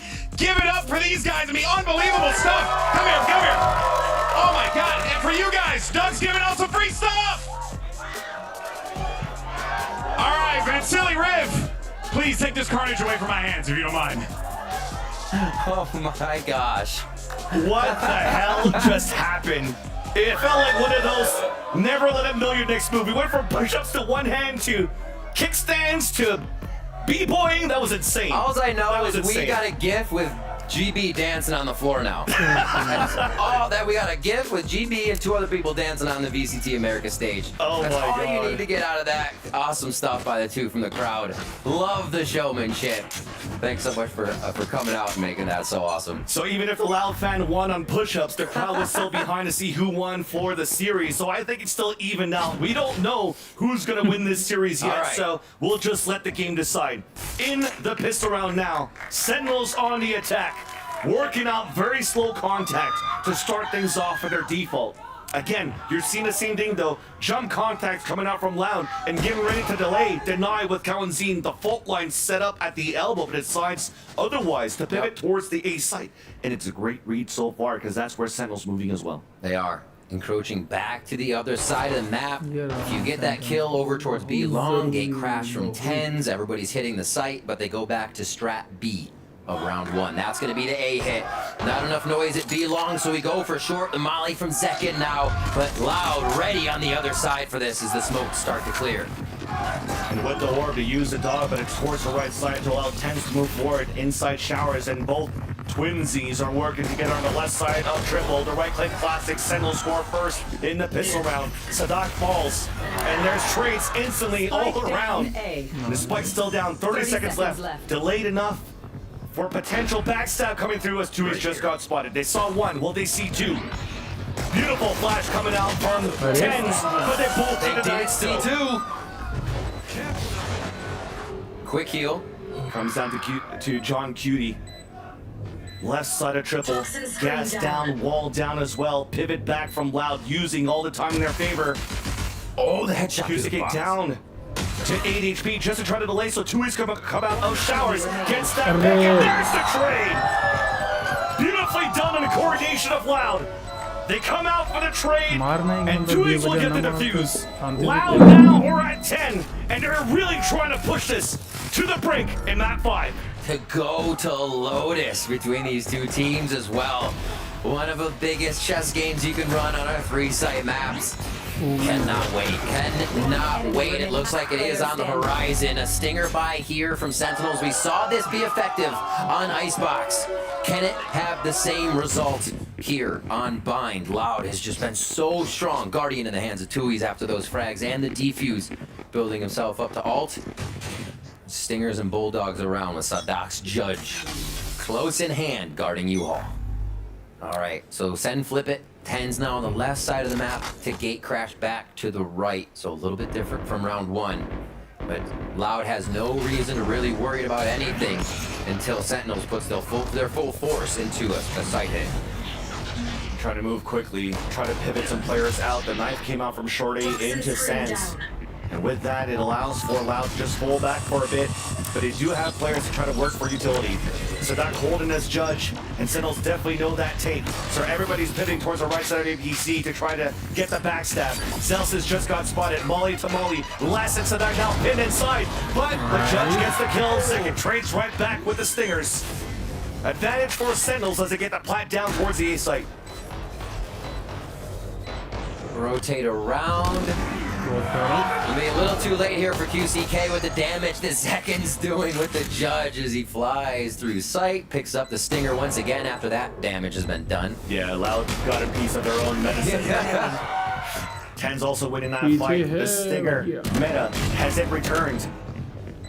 One more to go. It's QCK denied by Celsius off the trade to Tens. Again. They do it again. This is amazing. Seeing a Stinger meta coming back from the Sentinels. That's Kaplan at the helm, pretty much. He's the one that brought that up back in the day in like 2021. What was the team name? Like Echo 7 or something with Rob Wiz. Oh, wow. Oh, yeah, we're going way back. You're digging deep. You're digging deep. But yeah, the Sentinels have made it work twice. Clobbering through the site to get that plant down in the first round pretty much secures the decision to want to buy on that second. The little bit of extra money flowing them into a state where they want to rush with stingers, and everybody behind each other makes it work again. We see it a second time from Sentinels. Now Loud has to wonder how they work their low buy. You can expect Les to get some sheriff shots in, sure, but how much damage can they do to stop Sen from pulling back a bunch of rounds here? This is a very similar situation as seen in previous maps where this Stinger really allowed Sentinels to start building up a bit of that economy, but Loud was still able to maintain no headshots. So they're just trying to go for wide swings. After the tail, the TP across. Now at the helm of the push is Tens with the rest of Sentinels inside the B site. Should be an easy plant in the end. Right now, it's QCK just trying to keep them busy. The other three are still trying to play back, deciding if they want to TP across or just try to fight at least one player that could be straggling behind. And that's John Cutie waiting with that Stinger in towards Sands. Safety for now is what Loud chooses. They don't want to have to clear too many angles on that, and Sadak has the knife. How long are they going to wait for that? Well, they're going to have to wait until next round. Yeah, pretty much. You can see it. Just trying to delay, trying to get at least one weapon, and I love that it's also John Cutie launching that flank with the Stinger, so if they lose that one, definitely will hear from Loud's camp, they probably won't keep that Stinger. Unless you're Sadak, you could probably get something done with that. But at the same time, though, we're not only snowballing the economy from Sentinels after that force buy, they're also starting to snowball, getting very close to these ults on the attack. Those ults could be met with a QCK retaliate. We will see. Getting it there. Hey, sometimes it just takes a few bullets to calibrate, okay? Hey, at that distance, the instant pull down to get a shot like that, that's sick. Great way to utilize that Stinger. At that point, you feel like your mouse is going to fall off your mouse pad. 10-5 here. Sentinels starting a little bit of momentum. We'll see if gotta go fast is what they are thinking. Tens is going to make quick ground with a few steps before slamming onto shift. Looks like it's going to be a quick pop flash. Sentinel seems to love doing not only a double flash, but this time a triple flash with a decoy. Does push Loud away, allowing the dimensional drift to come out. Now again pushing Loud all the way back towards the spawn, forcing the defenders to play the retake. Quick take. 5 towards the top side here for Loud. Let's see where they decide to get in after these smokes clear, because right now the delay is heavy from Sentinels. QCK will break the barrier first. Has to be him. Waiting for him to rotate back on the B side, hit by the dog. Close range shorty denied right away. But they get information of 2 players from Sentinels on the pulse mine and U-Haul. So for Loud, they're trying to fight back towards Showers. Saucy getting ready for a pop flash so they can swing back off the tap of the spike. But there's deniability off utility. Can't stick onto the defuse quite yet. QCK deciding to move forward. 3 players all the way back towards short A. And the wallbang gets him. But you saw that molly that just came down. There's not enough time here at this point, and even not enough bodies to escape for Loud. Everybody dies, and Sentinels, they get round number 6. The post-plant game is becoming so relevant here for the way Sentinels are playing. We see John Cutie using Viper lineups on different maps as well. Here it's up to Zelsis to stay alive on these ones. And a great push through. The shower push we saw was actually Sentinels using Loud's smoke against them. If a Yoru bounces his flash off the floor inside a smoke, it will pop flash right outside the bloom of the smoke. Almost impossible to dodge. Combine that with a saucy flash as well. And a decoy. And a decoy, and Sentinels has answers for the defensive. They're seeing answer right there as well. Exactly. Sometimes you don't need utility, you just need Tens to move forward and get that kill. And he's going to control Showers as the rest of Sentinels holding it back. Again, understanding a lower buy for Loud in round number 17. Fake teleport. You see the very low buy that you currently have for the defensive side. Crossfire set up with shotguns inside hookah. It comes down now at the mid round for utility to be important for Sentinels to try to flush things out. They have what it takes. I mean, the dog, the boombot, everything. It'll be tough. Minute here, Tens patience again pays off. He'll have free alt orb here in a second if he wants it. When we're playing for the shot, as they're waiting for this low buy from Loud to get antsy, they start getting a few jiggle peeks in, and that's just enough for Sens to connect with Crosshairs. And that's the moment of hesitation coming from, there's a minute left on the clock. Loud has no information of where Sentinel's at. Right. So they have to start moving forward to get information because they also are playing a composition that doesn't really allow for them to scan anything outside for Sadak's knife. It's a great point. You don't scan, you have to jump peek things. Sadak's not on the sky. He's trying to hit a knife. The knife can be dodged. They cannot confirm much without putting themselves in danger, and Sentinels is punishing that positioning. Every single one of those kills were just Sentinels posted at the right spot. Right. Everybody just walked into their crosshair. No jiggle peeks. They literally didn't even need to raise a finger, move the mouse. They just kept it there the whole round until finally Tens is trying to create some space and trying to find information, and not only donates his life, but that allows for, once again, Sentinels to pick up here an ult that should be very important with the dimensional drift for them to clear out the space and play the pulse plant that they've been very good at so far. I think we got a decent buy still for Loud, maybe a timeout call from them. Figuring out how they can start to defend what is happening from that side to say, yep, there it is. They call through, they need to stop the bleeding right now. Sentinels has come up with 4 rounds, and a lot of the rounds, Loud is not able to have their full member retake because they've been picked apart across the map. Of this default, Sentinels continues to run and come up with so much. So Loud, again, that buy, little discussion now. And see if they can right this ship here, because with the rate Sen is catching back up, we may not get a Lotus. Right now you can definitely see what Ender was talking about, the vibes coming out of Sadak's briefcase. Yeah. And he's always smiling, pumping up the team, but on the other end, the other IGL also brings up the vibes in a different way. Just small little chants, whistling, we got this, let's stay cool. Hell yeah. And Zelsis seems like he has a read on something right now on how Loud are currently playing the defense. So Kaplan letting him speak. Checking the notes. Trusting the calls. He's like, you sure we planned that? Is that one that I don't have that in mind? No.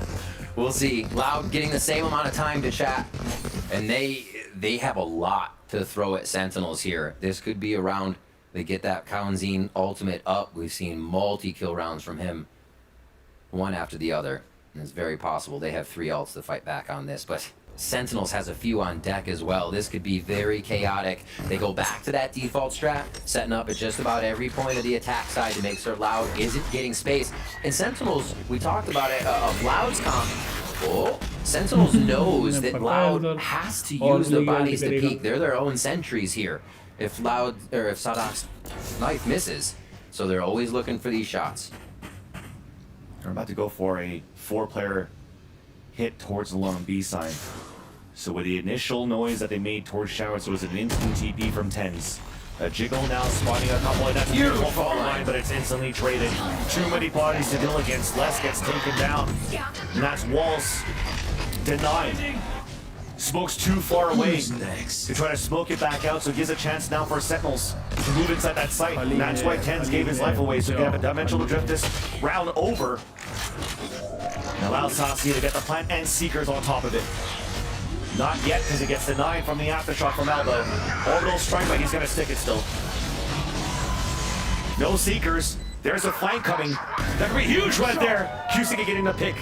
The execution onto Zelsis. Null coming out. Up to Tens and John Cutie. Now up to Tens only. And they cannot hold. It took a while. But seems as though Loud finally were able to answer back on Sentinel's pulse plant protocols. I like it from Loud. They split up the flashes, they split up the aggressive entry and how it can hit the site, and QCK's Thanos timing it long didn't even require any flashes. He peeks, he kills, and the rest of the team of Loud is able to come through. They did get that orbital strikeout, and Kalanzine does pick up the Rolling Thunder as we expected on that round, so they can now fold over this power into another victory to bring it to game point. Again, Sentinel still has quite a bit in the pocket for this round with ultimates in Zek and Zelsis and Sasi. Crash down A. Walk down. Flush down. With Brimstone as well. Not even that Smokes. speed. It just went with a Brimstone flash taking control of B, instant rotating. But with that, look at Sentinels. They haven't budged at all. Loud's been very proactive, rather, with this type of composition on the defensive sides. Imagine they find something there, right? Loud's protocol is to just fight a war at Fountain at B long. Sentinels are now going to try to re-hit this area to see just how much came down, and QCK out of it. First blood for Tens there. Loud Seekers to come out too, to force to rotate. Even that Rolling Thunder that you mentioned before from Kawazine, it's pinned towards that B site. But now it's read by Loud. That small split second saw the TP, heard the TP. So Sentinels now have to at least try to gain some ground. Loud trying to be ready for this one, but Sentinels also posted up so they can TP away if they need to, should Zekin not get the picks with a showstopper. And you don't expect the timing, Les does look! Inside the smoke though, Sadak gets the trade back off the Sassy. Second pushing all the way forward, a double stick towards the back of the site. He does get the first pick off the Sadak, and also the Tuies. The TP came across like they wanted to for Sentinels. Loud eating into the strategy, eating into the bait. And we'll have Sentinels full splat now towards the B site. And there's a bit of the singular pro play from each one of them. Strength coming out and some all-stars there.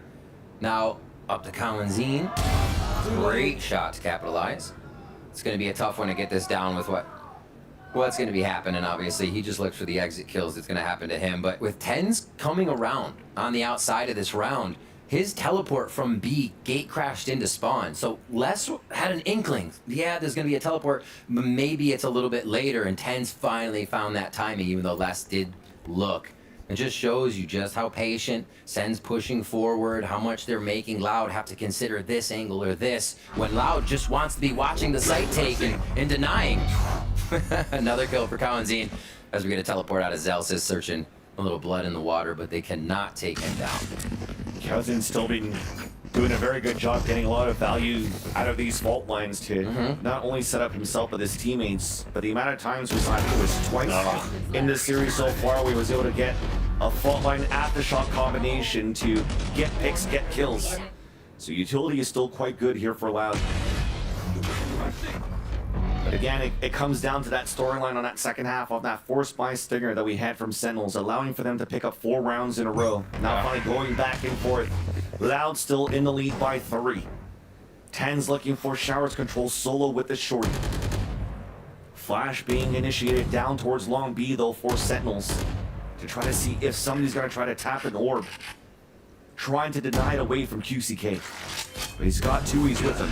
Shoots first, TP's away. And he's gone. Now they have to worry. I mean, they heard the TP. Was it fake? You can leave one. They can at least clear out and start to lean the other way. Calls from Loud are going to say B long's getting hit right now, so just be sturdy in your positions. Kawazine starts him off. Great way to be sturdy. The headshot through a couple of walls, dropping one. Right now, Sentinels are trying to move in towards this B site. Baiting out Util, baiting out the aftershock first, potentially even the Rolling Thunder as Louder all towards the back of that site, trying to wallbang off the tap. John Cutie getting the plant and also getting the pit. Activates it on the top of the B site. But remember, QCK meanwhile picked up the orb on Showers, so they have Rolling Thunder and run it back to try to go directly against this pit.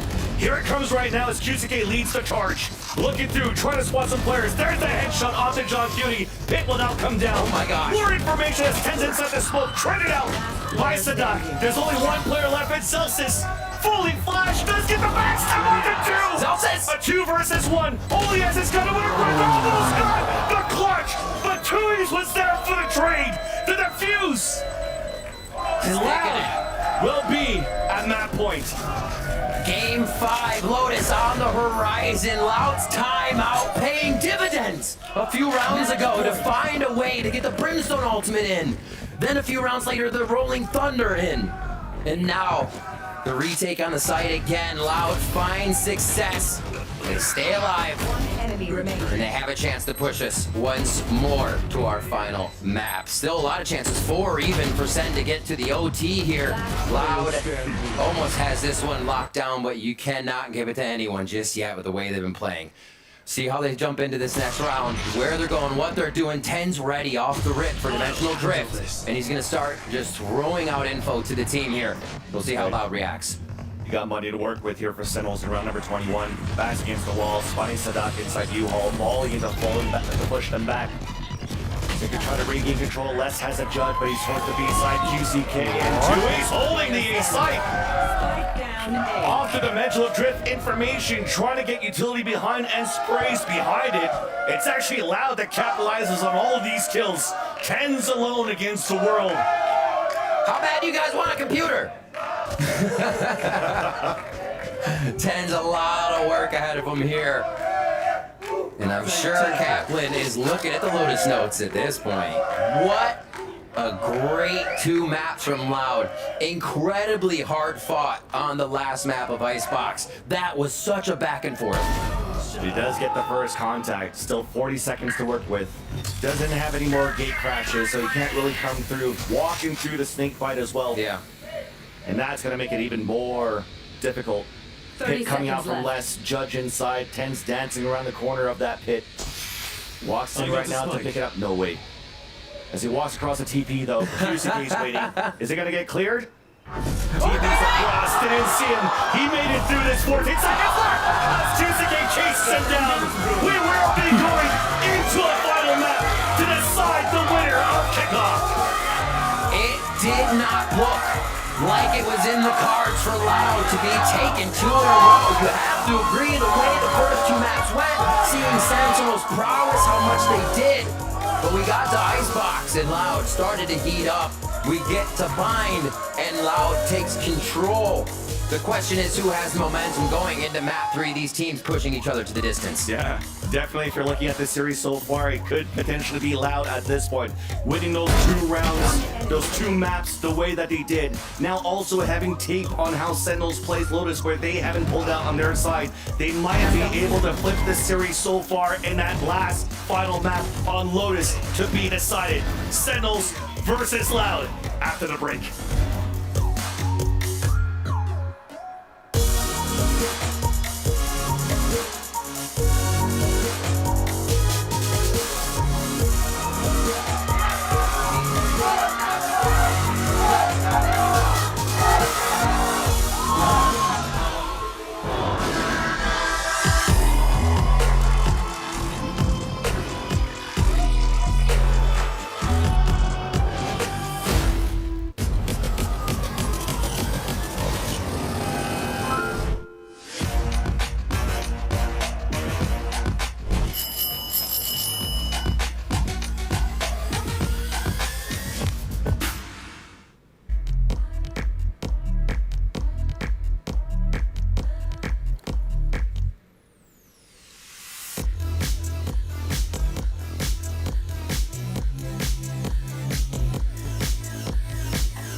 Everyone thought that this was going to be a 3-0, but to quote the People's Champion, it doesn't matter what you think. We're going to a map 5, baby. And yes, Mimi, I fit a wrestling reference. I need your I thought Tens was the People's Champion. Well, He's my champion. Well, he's not a champion yet. They might get reverse swept here. Okay, well, look, let us reflect on this, because I do feel a tinge of deja vu, because Loud have kind of been in this position before. Kind of. They've Kind of. kind of been in this position Do the before. numbers 11 and 3 not mean anything to you, GB? Mean quite a bit, actually. They mean a lot. Yes. In the first event of last year, too, but we're getting ahead of ourselves. Loud have already brought it back 2 games in a row. Please, they have to see it through, or it will be clownery of the century. It would be, but this map was dominant from Loud. It Tens was never allowed to get away with absolutely anything on this Euro. They were shutting him down They had him red. consistently. They were dominating in the opening kills throughout this one. Quick had an absolute turnaround from the first few matches of this series, especially in that first half. And honestly, I was quite impressed by this triple flash comp, the way they were teleporting through, setting up these pinches to punish Sentinels before they could commit to these XX. It was really well called by Sadak and well played from guys like Yeah, QCK comes in after a pretty poor ice box and drops 18 kills in the first half. And it wasn't just like kills everyone, it was multiple rounds where it's a 3K, it's a 4K, huge rounds where he alone is sort of winning them for his team. Yeah. It was a fantastic turn on, and that is a bright spot to head into a map 5 with. Yeah, we'll see if he can continue it going into the 5th map, going into Lotus and what they kind of have cooked up. I think this obviously is a win condition for them. For Loud, if they want to pull this off, it's got to be off the backs of QCK being successful, because we got to go back to their previous roster. When they were in trouble, yeah, sometimes it was less. Aspas would also step up, and this is the first time it feels like eyes go towards QCK. Yeah. You got to do it. Yeah, now though, we find ourselves in a pivotal Game 5 situation. This is it. I mean, for all the marbles here. And at this point, you kind of got to turn to the callers out in the field, right? You got to look at guys like John. You got to look at guys like Sadak. What are they going to bring to the table here, Mimi? For Sadak, this is where he is comfortable. He has played so many BO5s when he dominated in Brazil in the early days, when he was playing in pretty much every international event for years on end, and when he's been playing right here in America. So this guy is used to this. But for John, this is, I believe, the first time in a VCT game that it's gone to 5 maps for him. The last BO5 he played was 3-1 losing Ascension with M80. For this IGL, who has had an amazing story to make it to this point, has impressed so much thus far on this Sentinels roster. The calling has to be impeccable. He has to pick his team up and turn this around, or people will remember Sentinels as a team who choked the 2-0 lead, who lost those 2 eco rounds on Icebox and let it slip away.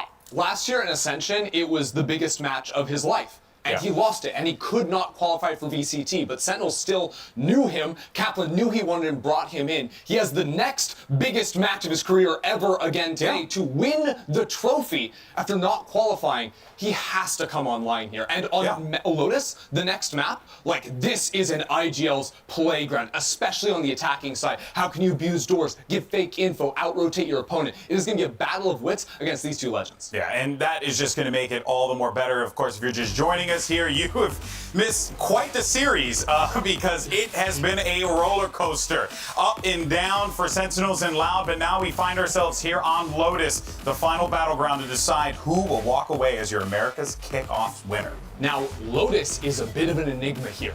We have 1 VOD on record for Sentinels. They were playing the Fade Rays, the Omen, the Viper, the Killjoy. Loud have yet to play this map. We don't know what their read is. Will they be playing a classic Rays on this map? A Dive Agent? Will it be a Phoenix? Will it be something completely different? They have been holding on to that information throughout this tournament. The benefit of them playing so few games to get here, and now it's a surprise in Game 5 for Sentinels. And honestly, I think to go back to the conversation we were just having, or tend to anti a lot, and they tend to study film a lot, and obviously Sentinels has a ton to watch. This is a perfect setting. Like, John, if you're going to win this, it's going to be by feel, right? Like, you're going to read the map, you're going to read what's happening, and you're going to make those adjustments in real time. This is where we do have to make the reminder that Sentinels played more rounds than every other team in playoffs to make it to this point. They have the most tape out there of anyone. And in these last two maps, and especially in this final map, I think that puts Loud at a big advantage in being able to look ahead, being able to prep, being able to have those ideas, and their opponent have no clue what comp they're going to play,